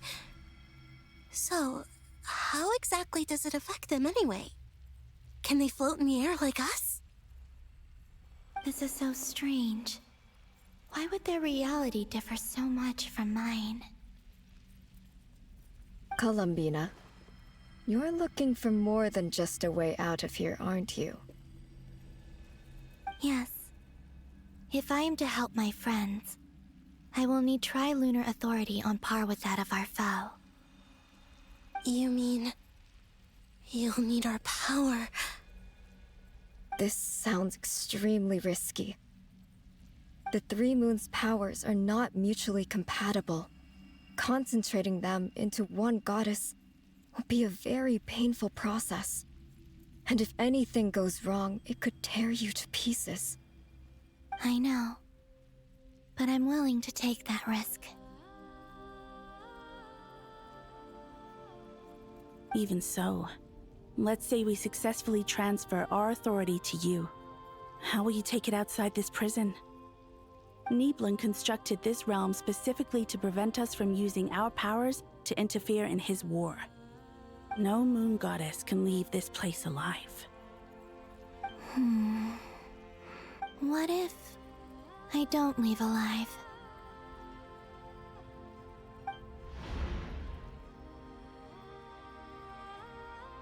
Where do we even start? How are we supposed to figure out what we're meant to do to help Columbina?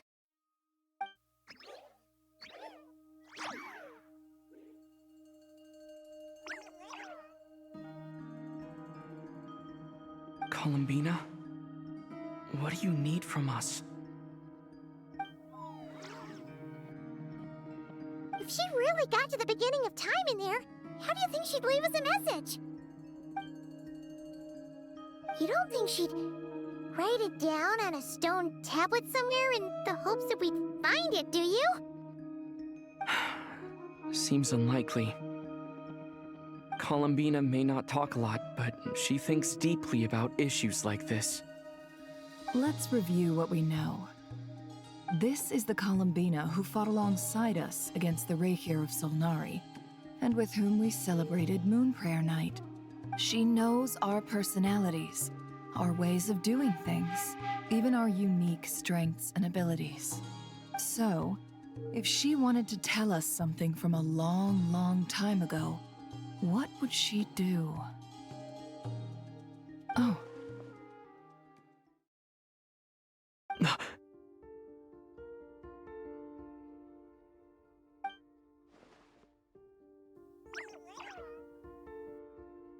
Traveler, you once said that those golden ripples also appeared when Luanatar was born. What if Columbina left Luanatar here, not just as an anchor to the real world, but for some other purpose? If she is part of Columbina, and Columbina knows that I can see past events through her. Oh yeah! Like when you peeked into Rarer's past through his heart! Never, wait. If you're right about this, and you can really see past events through Luanatar, your eyes, they'll... Oh, I know. Looking at Rarir's past in Conria was already enough of a strain on my eyes. Looking this far back into the past, it'll surely blind me. But it's our only chance. This is the only way. Boss. We spoke about this once, a long time ago. Do you remember what I said, Yehoda? The day I lose my sight, the Curatorium of Secrets will be yours to run. But... What's wrong? I'd be overjoyed if I were you. This day's come a lot earlier than either of us expected. I need to know you'll honor our agreement, Yehoda. Promise me. Yes, Boss Neff. I promise. Are you sure you don't want some time to think this through? What is there to think through? I should have gone blind after our battle with Rarir. Frankly, it's almost criminal that I got away with it for this long. Then at least let me take some precautions on your behalf. And if you really do lose your sight, I'll visit your office every day and make sure you're well looked after. Oh, please, anything but that. I was actually ready to go through with this. Are you trying to scare me into backing out? As if I could ever scare you. I'll assume you're just joking to calm your nerves. All right, enough chit-chat. Let's do this.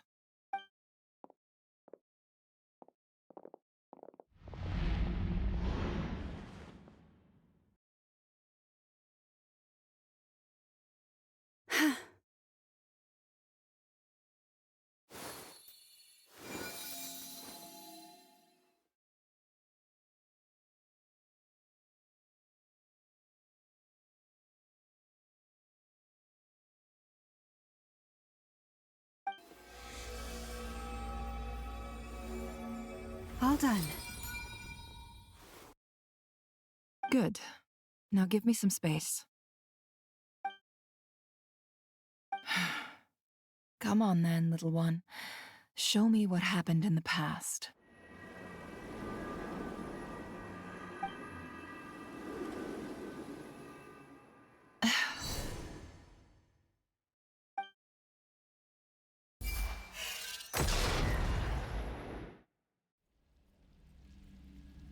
Between the Trilunar Authority, Kuvaki, and the sole surviving moon, the Frost Moon, I think I might know how to get back. But I will need my sister's help. Time to go talk it over with them.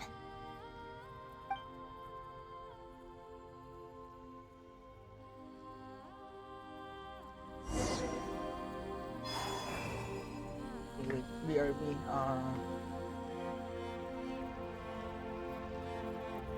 Toilet break. Yan, lag yun.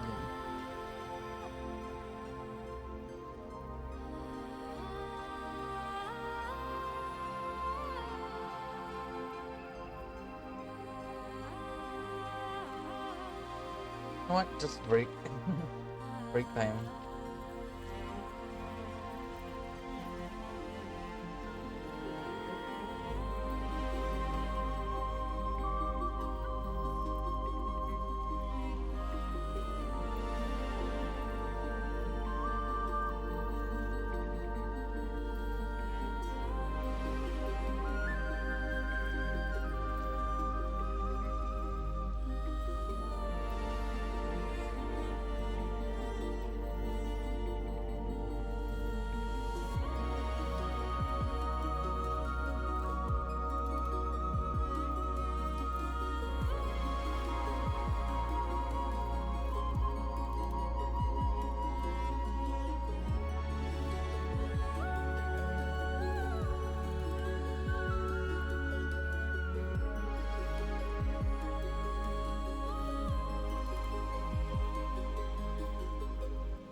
No, I'm back.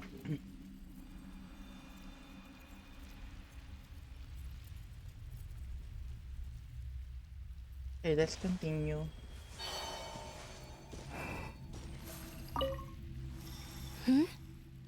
Have you decided what to do? I hope it's not too dangerous. You really scared me when you said that thing about not leaving here alive. Come on, let's go find the other two.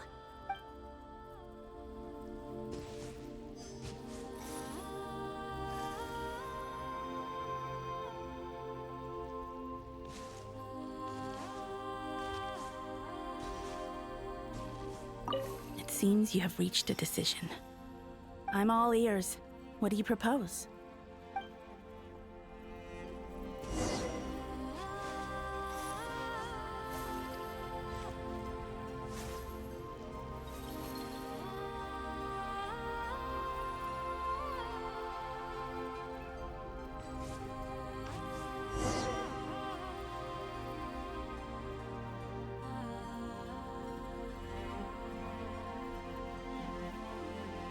Have you figured it out, Columbina? Them, they're so beautiful.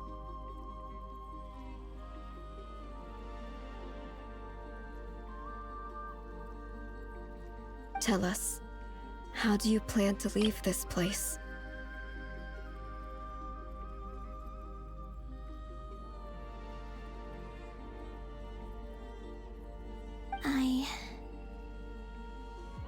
I intend to die here, in this moment, and then be reborn in the future with the help of my friends.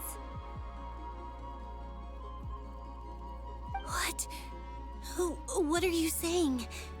How can the dead be reborn? And how will you inform these future friends of your plans? You can't exactly leave oracles. Nothing can escape this place. Not a single ray of moonlight. And even if you found a way, what if they never find the message you left for them? You'll... No, that won't happen. Come again? They will find my message. I'm sure of it. I'm not following. How exactly will you achieve this? It's quite simple, really. First, I will leave my soul here.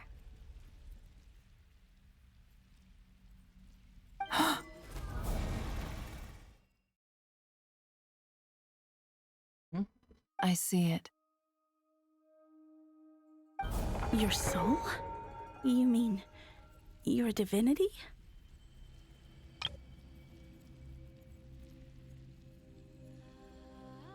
Yes. I once left a portion of my soul in the future. One so small that this prison barely noticed anything. In this very moment, she can resonate with my soul across time. When the time comes, I believe that she can serve as an anchor to pull my soul from here back to the future reality. Just as gravity connects the world to the moon. Exactly. In the future, where I came from, the moon has been cast beyond the false sky, but I can still feel that it is there. In a similar way, I can feel a connection to the soul fragment I left behind even now. My friends can use it to detect my presence. But how do you just leave your soul here? Is that even possible? On my way here, I met an ordinary mortal who entered this place long before I did. Her body is long gone, but her soul remains. And before that, I encountered an old enemy whose entire soul survives here intact, while the power that once corrupted his body has faded away.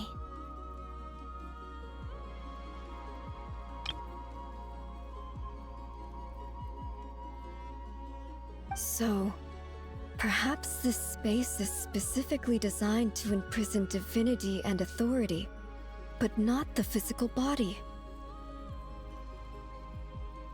Still, even if your body can escape, would it not just be a lifeless husk without the soul inside? Wait, is that what you meant when you said you wouldn't leave alive? Yes. I shall turn my body into moonlight and pour it over Nodcry. That power shall protect the land and quietly blend into it, awaiting my soul's return in the future.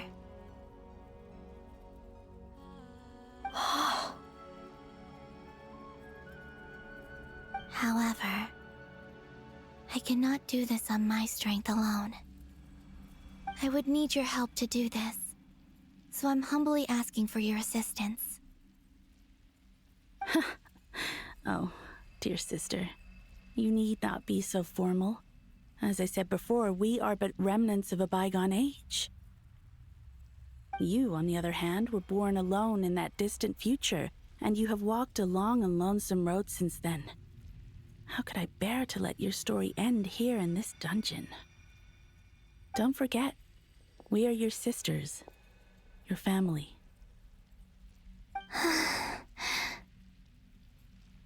Arya's right. Actually, I've always wanted a little sister. Can you imagine how it's been for me? Getting nagged by 2 older sisters all the time. Now, I finally get to be the big sis. And not just that, but I get to help you return to your world, too. How could I say no to that? Sonnet.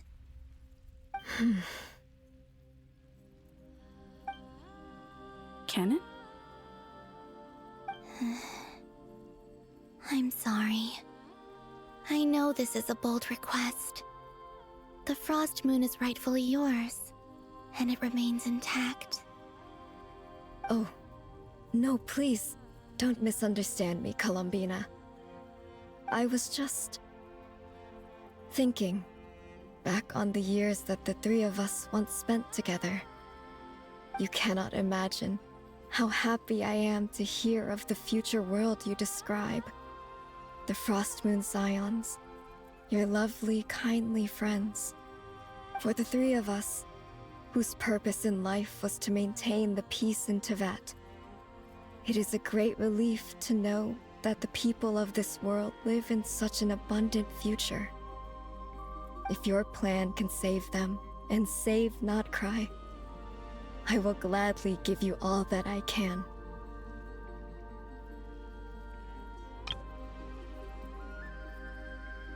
Besides, the 3 of us have been together since the day we were born. I could never abandon them to live on alone without them.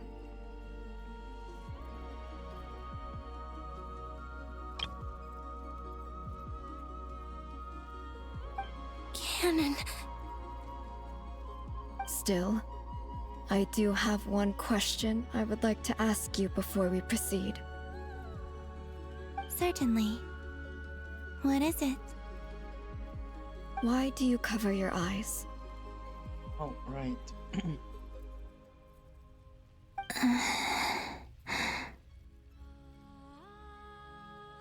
Yeah, I was curious about that too. But it seemed personal, so I didn't want to intrude.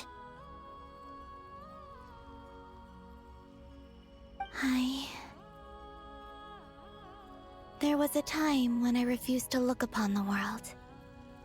I believed it was full of nothing but lies and falsehoods.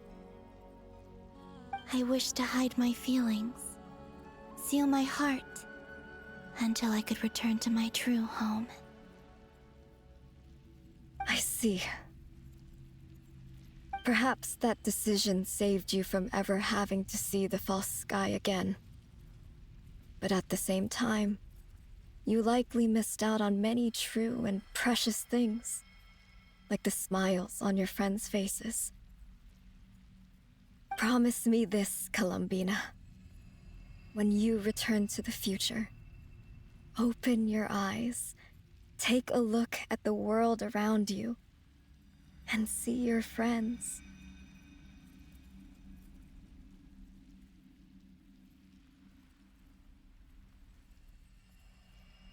I'm sure that you know this already, given that you long to return. But that is your true home.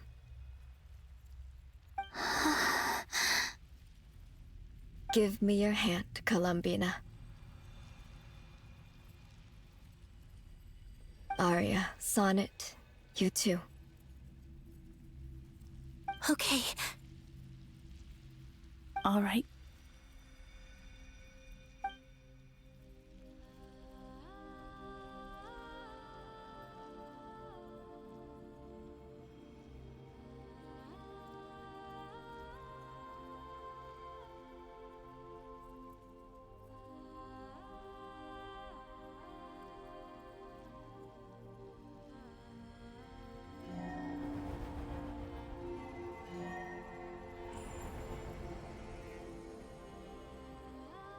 We once were the song sung for eternity, but now it is you who must continue to sing. We once were the tides in the great river of time, but now we subside, and you arise. We were the messengers of madness and inspiration. But now, the lies have faded, and your truth must endure. We are souls awaiting the sun. You must return to be with those who smile when they see your face.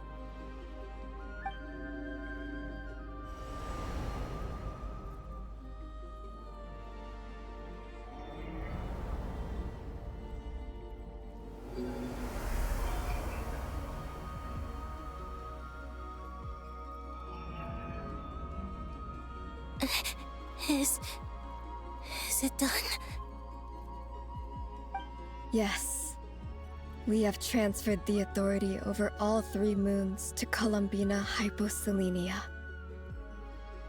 From this moment on, she is the Tri-Lune Goddess, the one and only moon goddess of this world.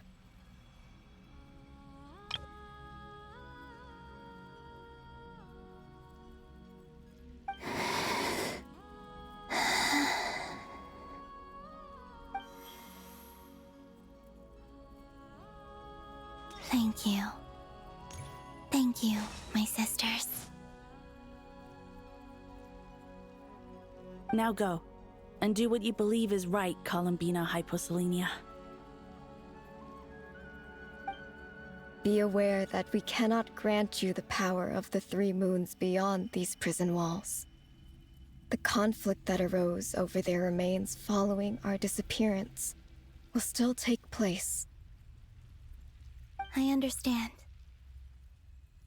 Sisters, oh, my body. It feels... Now that we have given up our power and authority, our bodies are merely mortal shells. This prison is dissolving them as we speak. It's okay, Sonnet. The end must come for every god, just as it does for every human. That's all this is. The final destination of our lives. Canon and I will be by your side the whole way. We have one final request, Columbina. Could you use the 3 moons' power to send us back into the real world? Now that we have lost our powers, I doubt this space will seek to hold us further. It's just... we would like to spend our final moments together in the only place we ever called home. Of course. Gladly.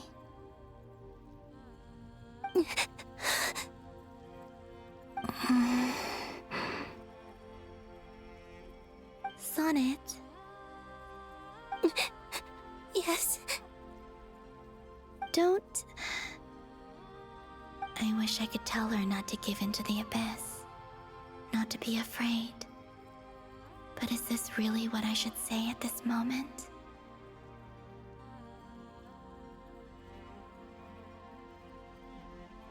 Don't forget. I'm so glad to have a big sister like you.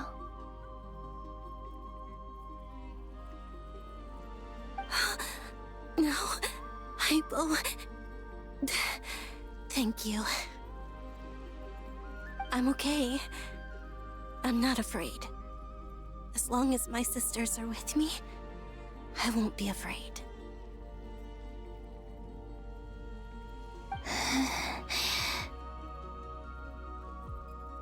It looks like this is goodbye, sisters.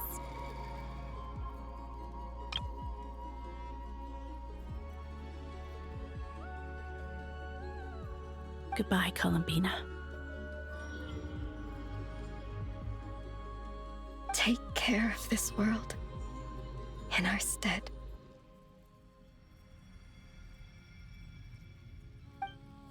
I will.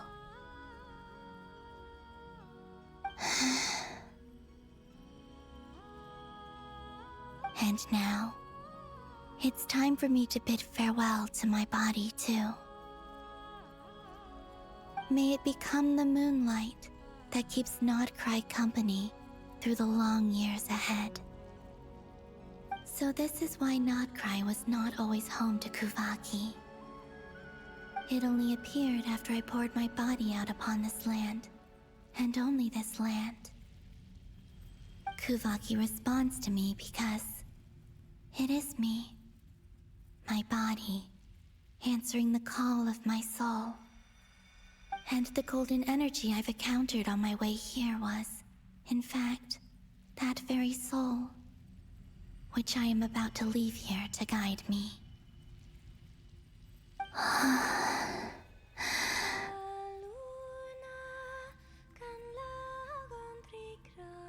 O power Trilune, eternal moonlight. I, Columbina Hyposolenia, lay aside my body. Let it be cast into the dark night to illuminate the future. May it be a companion to all who dwell beneath the moon.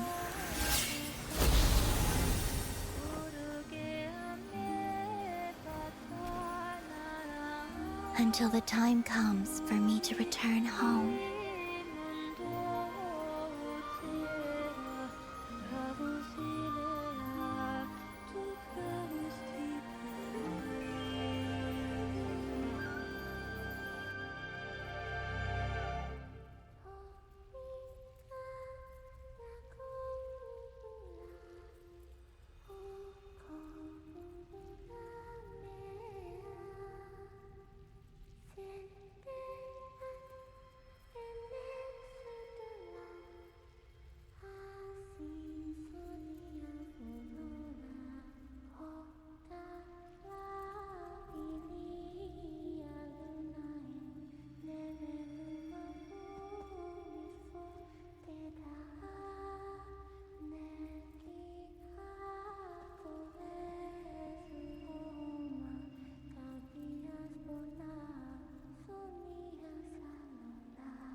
Boss!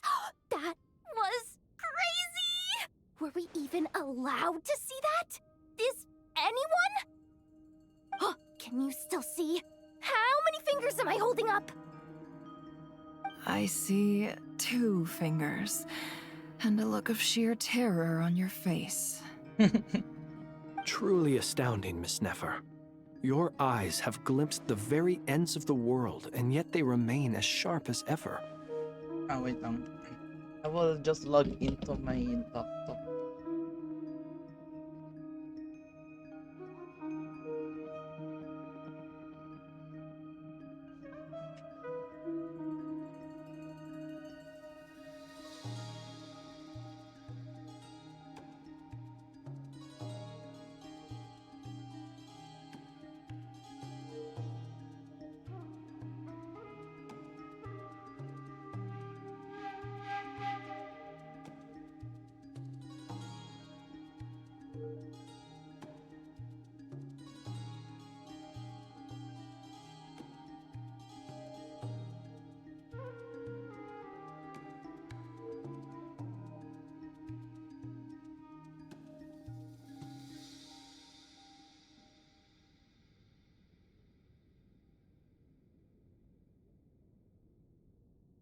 Or is the credit for this miracle due to Miss Lauma?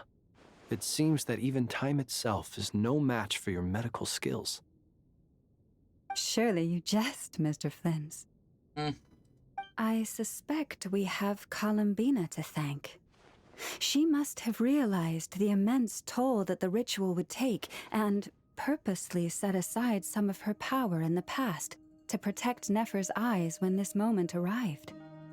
There is always a great price to pay for witnessing the truth, but it seems that this time, Columbina has shouldered that burden on our behalf.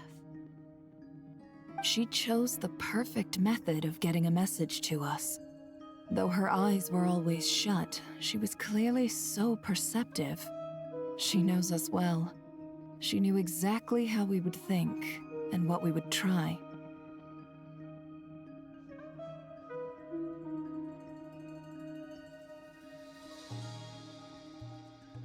Despite being separated by time and space, we're seeing the same possibilities and seizing the same opportunities. We still don't even know if she's okay right now. But as long as there's a chance we can do something, we'll fight to make it happen. We'll get you back somehow, Columbina.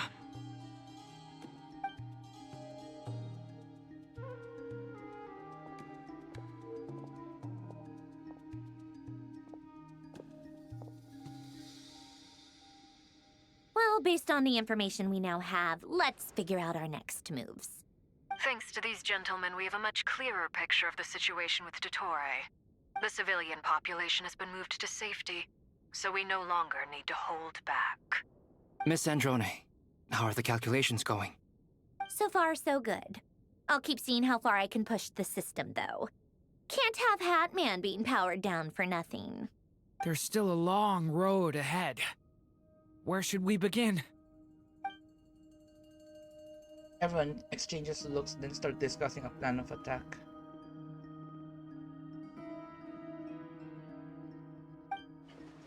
The battle ahead is filled with unknowns. No one can say how strong Torres' grasp of the three moons' power is. But you are not about to admit defeat. Everyone is united. Knows that no single person can accomplish the task ahead alone. Our only chance of victory relies on everyone working together. And just maybe, the team can reach the moon and bring your long-lost friend safely back home. Our plan is clear. Time is short, so let's get moving. There's just never enough time, is there? Time is the bane of my existence. Ugh. Anyway, I'm gonna get back to work. All right, we'll do our part too. Yeah.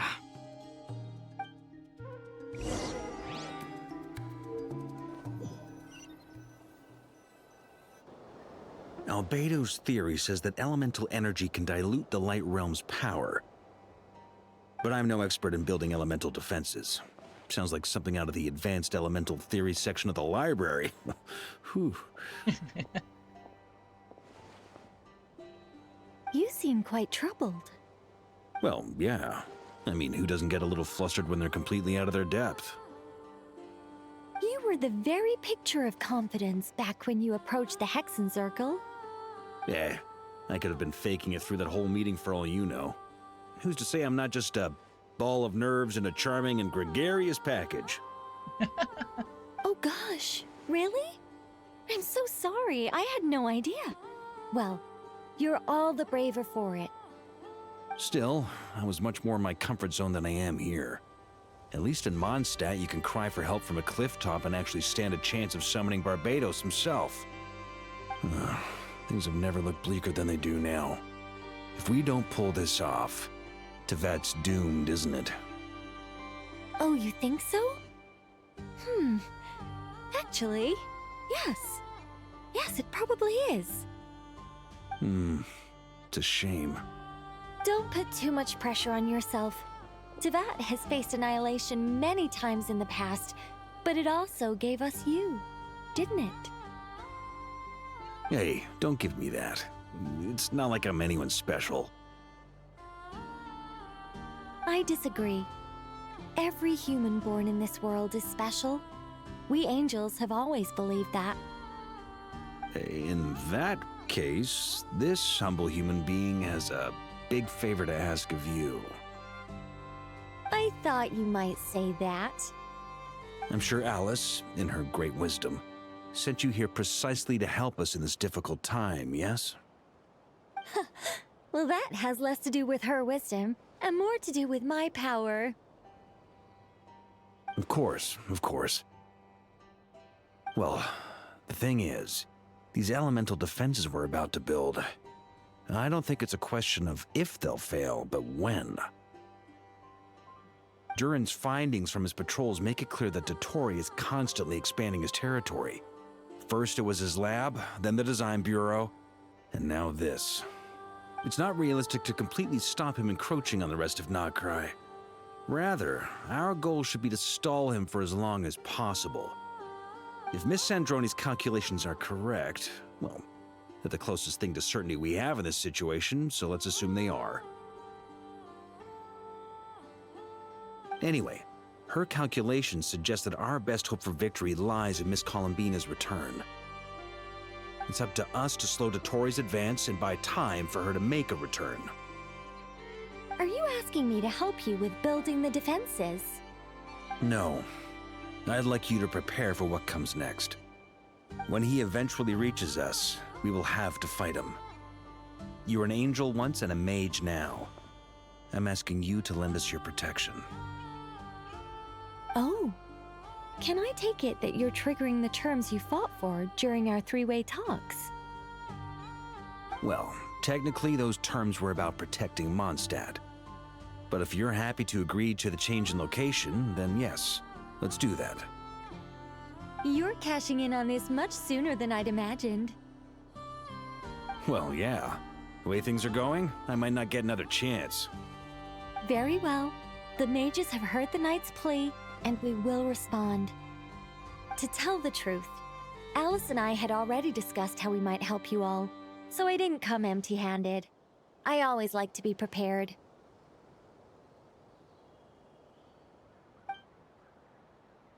We'll share our plans with Varka. This is... wow. Yeah. This is great. Seriously, thank you.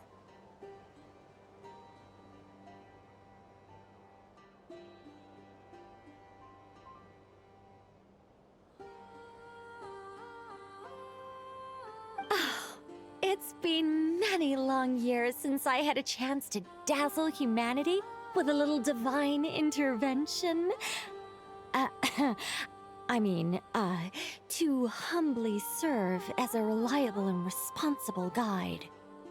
Anyway, Knight of Boreas, please accept this gift in recognition of your great virtue.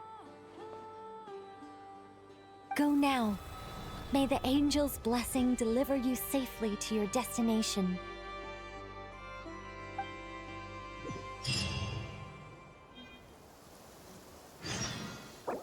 Oh, I'm still not done. Oh, fuck.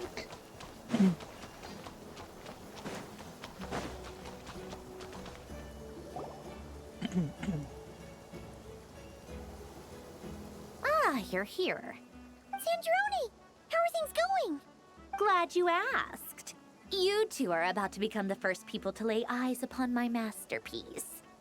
Or should that be the first person and the first, specter? Hey! Whatever. Come, feast your eyes on this. Wow! We've never seen something like this before! This meter displays the progress of my formula. Currently, it's still making the most important connections. Once it's finished running, I'll deliver it right to your side. And then, we can finally bring Columbina back. What do you mean, deliver it? Can't you just tell us over the Dodo communication device? It'll just be some numbers, right? Ugh, you're such a greenhorn. This isn't the kind of formula you solve in math class. It's a highly complex algorithm capable of constructing a framework of rules. Ugh, whatever. We'll be here all day if I start trying to explain it. All you need to know is the formula must be completed before we can bring Columbina back. Got it. I'll share the data with you. Nicole's agreed to let me use her information channel, so we just need to use the Dodo communication device like so. And... there. Now you can check in on my progress. Wow! Look at that! Hey, wow. You're amazing, Zandrone. About time you recognized my genius. Took you long enough. Anyway, that's all from me. You should check on the others if you have time. Make sure we don't have any weak links in the chain. That might sound harsh to you, but close supervision is a common practice in a Fatui. Not looking to catch anyone out. I just care about everything going smoothly. That's all. I'm kinda stuck here while the formula's running, so I need you to be my second pair of eyes in the meantime. Okay. Talk to your companions.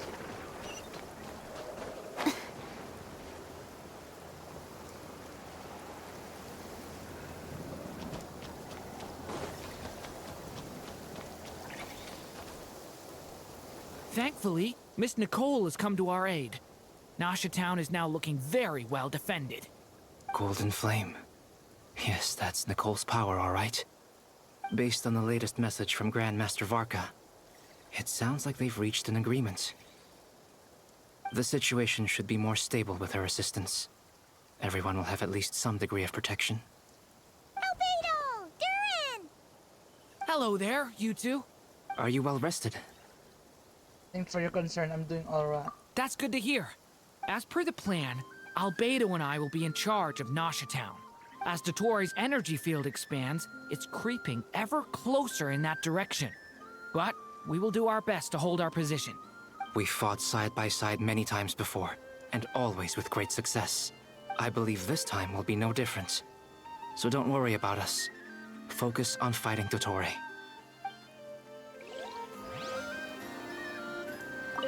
As Dottoro's energy field expands, it's we fought side by side. I believe this time will be no different. Traveler, Paimon, a pleasure to see you both. Twins! How's everything coming along? Fairly well, if I do say so myself. Personally, I am ready to confront Dottore head-on. Ooh, you sound much more serious than usual. To be honest, I am not usually fond of exercising my full strength. For one thing, it's hardly conducive to maintaining a low profile. Besides, I believe one should have the right to choose when to show their hand. I am conserving my strength until the moment of battle is upon us. Anything to boost our chances of victory. Seeing you get into the zone like this really puts Paimon at ease. Huh, Traveler? Most at ease indeed. I consider it an honor to have your trust. Rest well. I look forward to seeing you both in your element during the battle.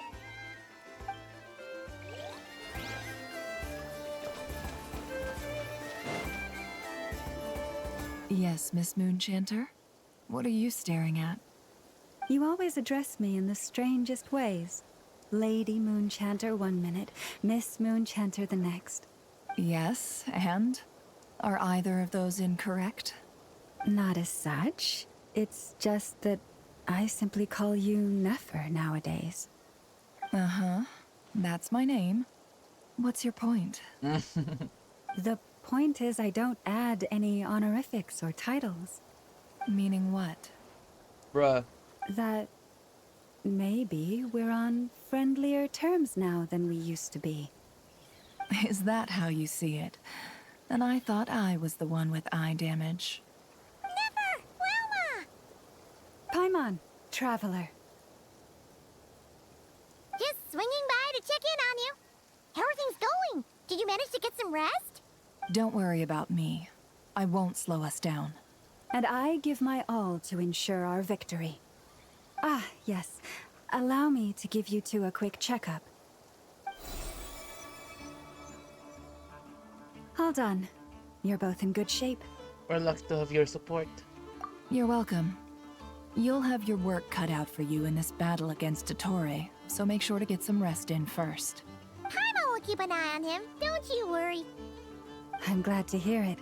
Take good care of yourself, too, Paimon. Sure thing!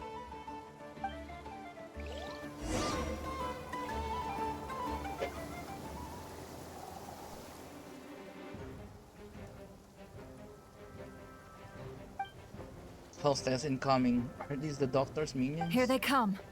That's quite a horde. As we expected. Get ready, everyone! Take your positions, and prepare to engage. Let's begin. I'm at the ready.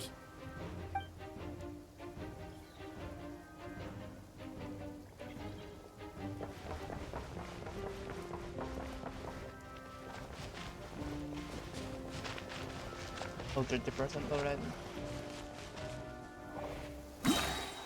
What a waste of time! Go! Yeah! Run while you still can! There's nowhere to hide! Observe. Another one. Be silent. Night falls. You're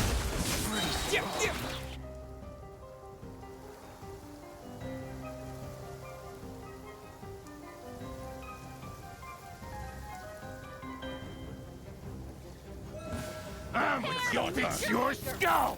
For the everlasting forest. The mystery unravels.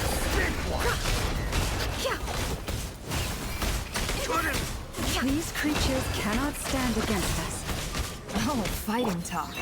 Just don't let your guard down. That goes without saying. I'm hardly the risk taker in this group. Excuse me? One heart, we pray. Seek within.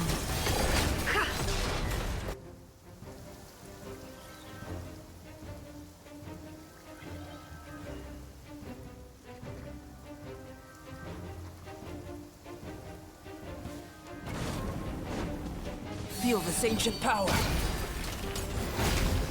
story has only just begun!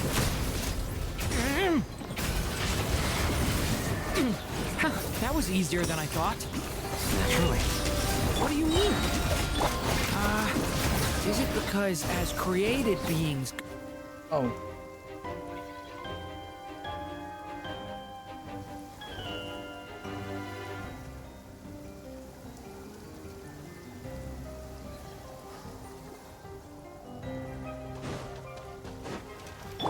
For the everlasting forest, leave this place.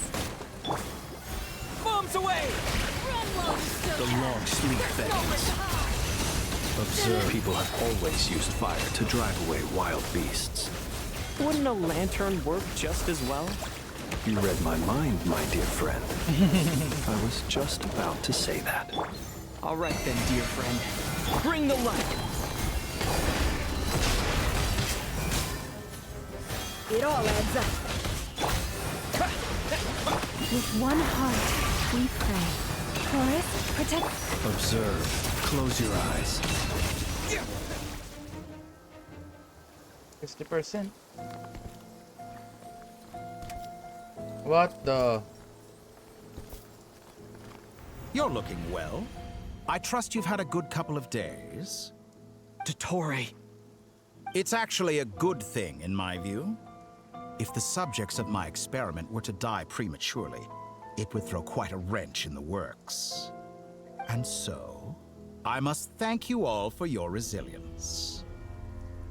We are no longer on the same level, but you are nonetheless worthy of my respect. A creator god should be merciful and gracious after all. And in any case, it is only right that before I end your lives, the world is informed of the arrival of their new god. Don't tell me. Oh, I thought I'm gonna... I got seen.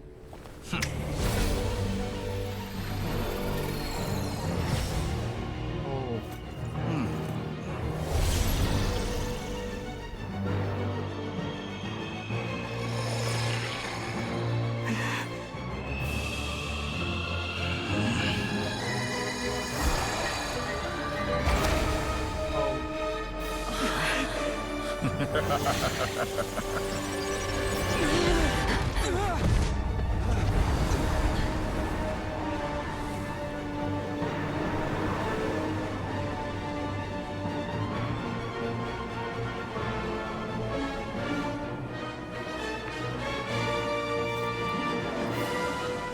experiment begins. Oh my gosh. With the marrow of the 3 moons in my hand, behold the false moons fall!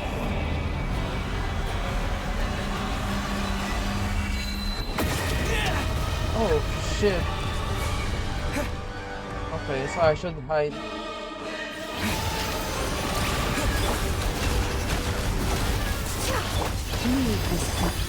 Be silent. Night falls. Pathetic. Can't hide the truth. It all falls into place. Go. Keep it up. You cannot face me. Seek within. Oh. Enjoy.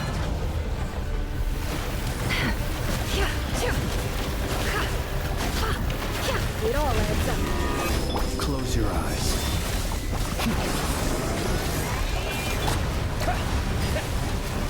Did you honestly No think more that would lies. hit me? Can't hide the truth. First, like an ant in my palm. Are you quite finished? Oh shit. I've been moved inside another space. And it's sealed off. Looking at the structure of it, it seems like the Tory intends to trap us here. There's no exit. Oh my gosh. Endurance is about to be put to the test. Moon's remnants fall. Oh no. Go! Shit. It all adds up. Time to come clean.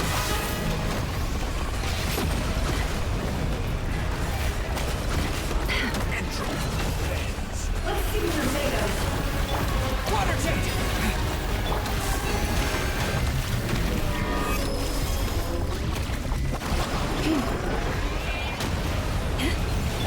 Water jet! No more lies. It all adds up. The mystery unravels. Keep it up. I'm still Genshin sauce. like it. Some results have found it. No more lies.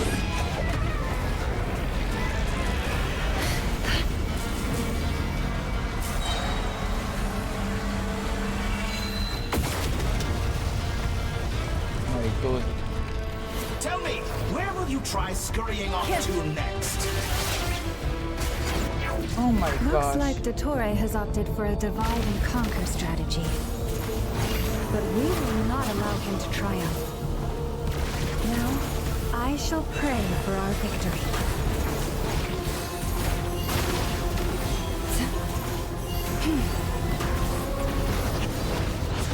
Entry bends to me.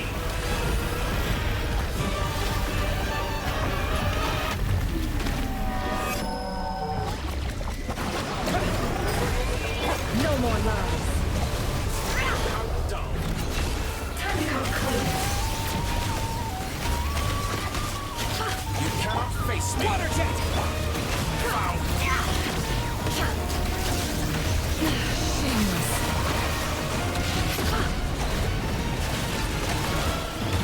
Moon's remnant.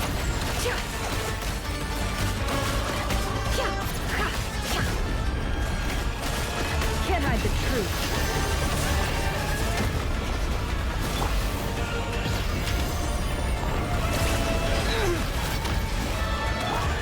No more lies.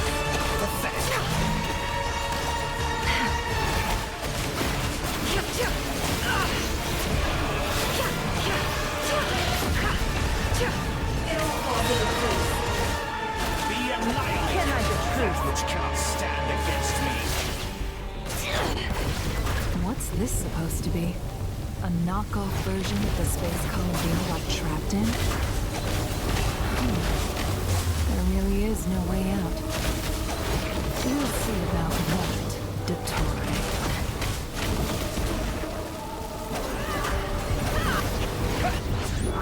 I have not intended to take your teammates from you. But you have a choice now. Obey, and I can release them. Bruh. Did you honestly think that would hit me? The mouth. Reverse. Huh? Reverse? No!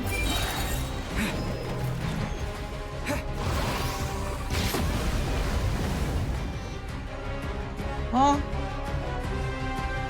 I'm aware you've been working on some little tricks to surprise me with, but it appears that none of them have come to fruition. My guess would be that you're trying to bring Columbina back. But then, where is Sandrone? Or are you trying to buy time for her? I always found their friendship to be a curious phenomenon. Two highly incongruent personalities, and yet they share a deep connection. Speaking of Columbina, I once saw her as like a younger sister. We got along quite amicably while she was with the Fatui. But then one day she suddenly decided she would refuse to take part in any further experiments. To this day, I truly don't understand what I could have done to upset her so much. It's such a pity. I could have had a sister, a family. But alas, she grew to dislike me. You're not fit to be family to her.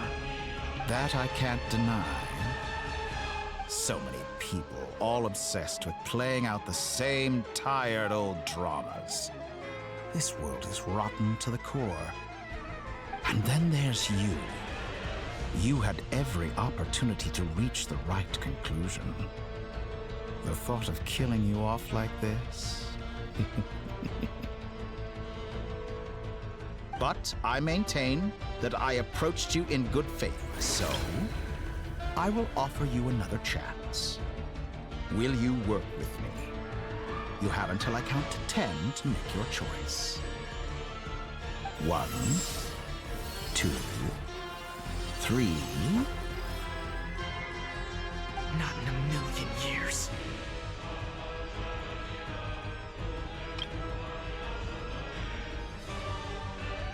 Damn the music.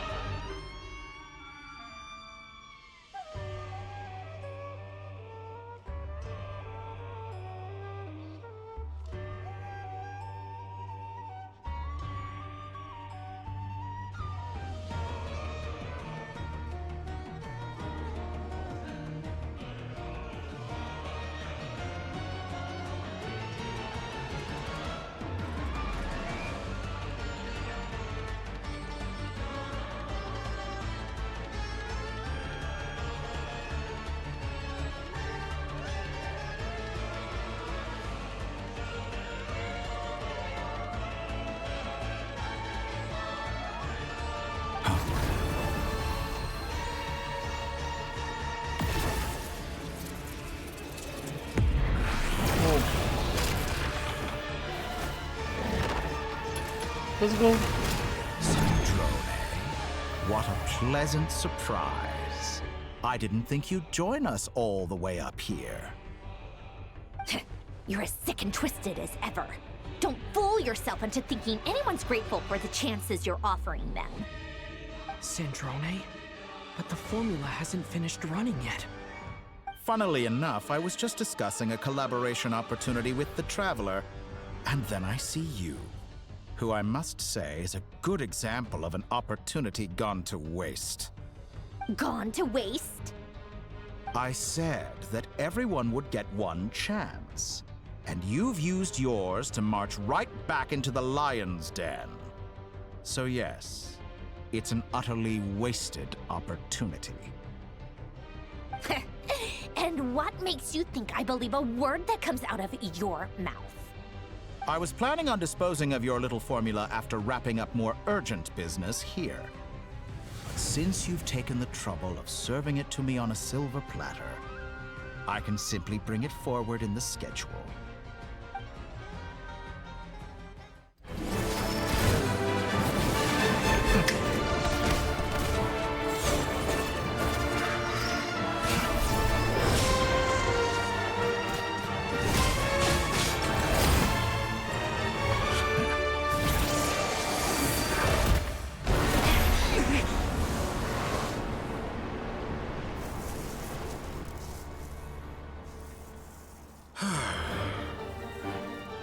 Is this your life's work? This piece of trash.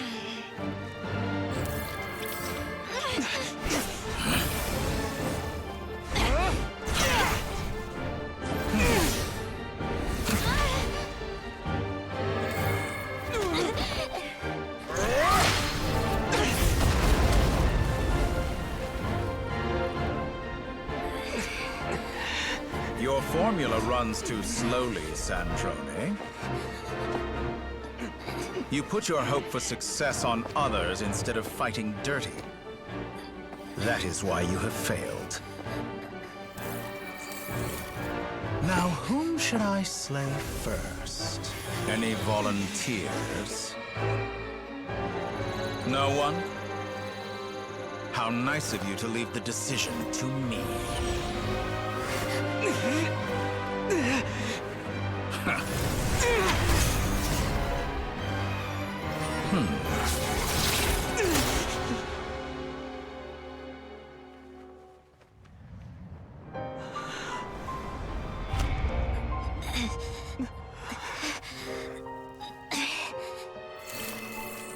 Oh, how unexpected. Sandrone, any last words for me, comrade?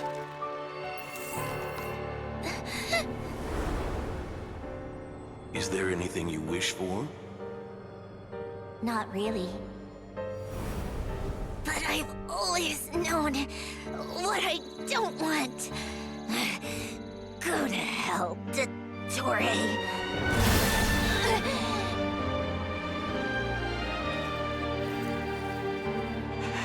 No!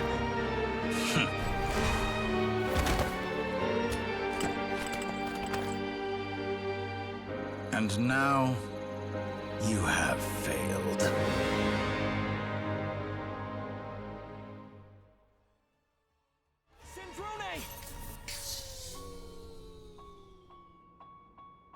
Now you see how fragile mechanical contraptions are. Just a gentle tap, and they fall to pieces. However keen of an inventor Sandrone may have been, her death spells the end of the formula that was running inside her body.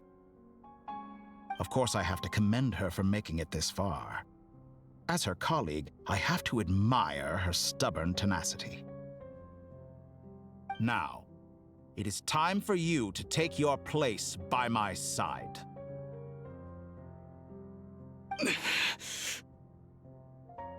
My count was interrupted, but the second chance I extended to you still stands. Once again, you are welcome to join me. By now, I'm sure you have gained a greater appreciation for the power and authority I wield. What is stopping you from embracing a new world of endless possibilities?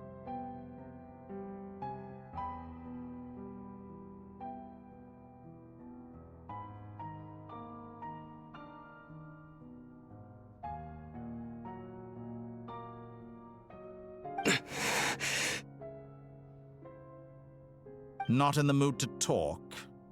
As you wish. You seem less talkative than usual today. I'll change the topic to something more apropos. Sandrone was always like this, never trusting anyone, always so reluctant to share her research with them. Objectively speaking, she had her strengths. It is remarkable how she extracted and even optimized the world formula from so much data. But her inability to trust was her undoing. Had she allowed someone else to monitor or run the formula for her, you might still have a chance at victory even now. But regrettably, she was a stubborn fool. As much as it pains me, she had to go. Dottore. Maybe this is news to you, but people can change. Columbina surprised you when she escaped. And I think Sandrone would surprise you too. Change? You can twist the truth however you want, but I see it clear as day. You're the one who can't trust other people. Is that how you see me?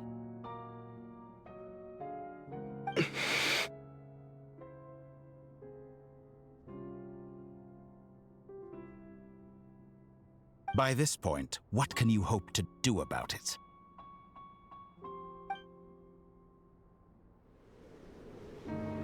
It is pointless to fight on. You've already lost. Wrong. You can't win this, Dottore.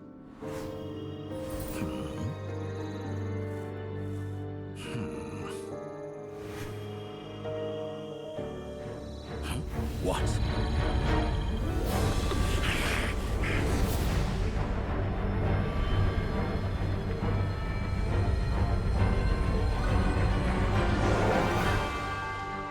My formula can get us 90% of the way.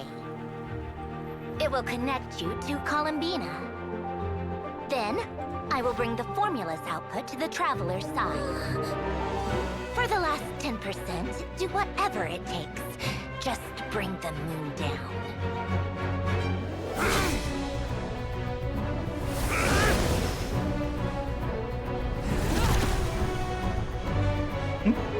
Oh my gosh.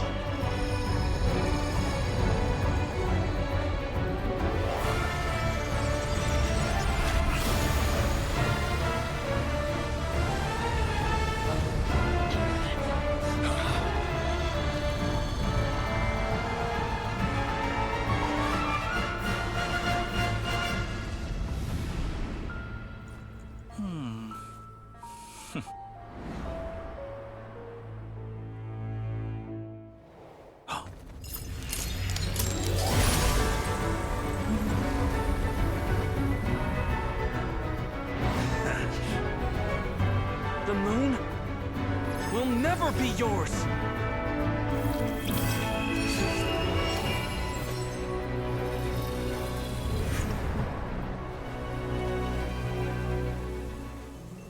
I turn my body into moonlight and pour it over Nodcry. My soul I leave here to inform my future friends. Lastly, I will hide the Trilune Authority within the Frost Moon. And when my body, soul, and authority are reunited, finally... Columbina!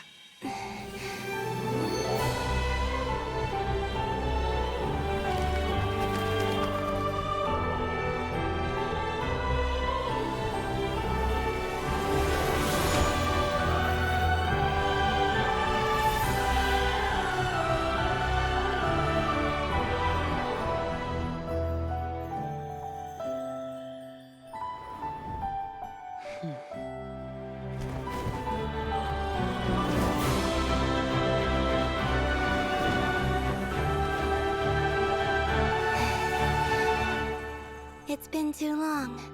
I'm back.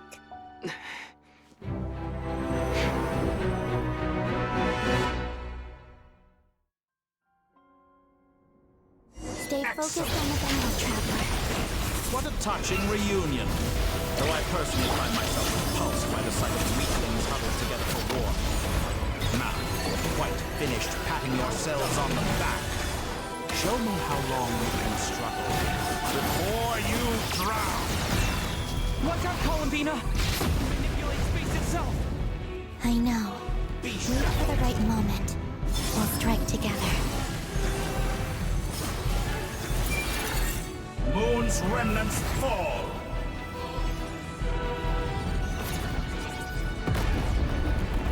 Did you honestly think that would...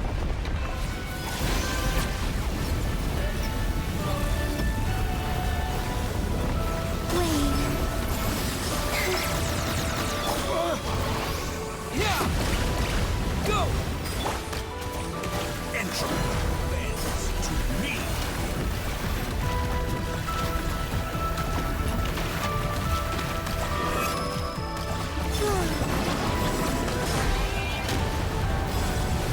Pathetic.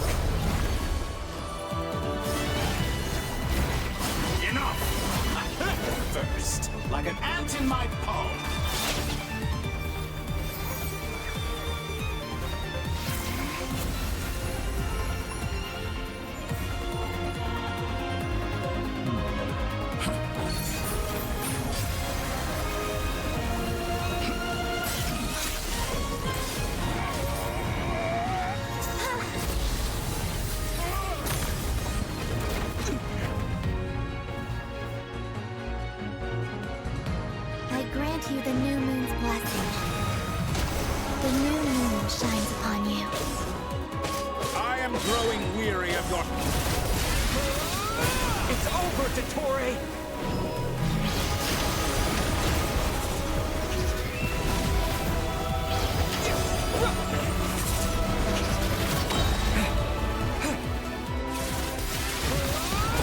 Time to pay for your heinous crimes! No longer must the world cower in the cold night.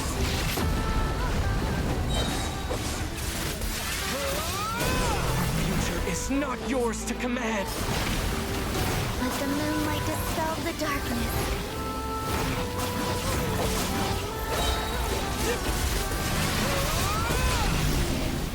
Everlasting as the moon.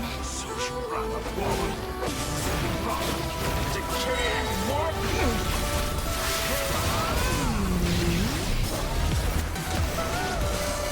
So shall I wallow in this rotten, decaying world! What? Only I could have shaped the new world! Only I!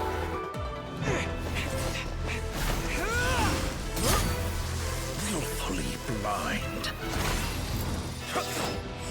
How can you be so satisfied with your fate?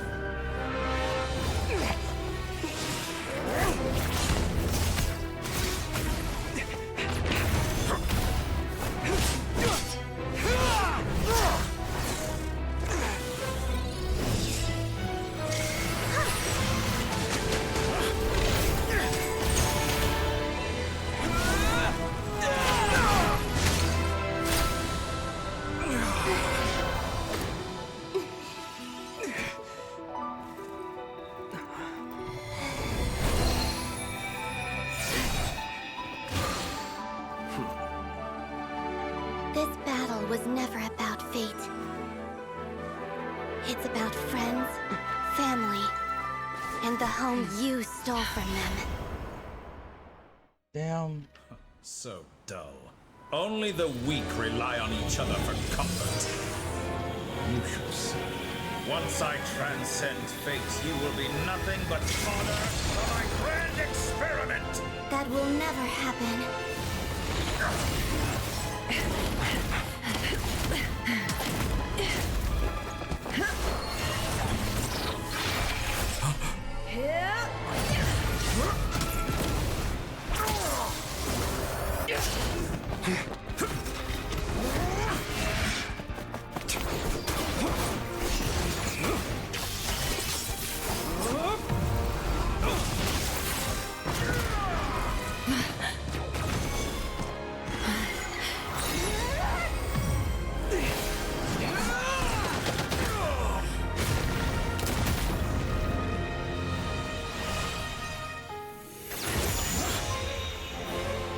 Today, the moon lights up this world once more.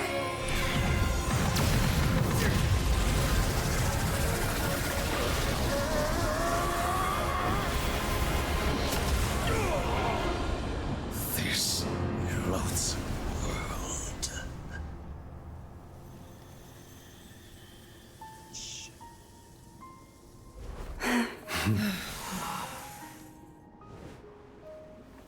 No, this world is our home.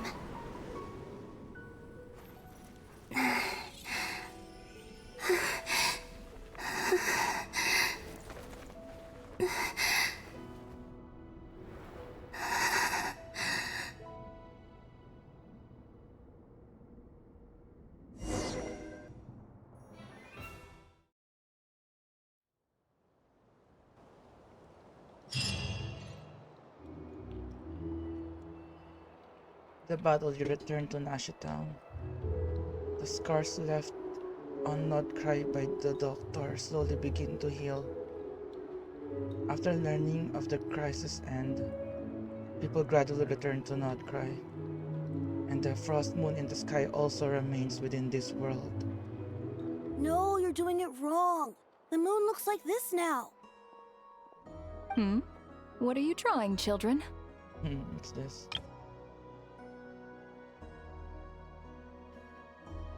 The new moon, Mom. It looks different than before, doesn't it?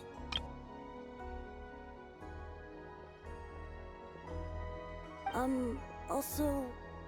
Can I go buy a sugar sculpture today? Please? Just one?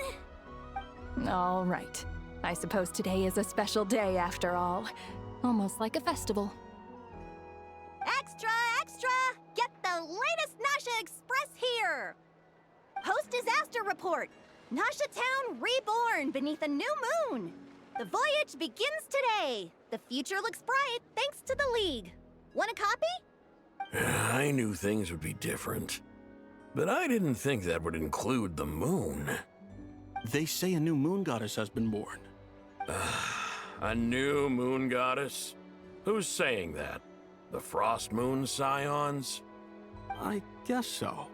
I'm not too clued up on the details. As far as I'm concerned, the moon's still in the sky and it's business as usual. Hey, since we've come all this way, shall we grab ourselves a free meal while we're here? Are you a convert now? Or are you just here for the free lunch? Oh, come on. What does it matter? After everything we've all just been through? That smells good. All right, that's it. I'm hungry. Time to eat. Come on! We gotta get there early, or there won't be any good spots left!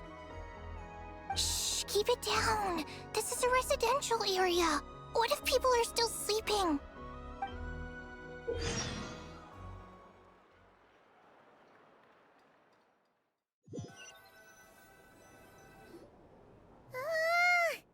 Why is it so noisy outside?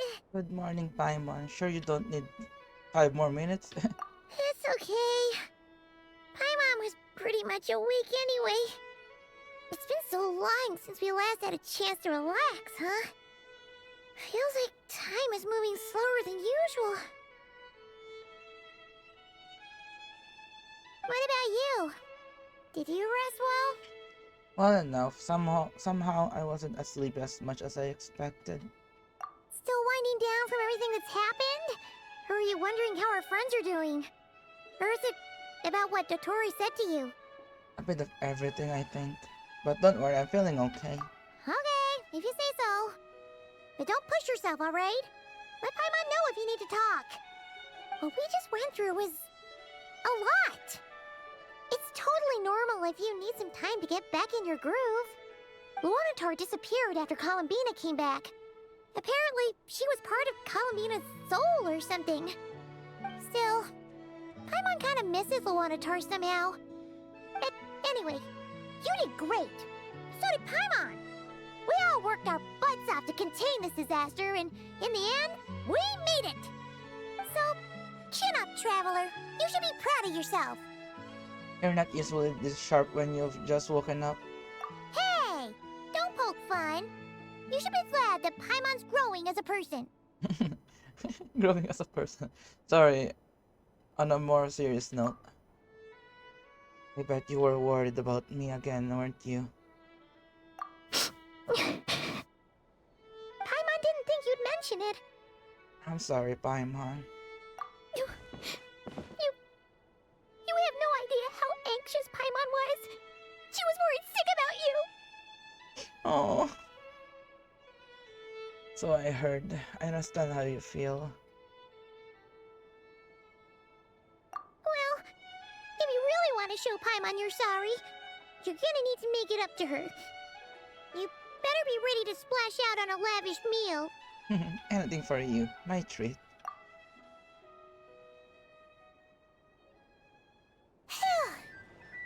Okay. Paimon's full now. Are you sure? Snacks will be served shortly. Huh? Oh, well... Hey there, Traveler and Paimon! Good morning! Morning, Yehuda! Here for some breakfast? Oh, I've already eaten. Just need some water. I was mostly worried you might forget what day it was today.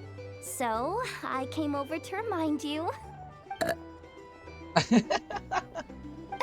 Careful there, Paimon. Too much food will make you drowsy. Don't let anyone catch you hiding at the back and nodding off during the League meeting. Yeah, should probably be saying that to Aino. She's the baby of the group, if anyone. True. You know, I'm surprised that all these competing groups are actually coming together to try to solve things together. Definitely a first for Nodcry. Well, nothing like a region-wide calamity to bring people together. After that, surely even the most self-interested people have to realize that going it alone isn't worth the risk, right? Try telling Boss Neff that. She's not exactly convinced that people are gonna get with the program. Really? But if she's so pessimistic about it, why'd she agree to be the Curatorium's representative in the league? Probably 'cause even though Unity sounds like a pretty far-fetched idea, the benefits it would bring make it worth a shot. I think things will work out, though. I swear, Nodcry feels like one big family now with everything that's happened. More than it used to, anyway. Taimon's with you on that one. And it seems like plenty of other people agree, too. Just listen to the bustling streets. All right. Everyone's been rebuilding these last 2 weeks, and the evacuees have been coming back in droves. Life's slowly returning back to normal. Which means my workload's probably gonna shoot back up. Were you about to head out? There's still some time before the ceremony begins, you know. Yeah, we were gonna take a stroll around the square and say hi to some friends first. Sounds good. See you later then.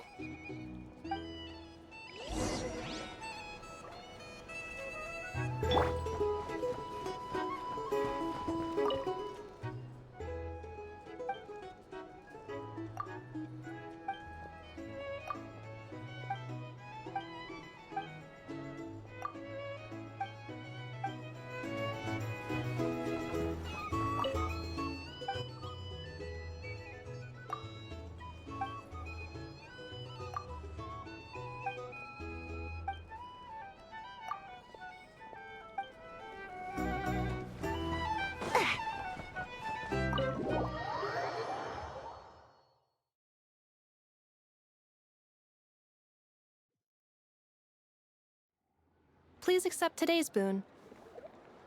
Have a nice day.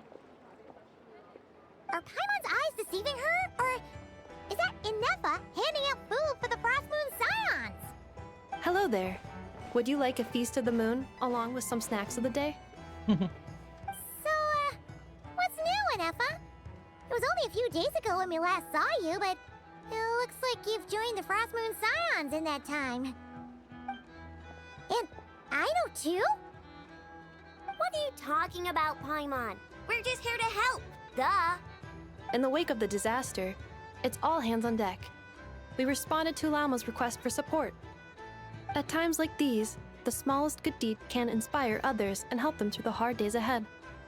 And we're using eggs and heating tubes to make that a reality. In true Krumkake Crab Shop style!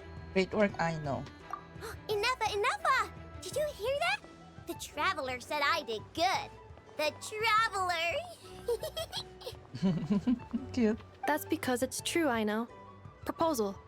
If you can resist eating today's dessert, I will provide you with compliments, too. No way! Well, that proposal got shot down quickly. I need something to get me through the hard times too, you know. Mom! Yes, dear. Go right ahead. Excuse me.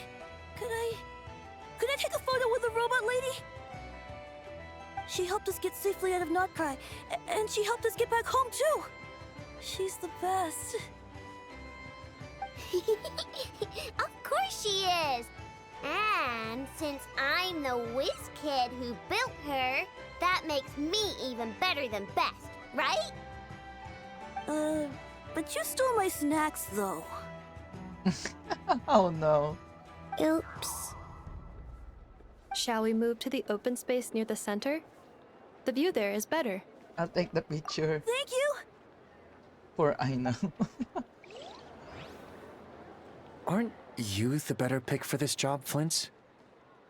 You underestimate yourself yet again, Master Ilua. Not at all. I rarely come by Nasha Town. I don't know any of the big shots here. All in good time. Socializing is a step-by-step journey. But you're much further ahead on that road, aren't you?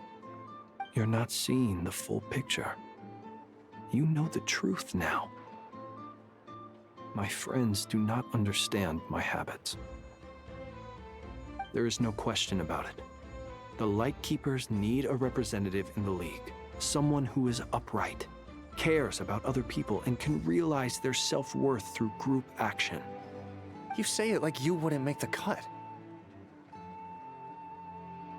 I am most flattered that you think I would. Sigh a little less, Master Ilua, and have more faith in yourself. All the Lightkeepers agree that you're a very promising young man. That is precisely why Starshina Nikita felt safe delegating such important work to you. I'm sure we all also agree that we would sooner die of dehydration than manage to wrangle anything out of you in a discussion. My apologies. I am not in the habit of bringing water with me when I go out. Whatever. I'll take the job. By the way, who else is part of this? Oh, it's quite the who's who of Nodcry. There's the Moon Chanter of the Frostmoon Scions, the boss of the Curatorium of Secrets, a representative of the Voynich Guild, and even someone from the adorable Kromkake craft shop. I'm sure you will find speaking with them to be a genuine pleasure. If you say so. I've never done this work before, so I'm honestly a little scared of making mistakes. But I'll do it. Not only is it our duty as Lightkeepers, but because I want to make Nodcry a more welcoming place. An admirable attitude to take. The beacons are lit, Itlua.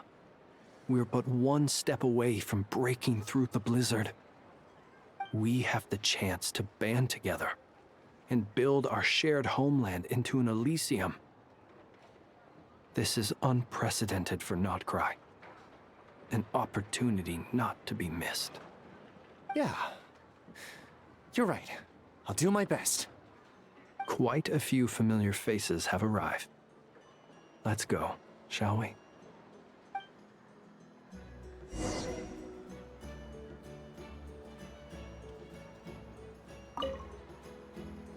You look so cool when you fly, Miss Robot, and when you use your spear, too!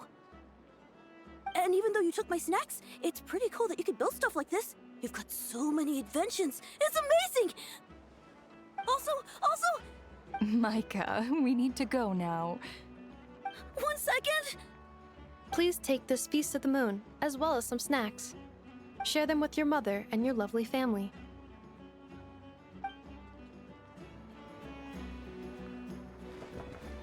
Yep.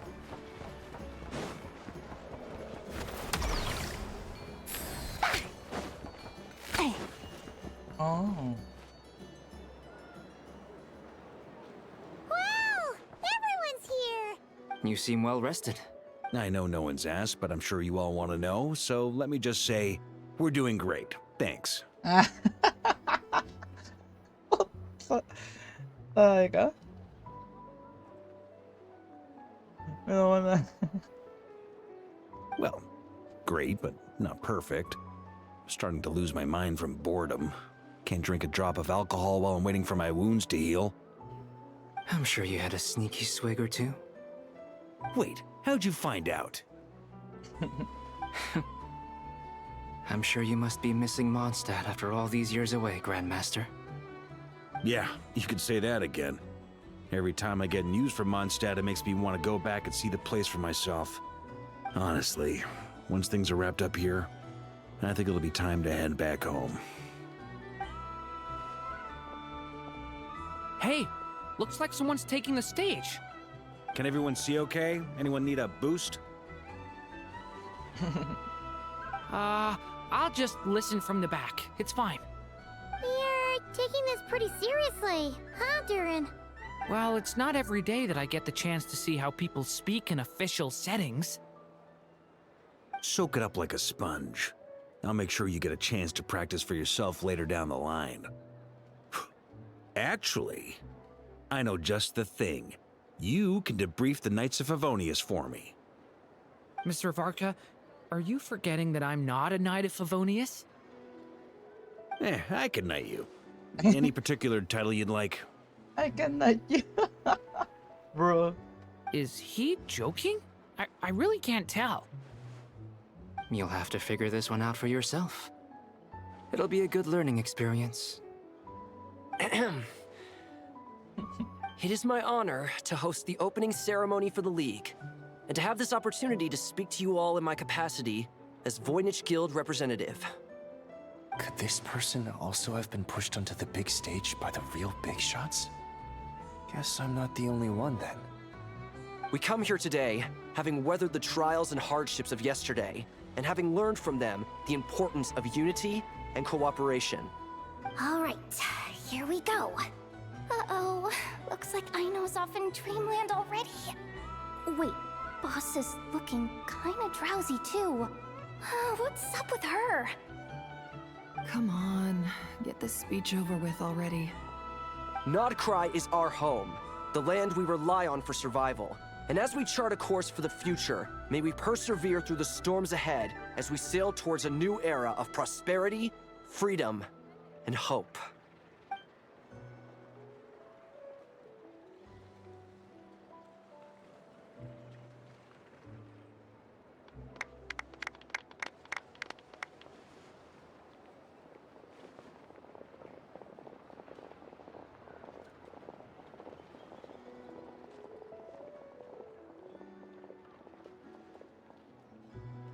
Looks like we'll have more opportunities to travel in the future.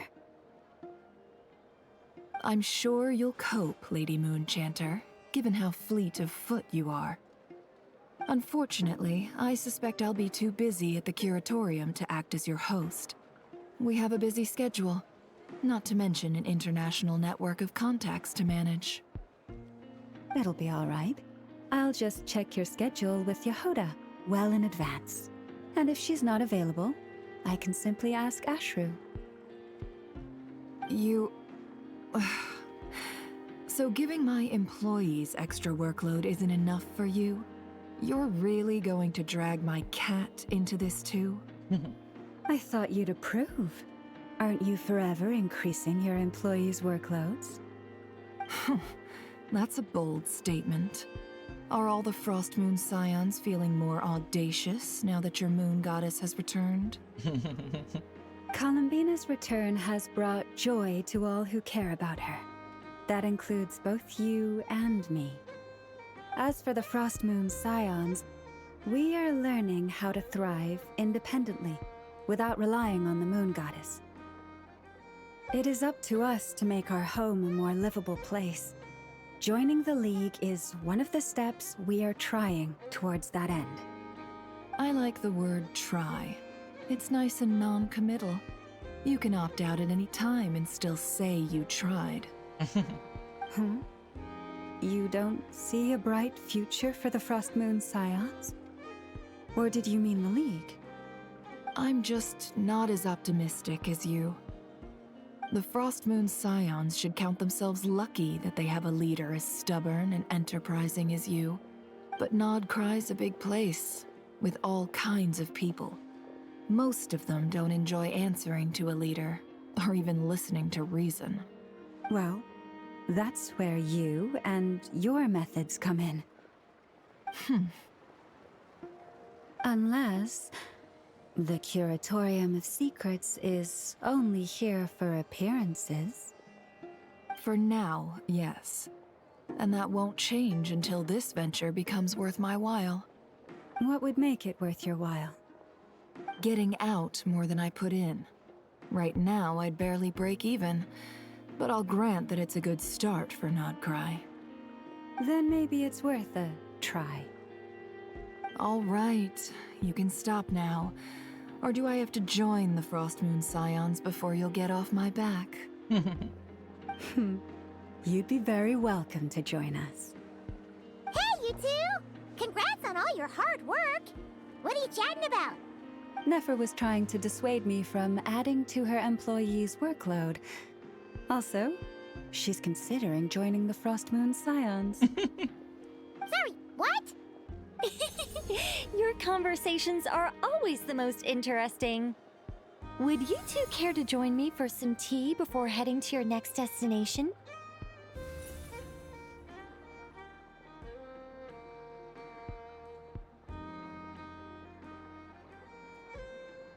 Nicole? Wait, where are you? Aren't you gonna show up today? Sadly not. I'm otherwise occupied right now. I'm sorry, Paimon. I can hear how disappointed you are. If it's any consolation, let me say that how things appear on the surface is a far cry from what they are at their core. Perhaps you'll feel better if you focus on the fact you have a special line of communication with the great mage herself. Okay? Has something happened? No, or not yet, anyway. Well, that's not ominous at all. Is there something we should be watching out for? Not for the time being. Just think of this as a general check-in to make sure this communication system is still running smoothly. Besides, it's good to chat once in a while if we want to maintain our friendship. You could've just said so. Paimon got all worked up for nothing. Still, the best friendships are built through face-to-face interaction, you know? It's never gonna stop being weird having tea with you when you're not there and just talking to thin air. All right, fair point. I'll bear that in mind for next time. And if I ask what's keeping you occupied? Yeah. Any update on that crisis at the world's borders? Alice just informed me that they had their work cut out for them. And now everyone's thoroughly exhausted. But they did finally get things back under control. Still, we can't let our guard down yet. The disruption caused by this disaster has made Teyvat easier to detect from the outside universe. She plans to wait for things to stabilize, then reschedule her Mondstadt vacation plans. As for me, I agree with Hat Guy's perspective. This is a time when many new variables are emerging, and the situation is changing constantly. Plus, most of this change is for the worse. We have to remain vigilant and ensure that the embers of chaos are not rekindled. I did notice that the energy in Nodcry changed somewhat after the War of Funerary Flame, but since it was still aligned with the Light Realm, I never gave it a second thought. It looks like I'll have to examine the connections between phenomena I observe more closely in the future. Sounds like you've got a lot on your plate. Just doing my duty. It's more or less second nature by now. Of course. To give you the full picture, I'd have to start with the substance from which angels were formed. Never mind. Paimon's right. Showing off my knowledge would be much more satisfying in person. By the way, you did receive the gifts from the Hexen Circle, yes? I'm not trying to claim credit or anything, but my pride demands that I at least mention it. They're quite similar to the protective talisman that Alice gave Dory, but with some very special enhancements. Oh! So that's what kept our friends safe when Dotori trapped them. Indeed. We went to great lengths to make sure they were invisible to his eyes. I see, thank you. I'm so happy they came in handy. Still, not fishing for gratitude, by the way. I just want you to be aware that sometimes your friends may be protecting you in ways you cannot perceive. Anyway, I'll contact you if anything else crops up. If not, you know what they say, no news is good news. Oh, my angelic instincts are tingling. They say you should head to the docks next. Your friends are about to board their ship home. Ship home?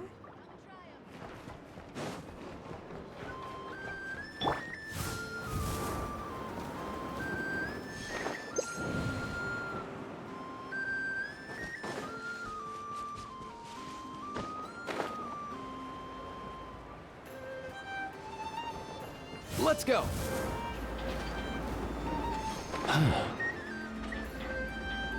Putik na yan. Umangat. Here.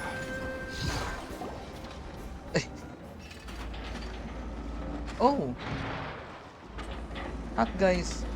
Alive. You're here. You're here back together? No. I'm bound for Sumeru, and she for Fontaine.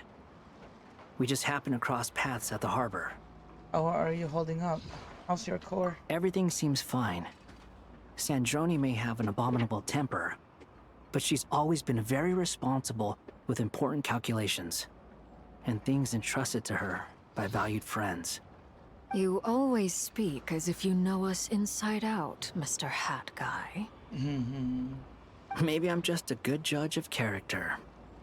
I certainly hope that's all there is to it. Regardless, you have been a significant help in this matter. For that, you have my gratitude. I didn't do anything special. Sandrone's the one who completed a seemingly impossible formula and turned the tide of the entire battle, even giving her life in the process. She's the one we should be thanking. Wait, she's really gone?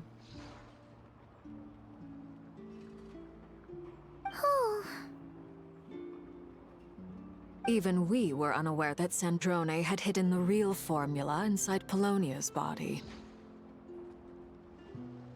She managed to fool Dottore into thinking the formula was running in her system by installing an identical-looking decoy within her. She probably realized that she didn't have the strength to stop Dottore. But this way, she could at least get him to lower his guard.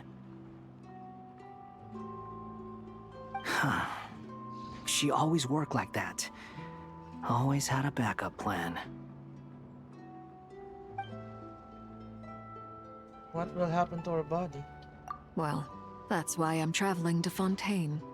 She made a request of me long ago, and the time has come to fulfill it. Think of it as her will. What was the request?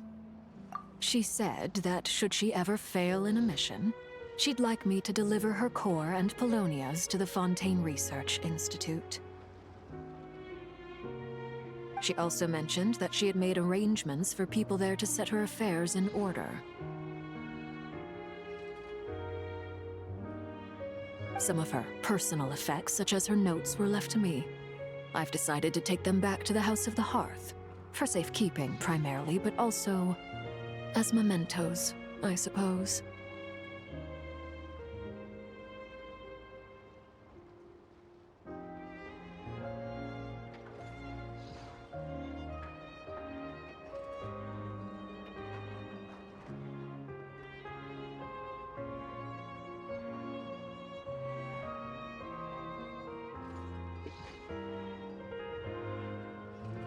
However, there is one book among them that I'd like to leave in your care.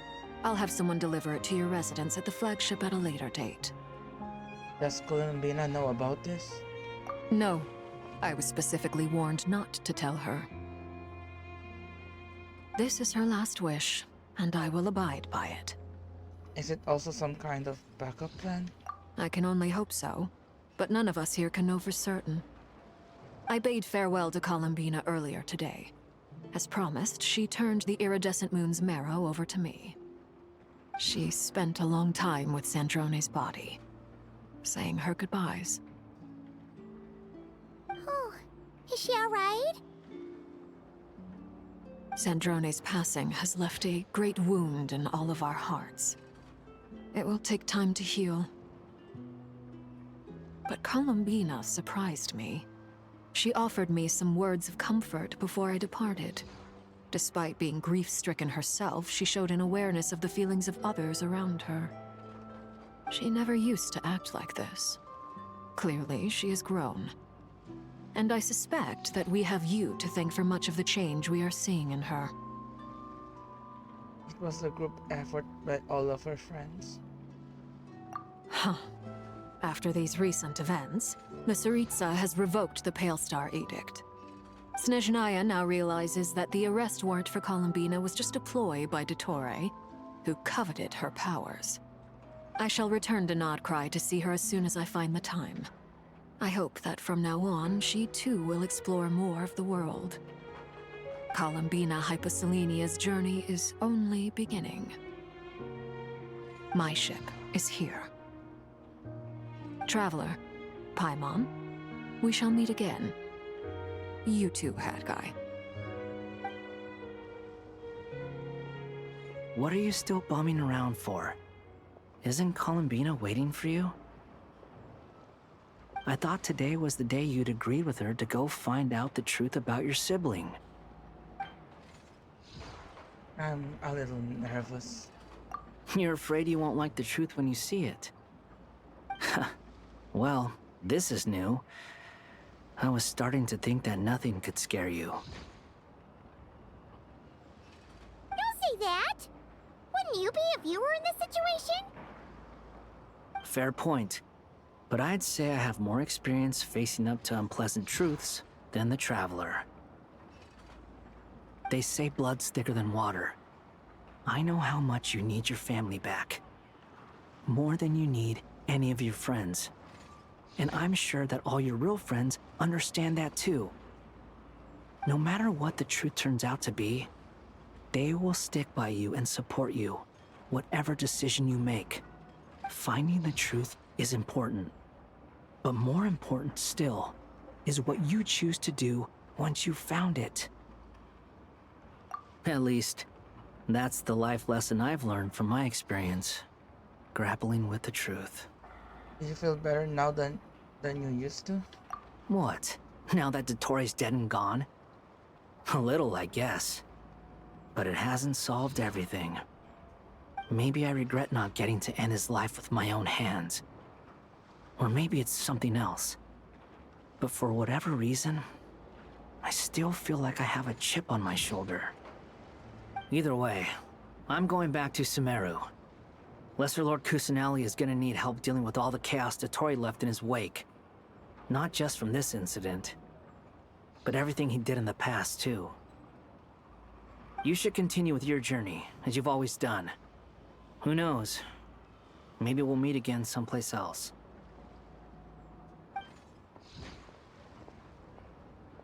So, what should we do now? If you want to explore a bit more to steady those nerves, Paimon's game!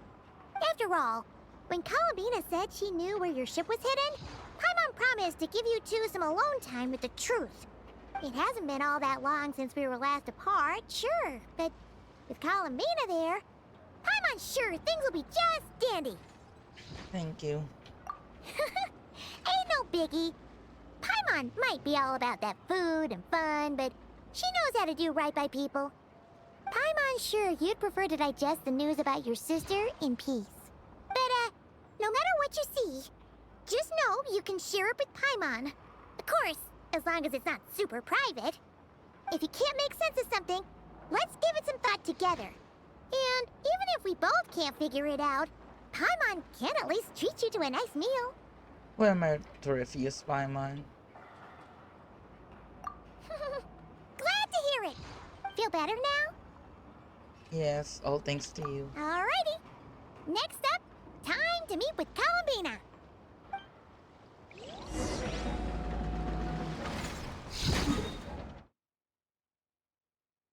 Oh wait, I'm just gonna open the lights.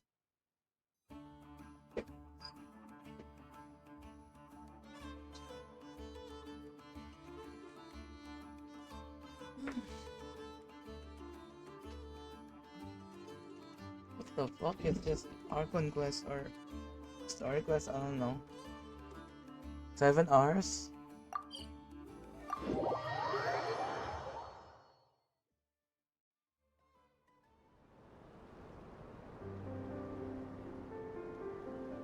Columbina, we're here! Can't quite believe we're meeting out here. We've gotten used to walking over to Silver Moon Hall whenever we go see you. Well, you're still welcome to go there whenever you want to see me. It's just, now that it's all over, I've decided to make some changes. Try and fit in with the Frost Moon Scions, like Lama suggested. And how's that been going? The older generation are still timid around me. They don't dare get too close, and they bow their heads when I walk by. But things are much better with the children. I see more curiosity in their eyes.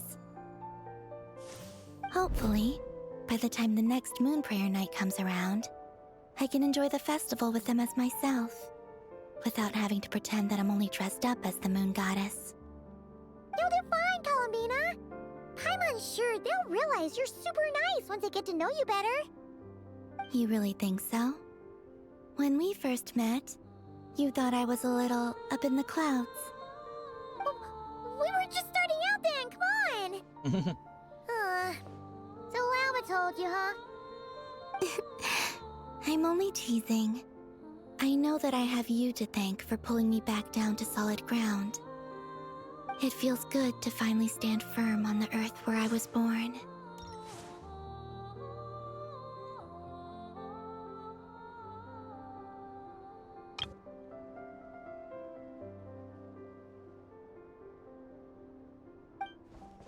Oh, that's great! Oh, you can have this back now. Thank you. I'll make sure not to lose it this time. Well then, are you ready? Lumine, what happened to our spaceship back then? Why did you leave? It's time to learn the truth at last. Ready as I'll ever be. Good. Then let me open the way for you.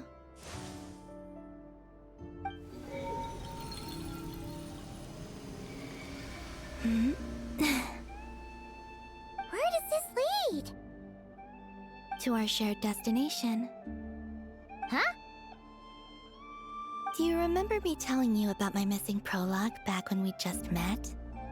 I said that my story began on the moon. But while I was inside the moon's reflection, I realized that my prologue was really hidden in the future.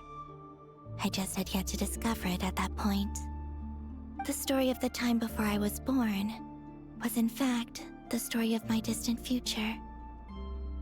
It's truly fascinating. But when I obtained the Trilunar Authority and returned to our present reality, I sensed something I hadn't expected. Your prologue. So you mean... Yes, your spaceship.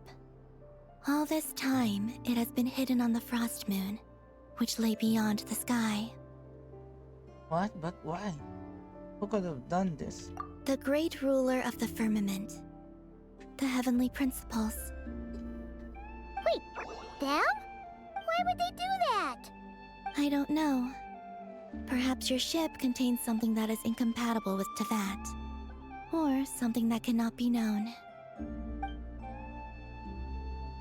Oh, did I pick a bad time to say this? I know it must have been hard to work up the courage to do this. Maybe I should have waited until you were on the moon, with no chance to back out. That would have been kind of mean, you know. Take me there. Oh? Whatever is hiding in that ship, it belongs to me and Lumine.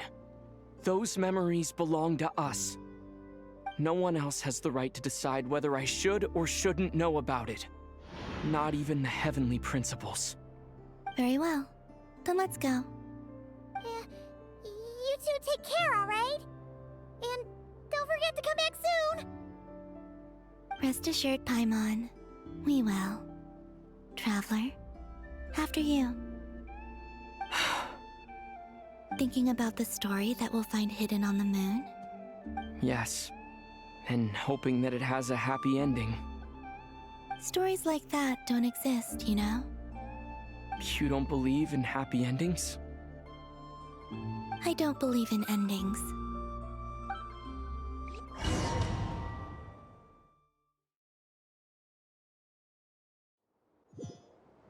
Where am I?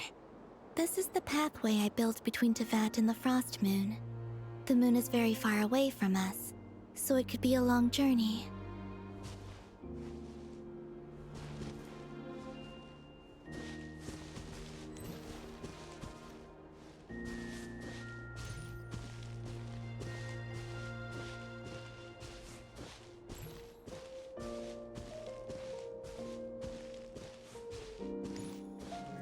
Have after I obtained the Trilunar Authority, I unwittingly saw past events from many of my friends' lives.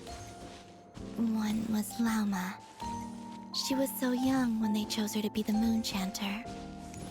From then on, the Frost Moon Scions looked to her to bring messages from their goddess. But, for better or worse, I had left Hisi Island before she was ever born. It was not until much, much later that she met me. I think it's for the best. Because of the way things turned out, you had the opportunity to become friends. You're right. In that sense, I think we were both very lucky.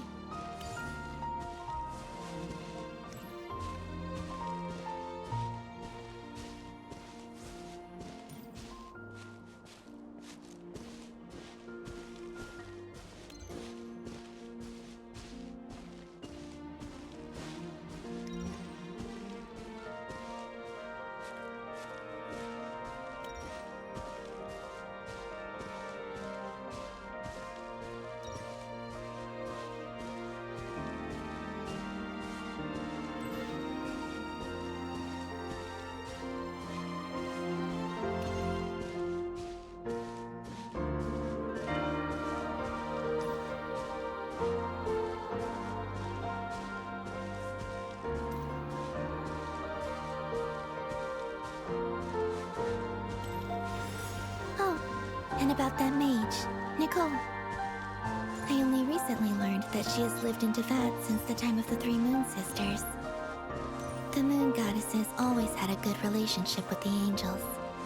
I suppose our friendship continues that tradition.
And then, there's Zandrone. I never knew that much about her, beyond the fact that she was created by someone called the Lord Artificer. She, too, suffered for a long time before joining the Fatui.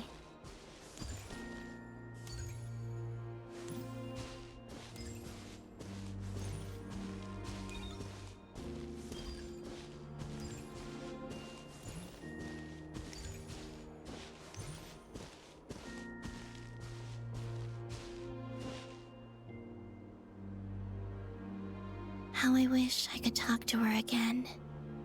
Even if only to hear her say nasty things to me.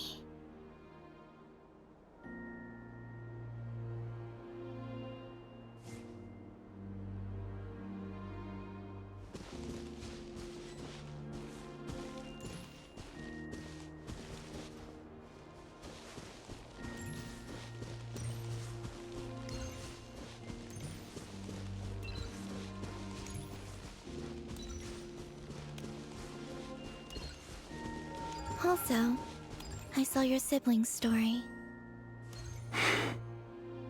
I'm afraid I didn't see much. It seems that she rarely came to the surface, where the moonlight shines. But I did notice that back when you first set out on your journey, she would often appear nearby, gazing at you from afar with a guilty look in her eyes. Lumine. Let us speak no more of the past. I probably shouldn't reveal so much about my friends. It's not my place. Let the moonlight carry us forth. We are very close now.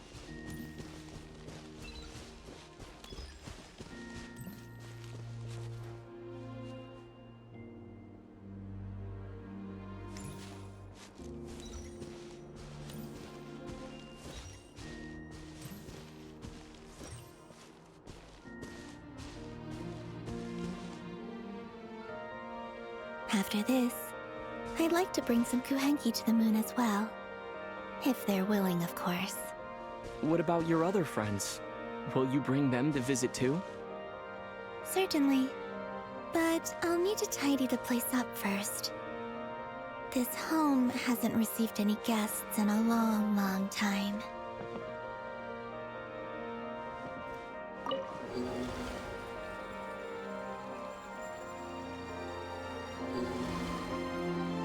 I remember writing something similar with you on Moon Prayer Night. I believe it was called... Dodoko's Whirligig. Yes, that was it. You asked me if I was afraid to return to the moon, and I said that I was. The idea that I had gained something precious, only to lose it so quickly. That frightened me. But I'm not afraid anymore. Besides, this time, we're traveling together.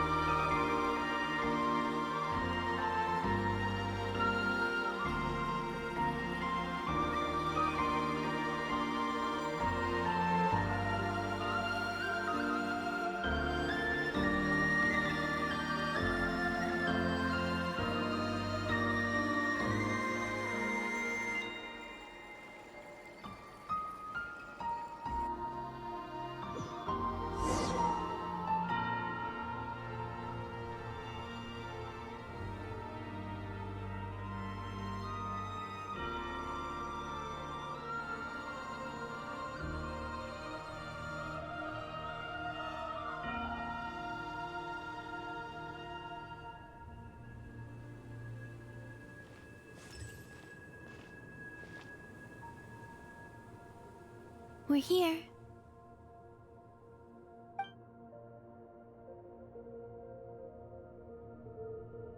Over there.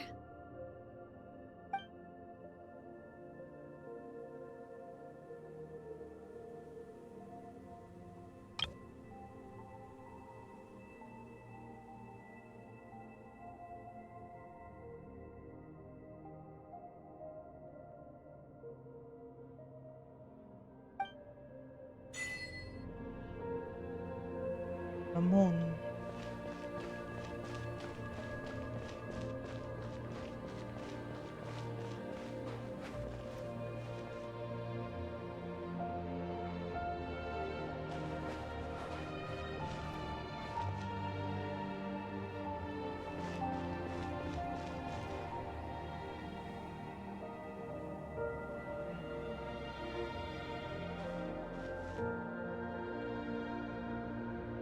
Our spaceship.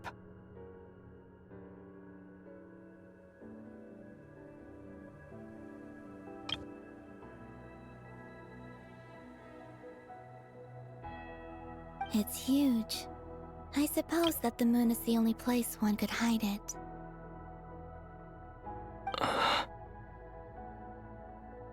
It'll be all right. Huh? The way you feel in this moment, I went through it too, on Moon Prayer Night. The door was right in front of me, but I struggled to find the courage to step through.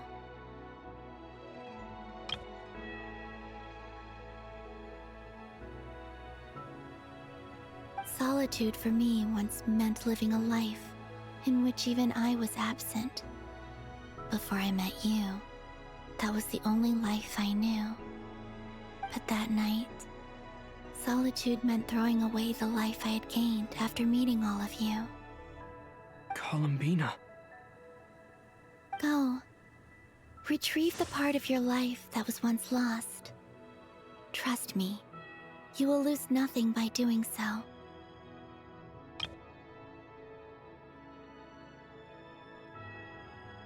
Look, Tevat is right there. All of our friends are down there, waiting for us. You're right. Thanks, Columbina.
Finished?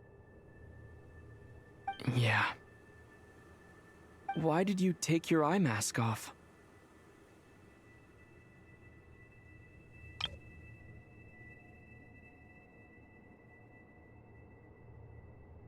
Well, since my return, I've decided to take more opportunities to see the world with my own eyes. Besides, I've always wondered how Tevat looks from the moon.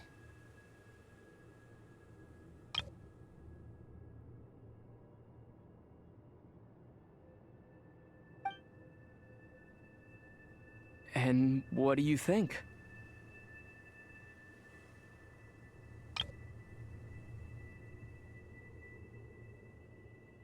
It's beautiful.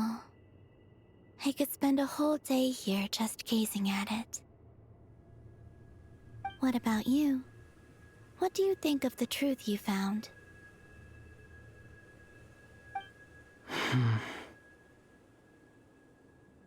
I haven't looked at another person's expression in a long time, but I think yours is saying it was neither good nor bad.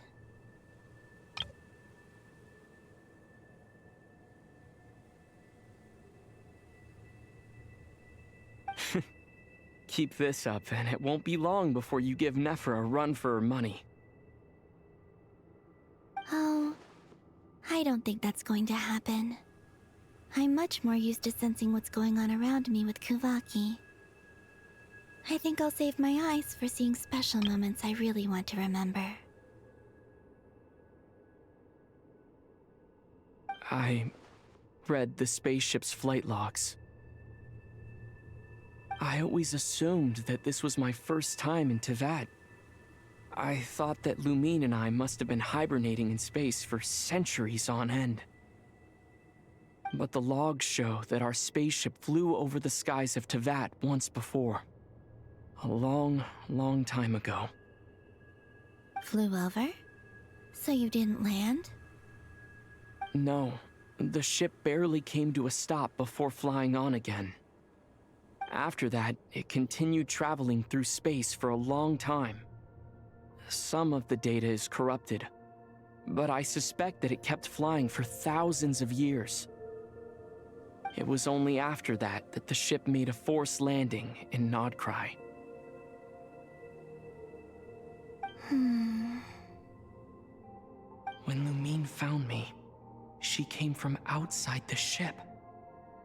Could this mean that she left the ship long before I did? Maybe even during our first pass over Tevat. Are you alright? Yes, I can feel that the truth is coming together, one small piece at a time. I remember Lumine telling me that when she first arrived in Conria, she could not recall the past. So this might be something that even she doesn't know. Here, I made some space for you. Your mind must be racing, and this seems like the perfect place to relax and clear your head. Oh, wait, there's one more thing. What is it? Wait here a moment.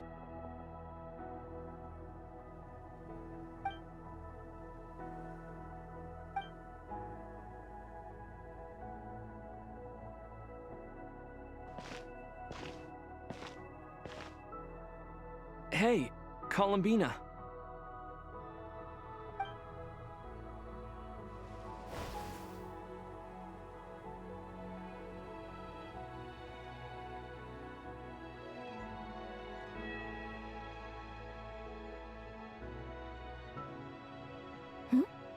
Is that a new outfit? Let's go. An old one, technically. It's been in a cabinet inside the ship this whole time. It's a matching pair with Lumine's. She always liked this set more. Huh. I don't think there's a huge difference. Bruh. Really? Yes, it's still the same you. You're the same person, no matter what clothes you wear. Only Columbina would make an observation like that. Traveler, do you consider Tevat your home? Home is wherever Lumine is. But then after all the time I've spent here, and everything I've been through...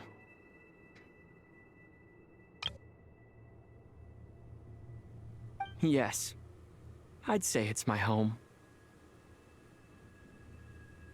Would you change your answer if Tevat changed appearance? I mean, if the truth about Tevat turned out to be different than what you thought.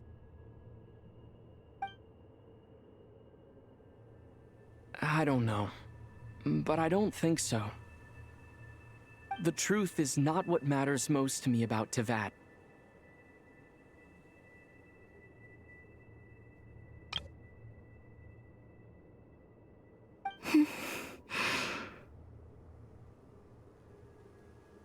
When I was first born, I longed for a home. And when you get something before you're mature enough to understand the world, you just take it at face value. I thought that a home was a transaction. You give me what I want, and I'll do the same for you. But you and your friends taught me what a true home should look like. You never asked for anything, yet you gave so generously to me. That's because your friendship matters to us. It was worth it. In the past, I thought that my birth in Nodcry must have been a mistake. But after journeying to the distant past where the story began, I realized that it was I who chose Nodcry to be my future home.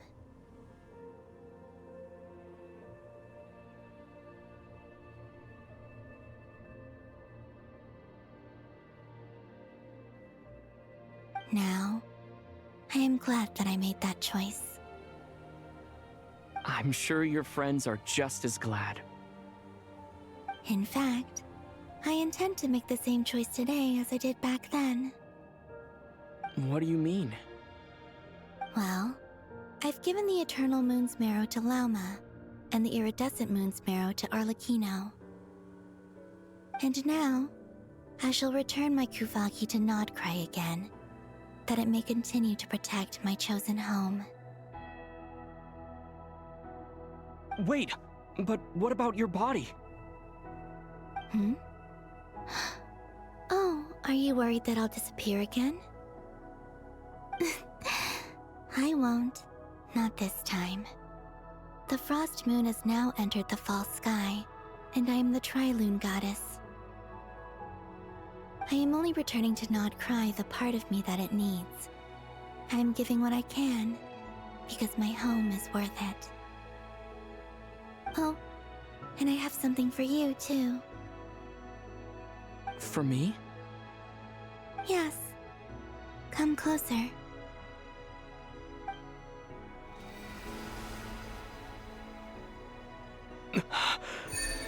Oh?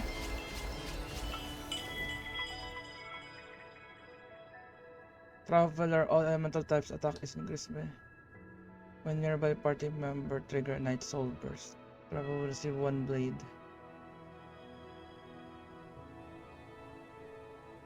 Oh, it's an additional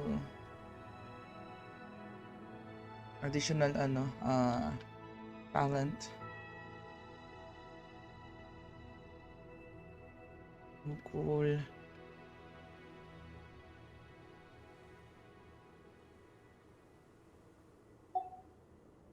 What was that?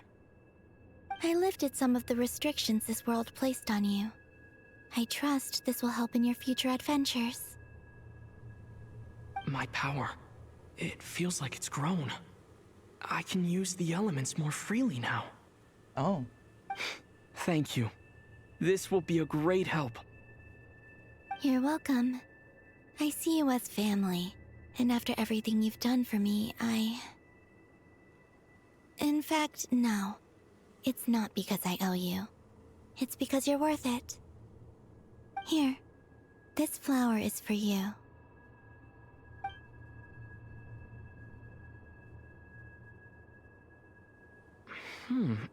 Isn't this a moon prayer blossom? Yes. Don't worry. You will never see these flowers lose their color again. I'm finally discovering the joy of giving. How I wish I'd learned this sooner. Hey, better late than never.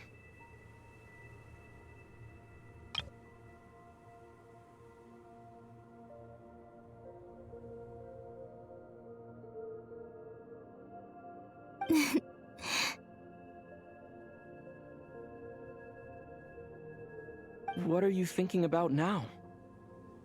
Why don't you take a guess? You get one shot. I don't think I'll get it in one guess. But I'm sure it's a happy thought. That's kind of a sneaky answer. I can't say you got it wrong. Down into that, the moon seems so far away. I felt it might always lie beyond my reach. But on the moon, everything feels so close by.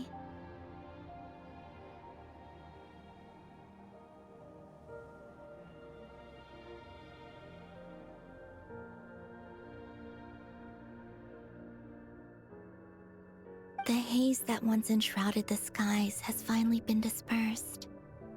I feel like a traveler on a winter's night, starting a new chapter in my tale by the warmth of a bonfire. I don't have a lot of luggage, but I do have a lot of hope for the future. Well, what's next? Next, to start with, I want to stay here just a little longer. After that, let's return home and continue our journey.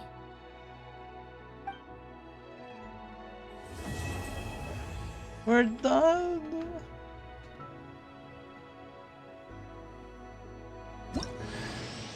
These clothes bring back so many memories.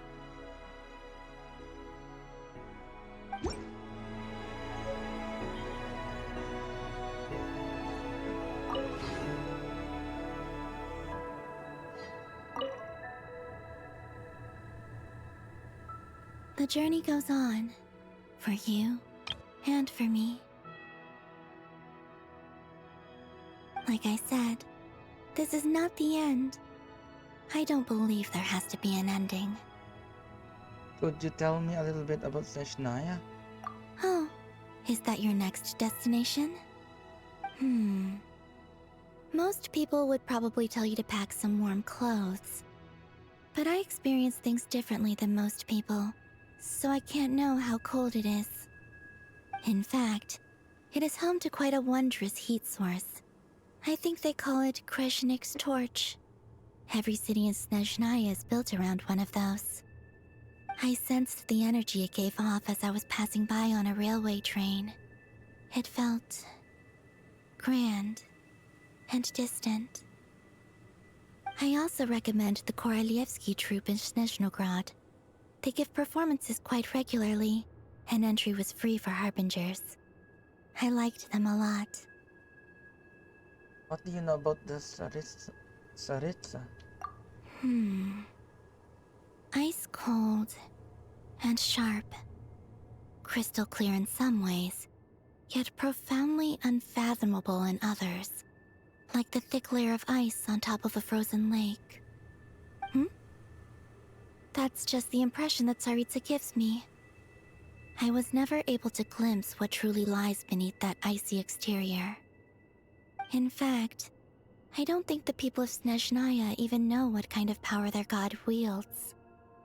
Maybe that's because the Tsaritsa herself has never acknowledged, nor accepted that power. Tell me about the Fatil. There's Regrator, the Rooster, and the Jester. Between them, they control a lot of what happens in Snezhnaya, but I can never wrap my head around how exactly power is split between them. I just know they are each responsible for many specific domains. I noticed that the Rooster and Regrator often appear to get along on the surface, while working against each other in secret. and theirs is not a friendly rivalry. But I wasn't particularly interested, so I tended to keep my distance. Now that I think about it, the term Mistelton often seemed to come up in connection with Project Stuja. What are your future plans? Once things settle down in Notcry, I'd like to explore the world beyond Snezhnaya. You've told me so many stories about the other places you've been to, and all the friends you've made there. I'm curious to visit those nations and see them for myself. It would also help me learn more about the journey that has made you into the person you are today. That's all the questions I have for now. Okay. As you continue on your journey, don't forget to gaze up at the moon once in a while. It is, after all, no longer an illusion.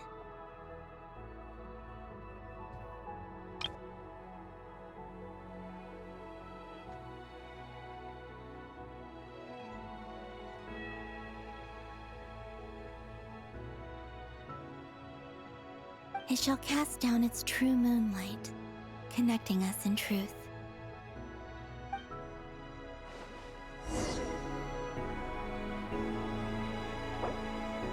On.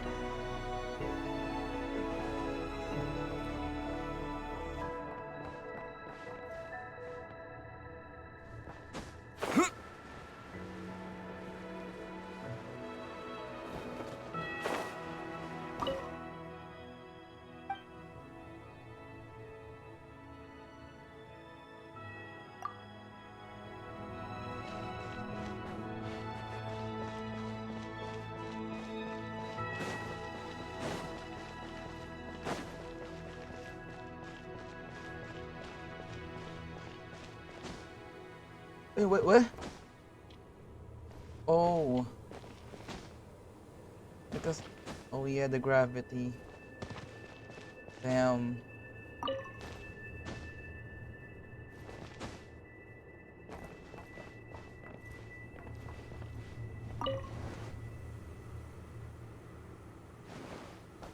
Let's return.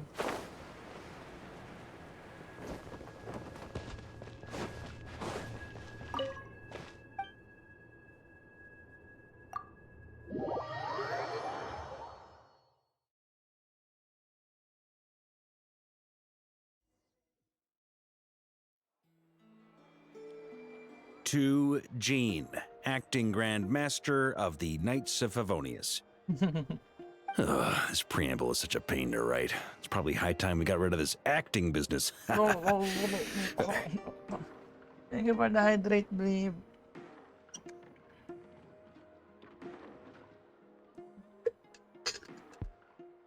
I'm nearly done. I trust that Dern has updated you all on recent events. Hope we didn't worry you too much. The good news is, we managed to come together and put a stop to the Doctor's evil schemes. With that, I think it's safe to say that Notcry is finally out of the woods. As for the Fatui, not counting the Damselette, aka the Moon Goddess, who has left their organization, we found ourselves allied in this instance with both the Knave and Marionette. May she rest in peace. As ever, we find ourselves better off for making friends rather than enemies. But until we can ascertain the Tsaritsa's true intentions, the future remains uncertain. In a short while... Wait. How am I meant to surprise everyone if I tell them in a letter that I'm heading home? Well, that would be a huge waste. Okay, got it. I will begin sending the expeditionary team back home in waves. I'm sure they'll be able to answer any questions you still have. I hope they won't gloss over the details of my many heroic deeds, but if they do, I'm sure it'll be because they're just too exhausted from the long journey. I think of Mondstadt daily. Please give everyone my best regards. P.S. The honorary knight went above and beyond this time. Are there any other honors we can give him? I'll leave it with you. P.P.S. Please be extra nice to Klee for the foreseeable future. I cashed in on the last favor that the Hexen Circle owed us, so we need to earn some more goodwill. If there's any serious problems, feel free to stick me in solitary confinement when I get back. I'll do the time for her. Whew. And that, as they say, is all she wrote. End of an era. It's the same as that's what she said. It's all she wrote, bro. And with the moon shining down brighter than ever, I think everyone is gonna sleep well tonight.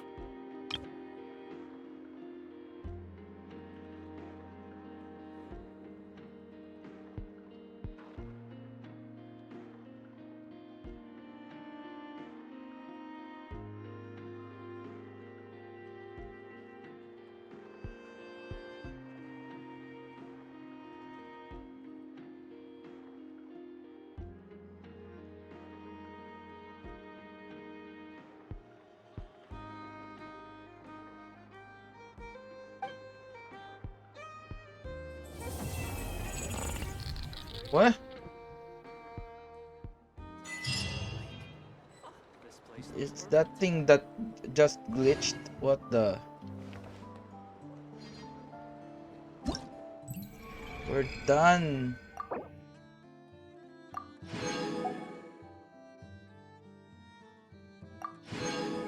Oh, what's this? We're finally done.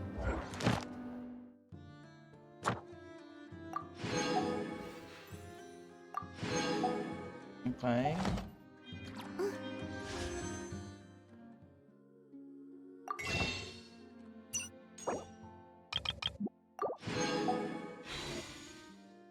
We have enough for a tent pole. And let's go here.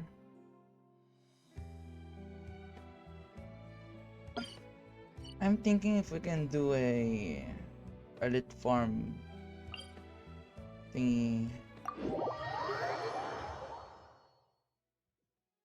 Yeah, we did it. Mind the wind.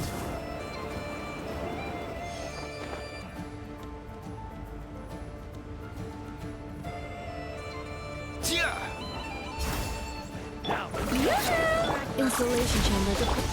Time to shine! You're my target!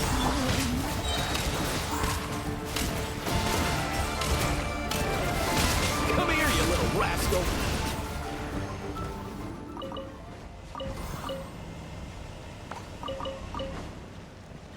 Okay.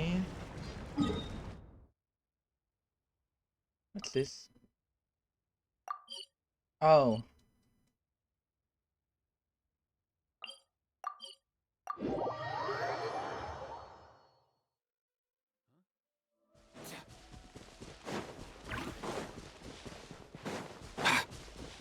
Shower me with prayer! Cleanup sequence in the... Finders keepers! Smash and grab!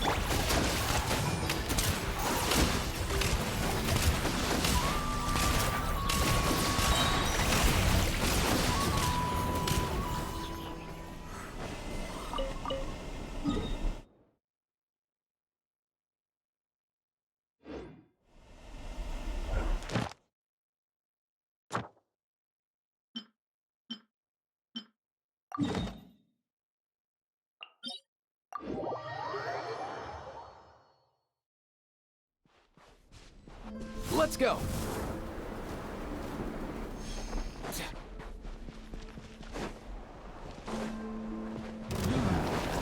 Strike a pose! You're not going anywhere! I never leave empty. Nothing personal. Up and away!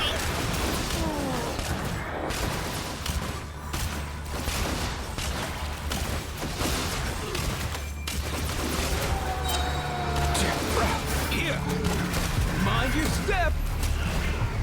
Shower me with praise! Let the world know! defensive mode engaged. Ultimatum protocol. You're my target!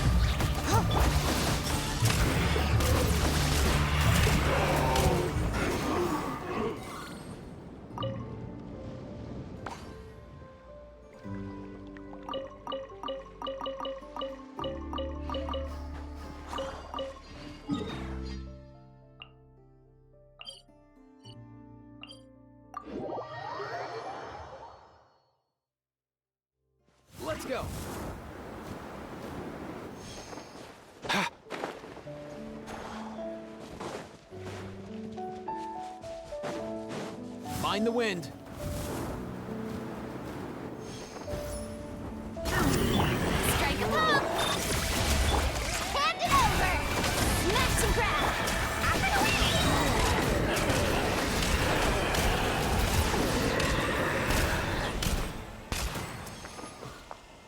away! Uy, full.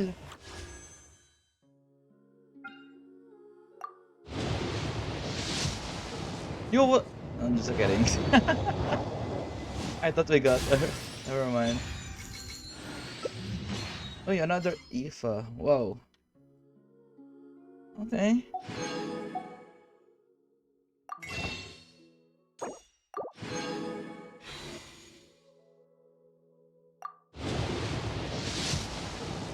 Oh. But damn, another Aoife? C6 Aoife? Let's go.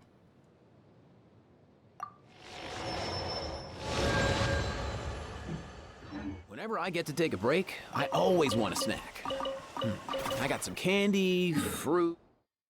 Let's do this one.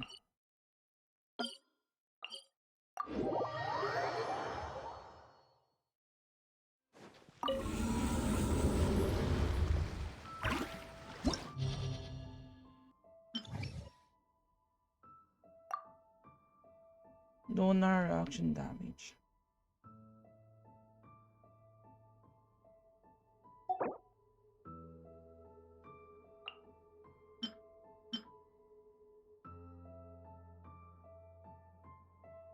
Hmm.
Hmm.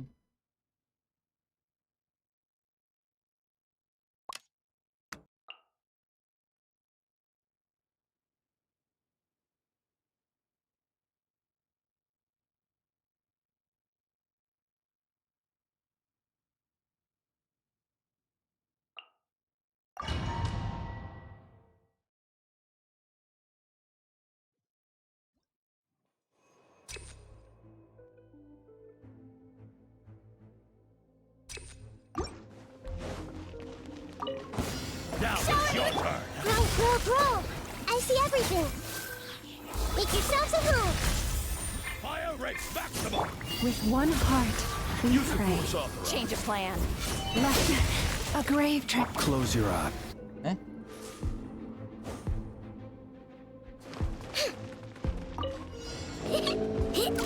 Lash attack! Insulation chamber deployed. Preparing for dust up. Let's go. Eh?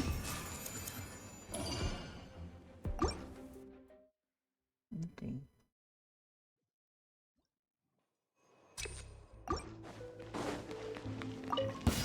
All right, here comes another one. The night cometh. Everyone hold hands! Receive my blessing.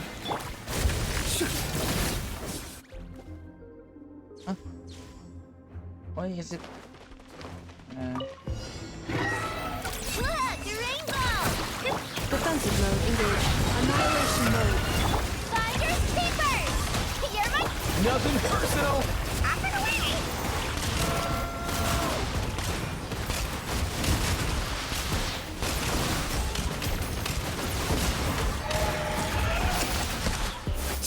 Cleanup sequence initiated.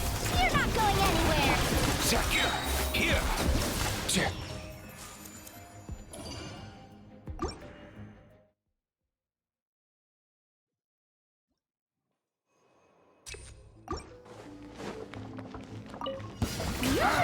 Fix your skull! I see everything! Better hold back this time. Genshin's a song. Sharing my knowledge! Committed to memory! Be silent. Observe.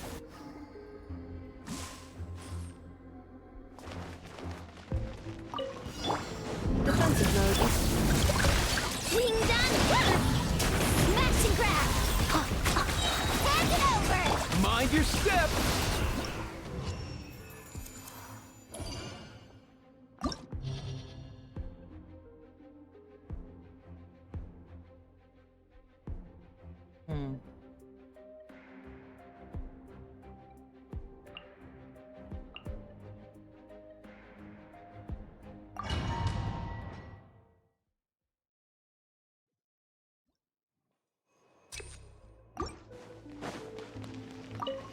Your journey ends here, Lord of Sand. Committed to memory! Your Make yourself sacrifice is ready. Let the world collide! For the everlasting Pound curse. into the ground! Grow! Receive my blessing. Beware the creatures of the night. Your journey ends silent. here. Observe. Sand. Your sacrifice is ready.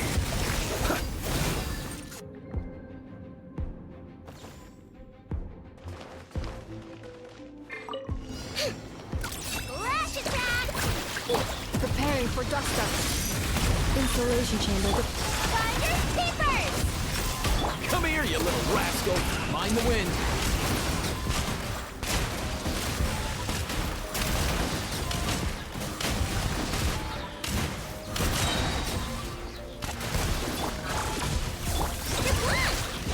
Look, you ready? You're not going anywhere!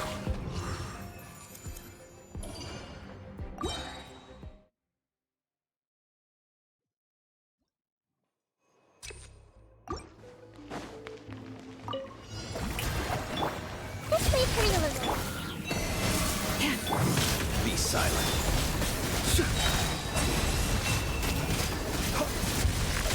Close your eyes.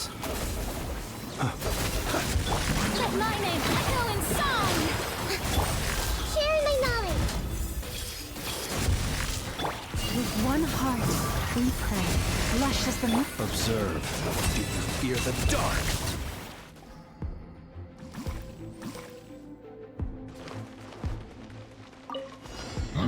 Defensive mode engaged. Go claw! Being done! You're my target! Hand it over! Nothing personal! Up and away!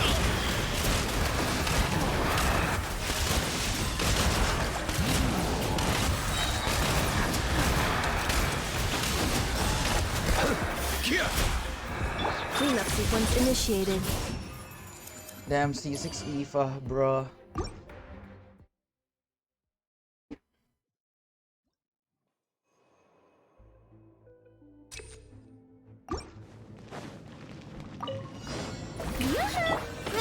Grow! This may hurt a little. Receive my blessing. Close your eyes.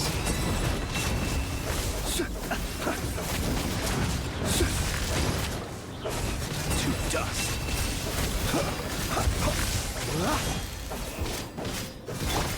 The Temple of Wisdom! Grow! Let the world collide! For the everlasting curse. Be silent. Observe. Do you fear?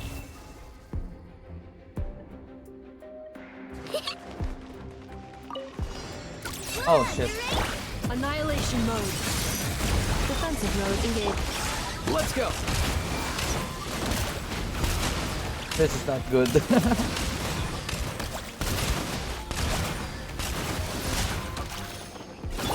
Finders keepers! Smashing! Cleanup sequence initiated. Mind your step! Up and away! Nice.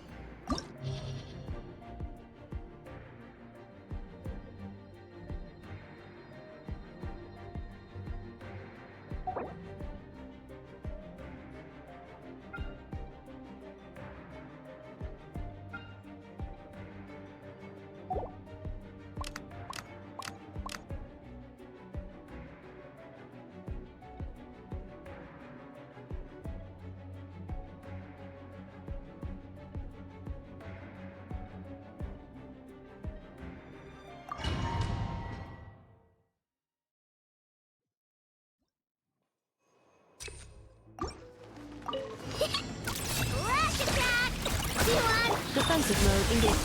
Hand it over! You're not going anywhere! Come here, you little rascal!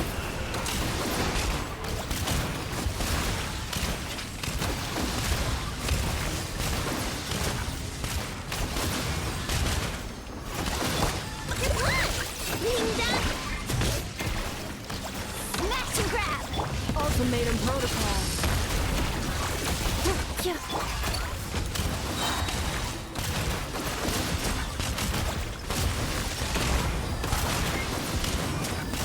Mind your step! Flash attack! Cleanup sequence initiated.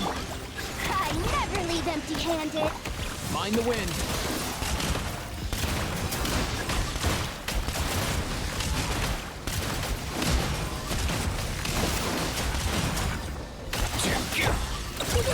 Go claw! Being done! Installation chamber. You're not going anywhere! Let's go!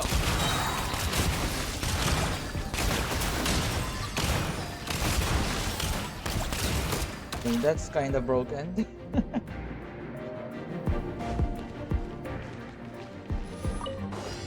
Shower me with praise! Time to shine! This may hurt a little. By the frost moon of old, lush as the moon. Sharing my knowledge! The long sleep beckons. The light Close will your never eyes. die! Strike them down! Observe. This may hurt a little. Grow. Receive my book I stand against the long night! with one and heart. purge the We darkness! pray. Oh, brilliant! This may hurt a little. Make yourselves a move! Let my name echo in song! Rise the north wind! Close your eyes. Observe. Close your eyes.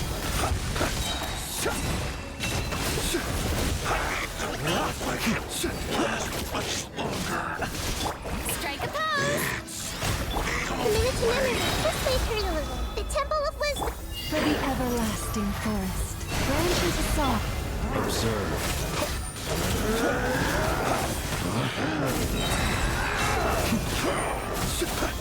Be silent. To dust. Shower me with praise! Let the world grow! Make yourselves a move! With one heart, we pray. Lush as the moon. Observe. Be silent. It's a grave situation. Night falls. Nice. Grave situation.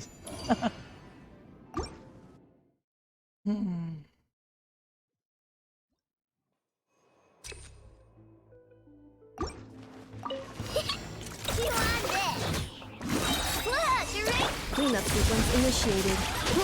Preparing for dust up. You're my target! Fire! Nothing personal! Mind the wind.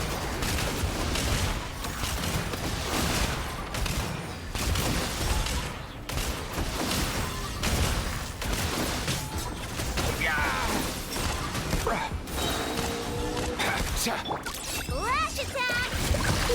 Come here, you little rascal! Defensive mode. You're not going anywhere!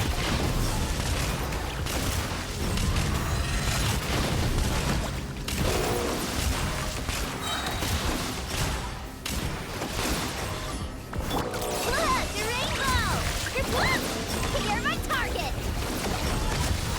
I never... Annihilation mode. Mind your step!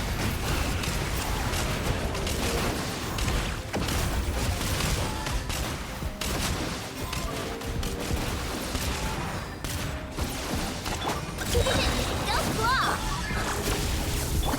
Smash and grab! Up and away!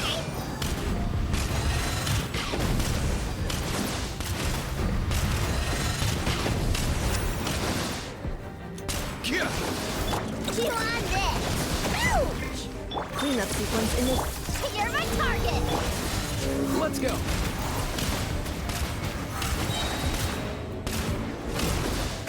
Come here, you little rascal!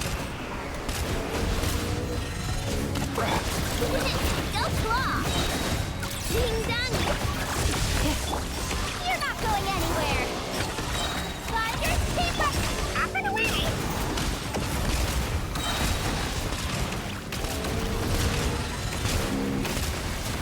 Mind your step!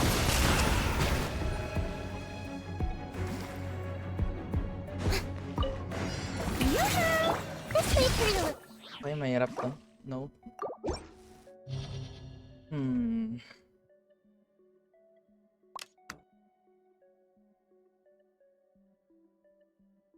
Hmm.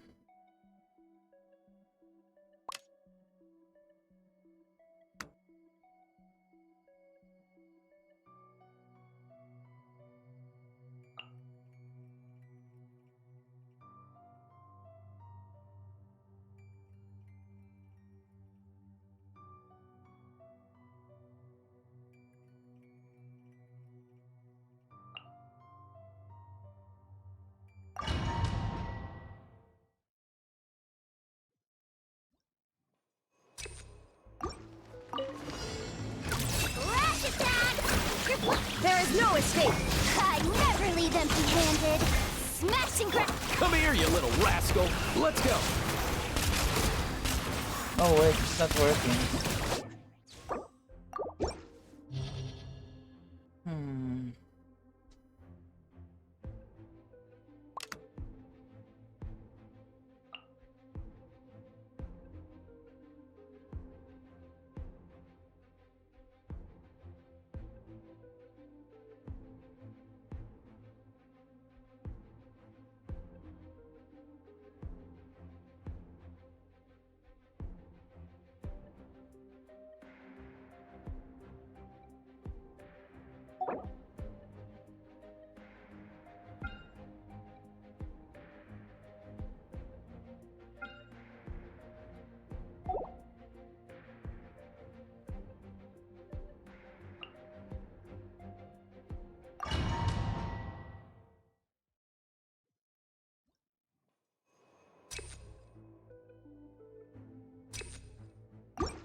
Look!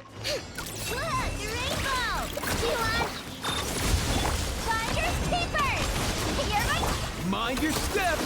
Mind the wind!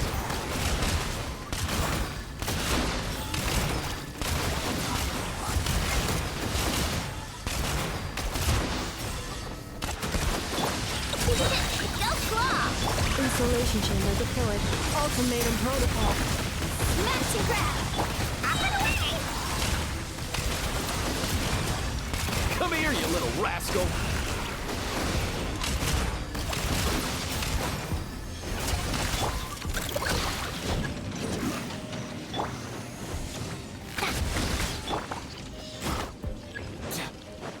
Cleanup sequence initial.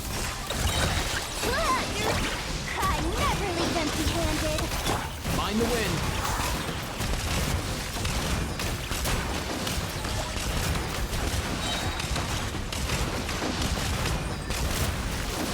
Mind your step! Ding dong! Defensive load in... Let's go!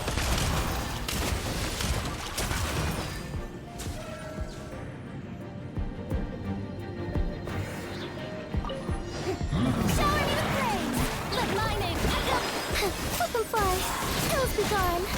A poor lost lamb for the everlasting. Close your eyes. Observe.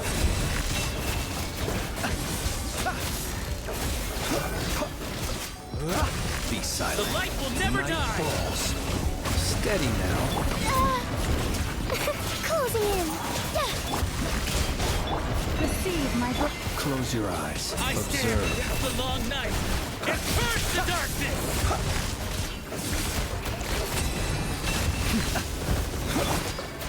Time to shine! Fly, Strike them down! dancing in the wind! By the frostman of old. Branch into salt. Close your eyes. Be silent. Night falls.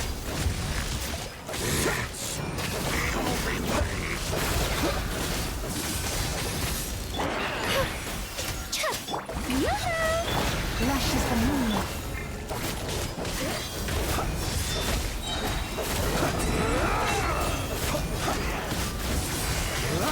Close your eyes. Let my name echo in song! For the everlasting home. Get away! Starlight! Be silent. Dispel the dark! See oh you no! at the graveyard. The shield is not enough.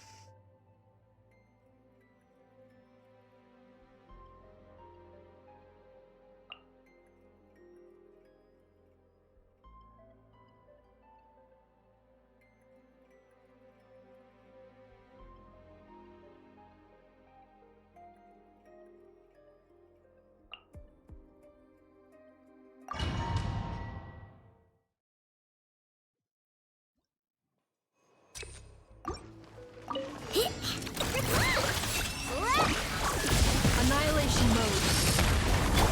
Hand it over! Nothing personal! Mind the wind.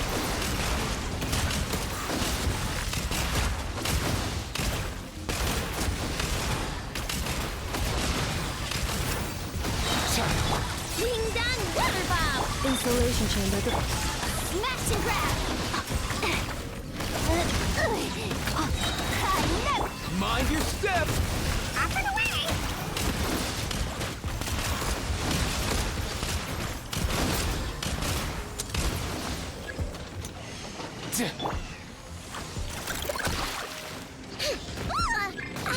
Cleanup sequence initiated. You're not going anywhere! Look, your rainbow! Mind the wind.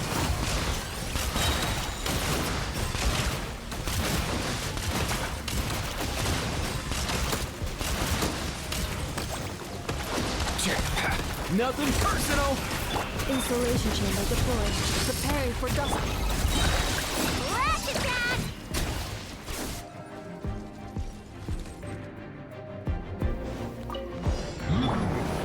Solidify! Shower me with praise! Time to shine! This is order. With one heart, we pray. Move with Observe. Be silent. To dust. Observe. The light will never die! branches a song. Strike a pose! Gather. Let the world come alive! I stand against the long By the night frostman and of purge old. the darkness! Lush as the moon. Be silent. Night falls. Strike them down! Close your eyes. Last much longer. Stabilize. I will have order! Observe. Be silent. To dust.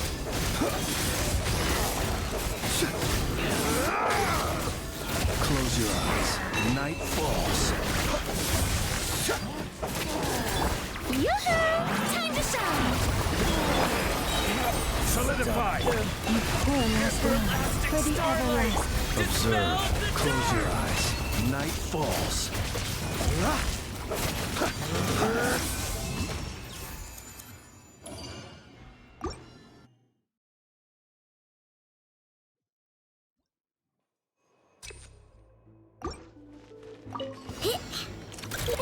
Go claw! Defensive mode engaged. You're my target! Hand it over! You on this! Ding dong woo! Up and away! Mind your step!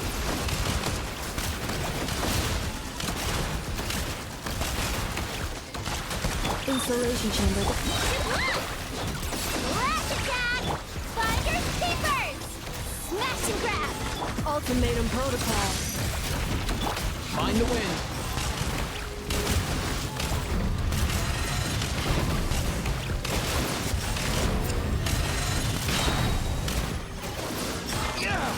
Ding dong water bomb! Hand it over! You're not going anywhere! Nothing personal! Let's go!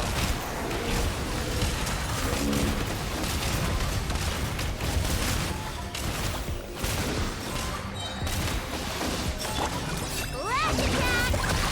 Defensive mode engaged. Smash and grab! Mind the wind.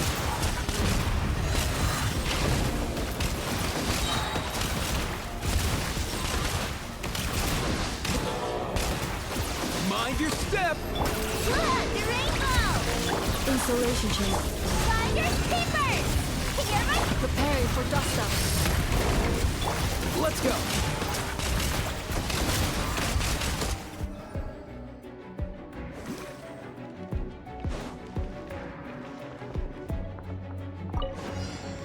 Strike a pop! Rise! Be silent.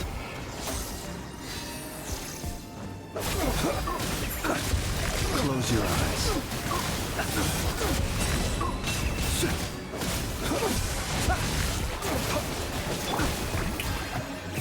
Forest, protect us. To dust. I'm rather out of sorts. Mali nga.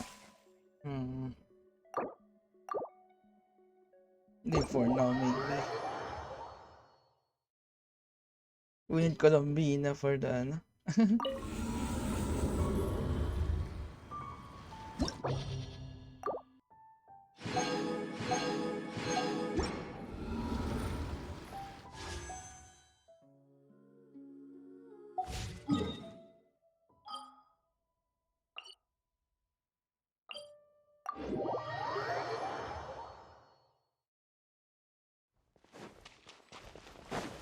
Last time, Columbina told us a whole bunch about the Fatui. Wonder what sort of things she'll talk about today. Let's hope she's in the mood to share. Columbina? Oh, it looks like something's bothering her. Is it this one?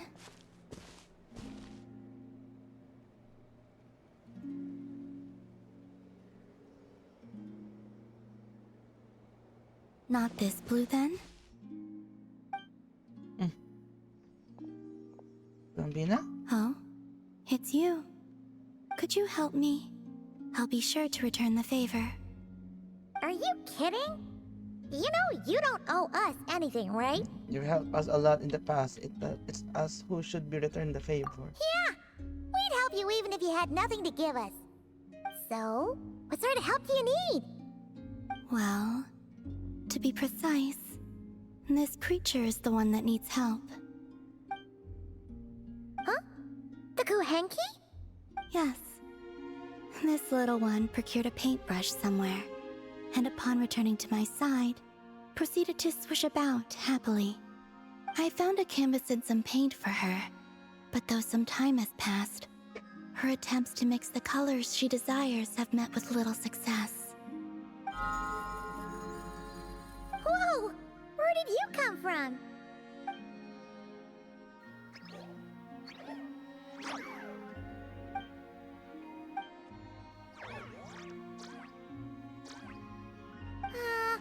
Are we playing charades? Sorry, we didn't catch any of that.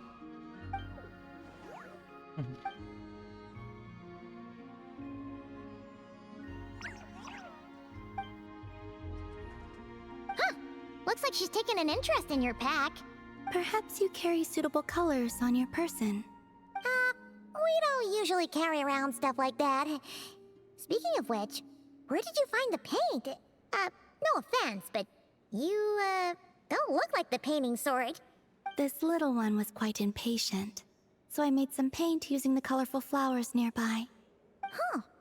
Could Luanatar be looking for other colorful things to make paint with then? Come on, let's see what we've got in our packs.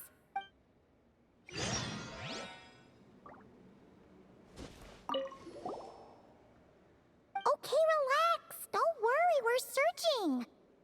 Colorful plants from Nokrai would be the #1 choice, right?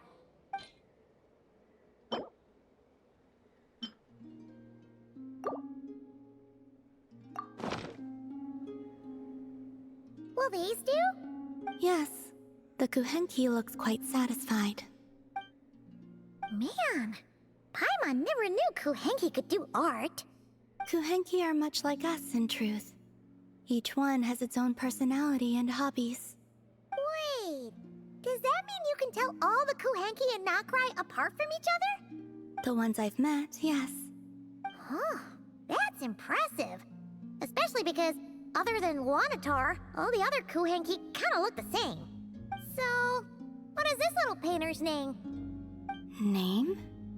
Wait, they do have names, don't they? We recognize each other, and that's enough. We don't need names. I don't have one either. That doesn't mean you have to continue the cycle. Let's think. Wanatar means a creature born beneath the moon goddess's blessing. So, what would painting be in the language of the Frost Moon Scions? I think it would be Naus? Laus? Yes, Ooh, sounds nice. Let's go with that. Is Paimon being racist? What do you mean? No, she's not. Why? Is it about the Clankies? Maulos.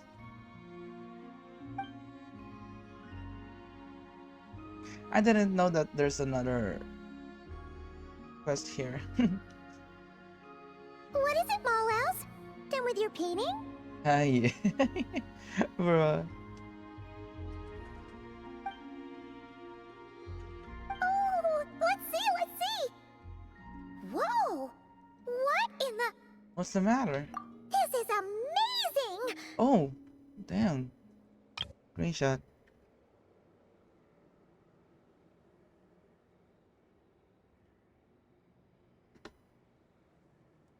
Paimon was expecting something a lot more childish. Or, you know, Melusine-like. The Kuhenki are adept at sensing their surroundings.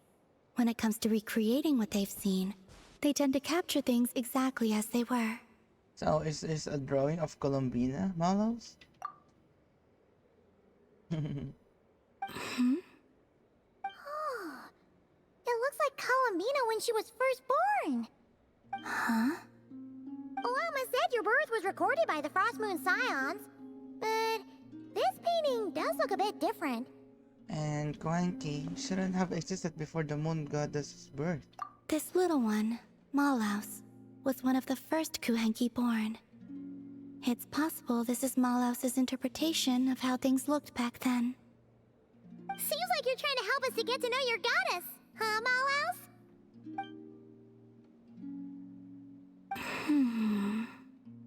Don't worry, Malaus. We appreciate it. We're all friends here.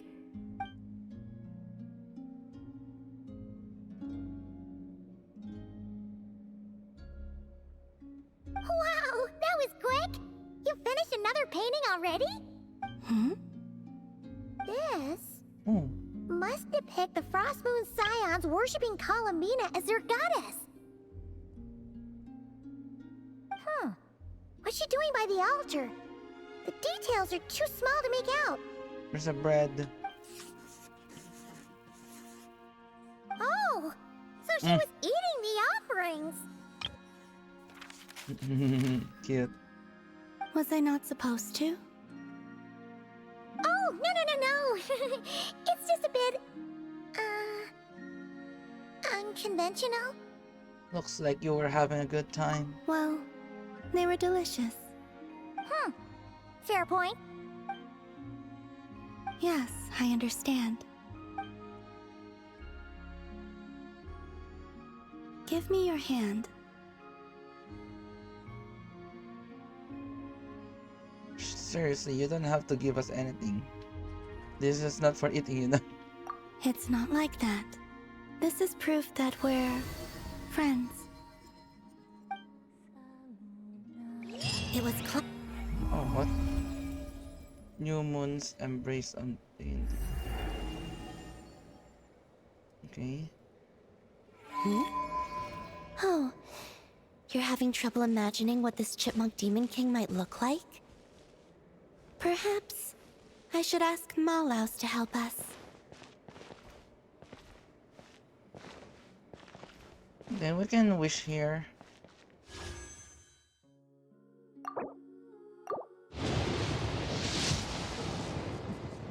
Aww. What the frick? That's so bad.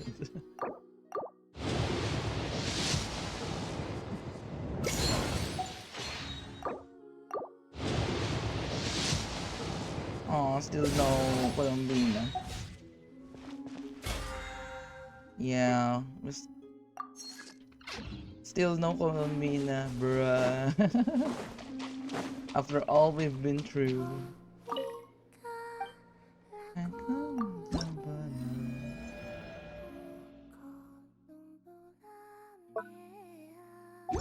Anyway, I think that's all for today, bruh.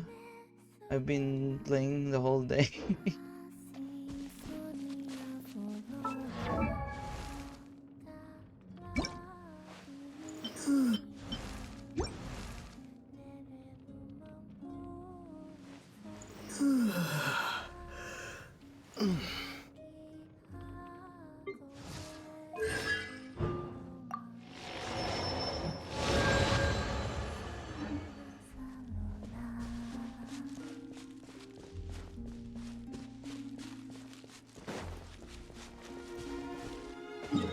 Well, that's all for today. Bruh.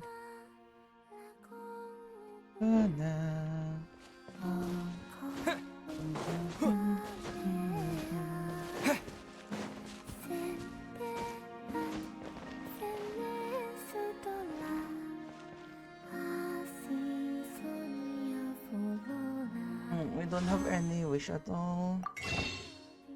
No. Aw. Oh, we have this. Okay. The mall. Oh, we got one wish.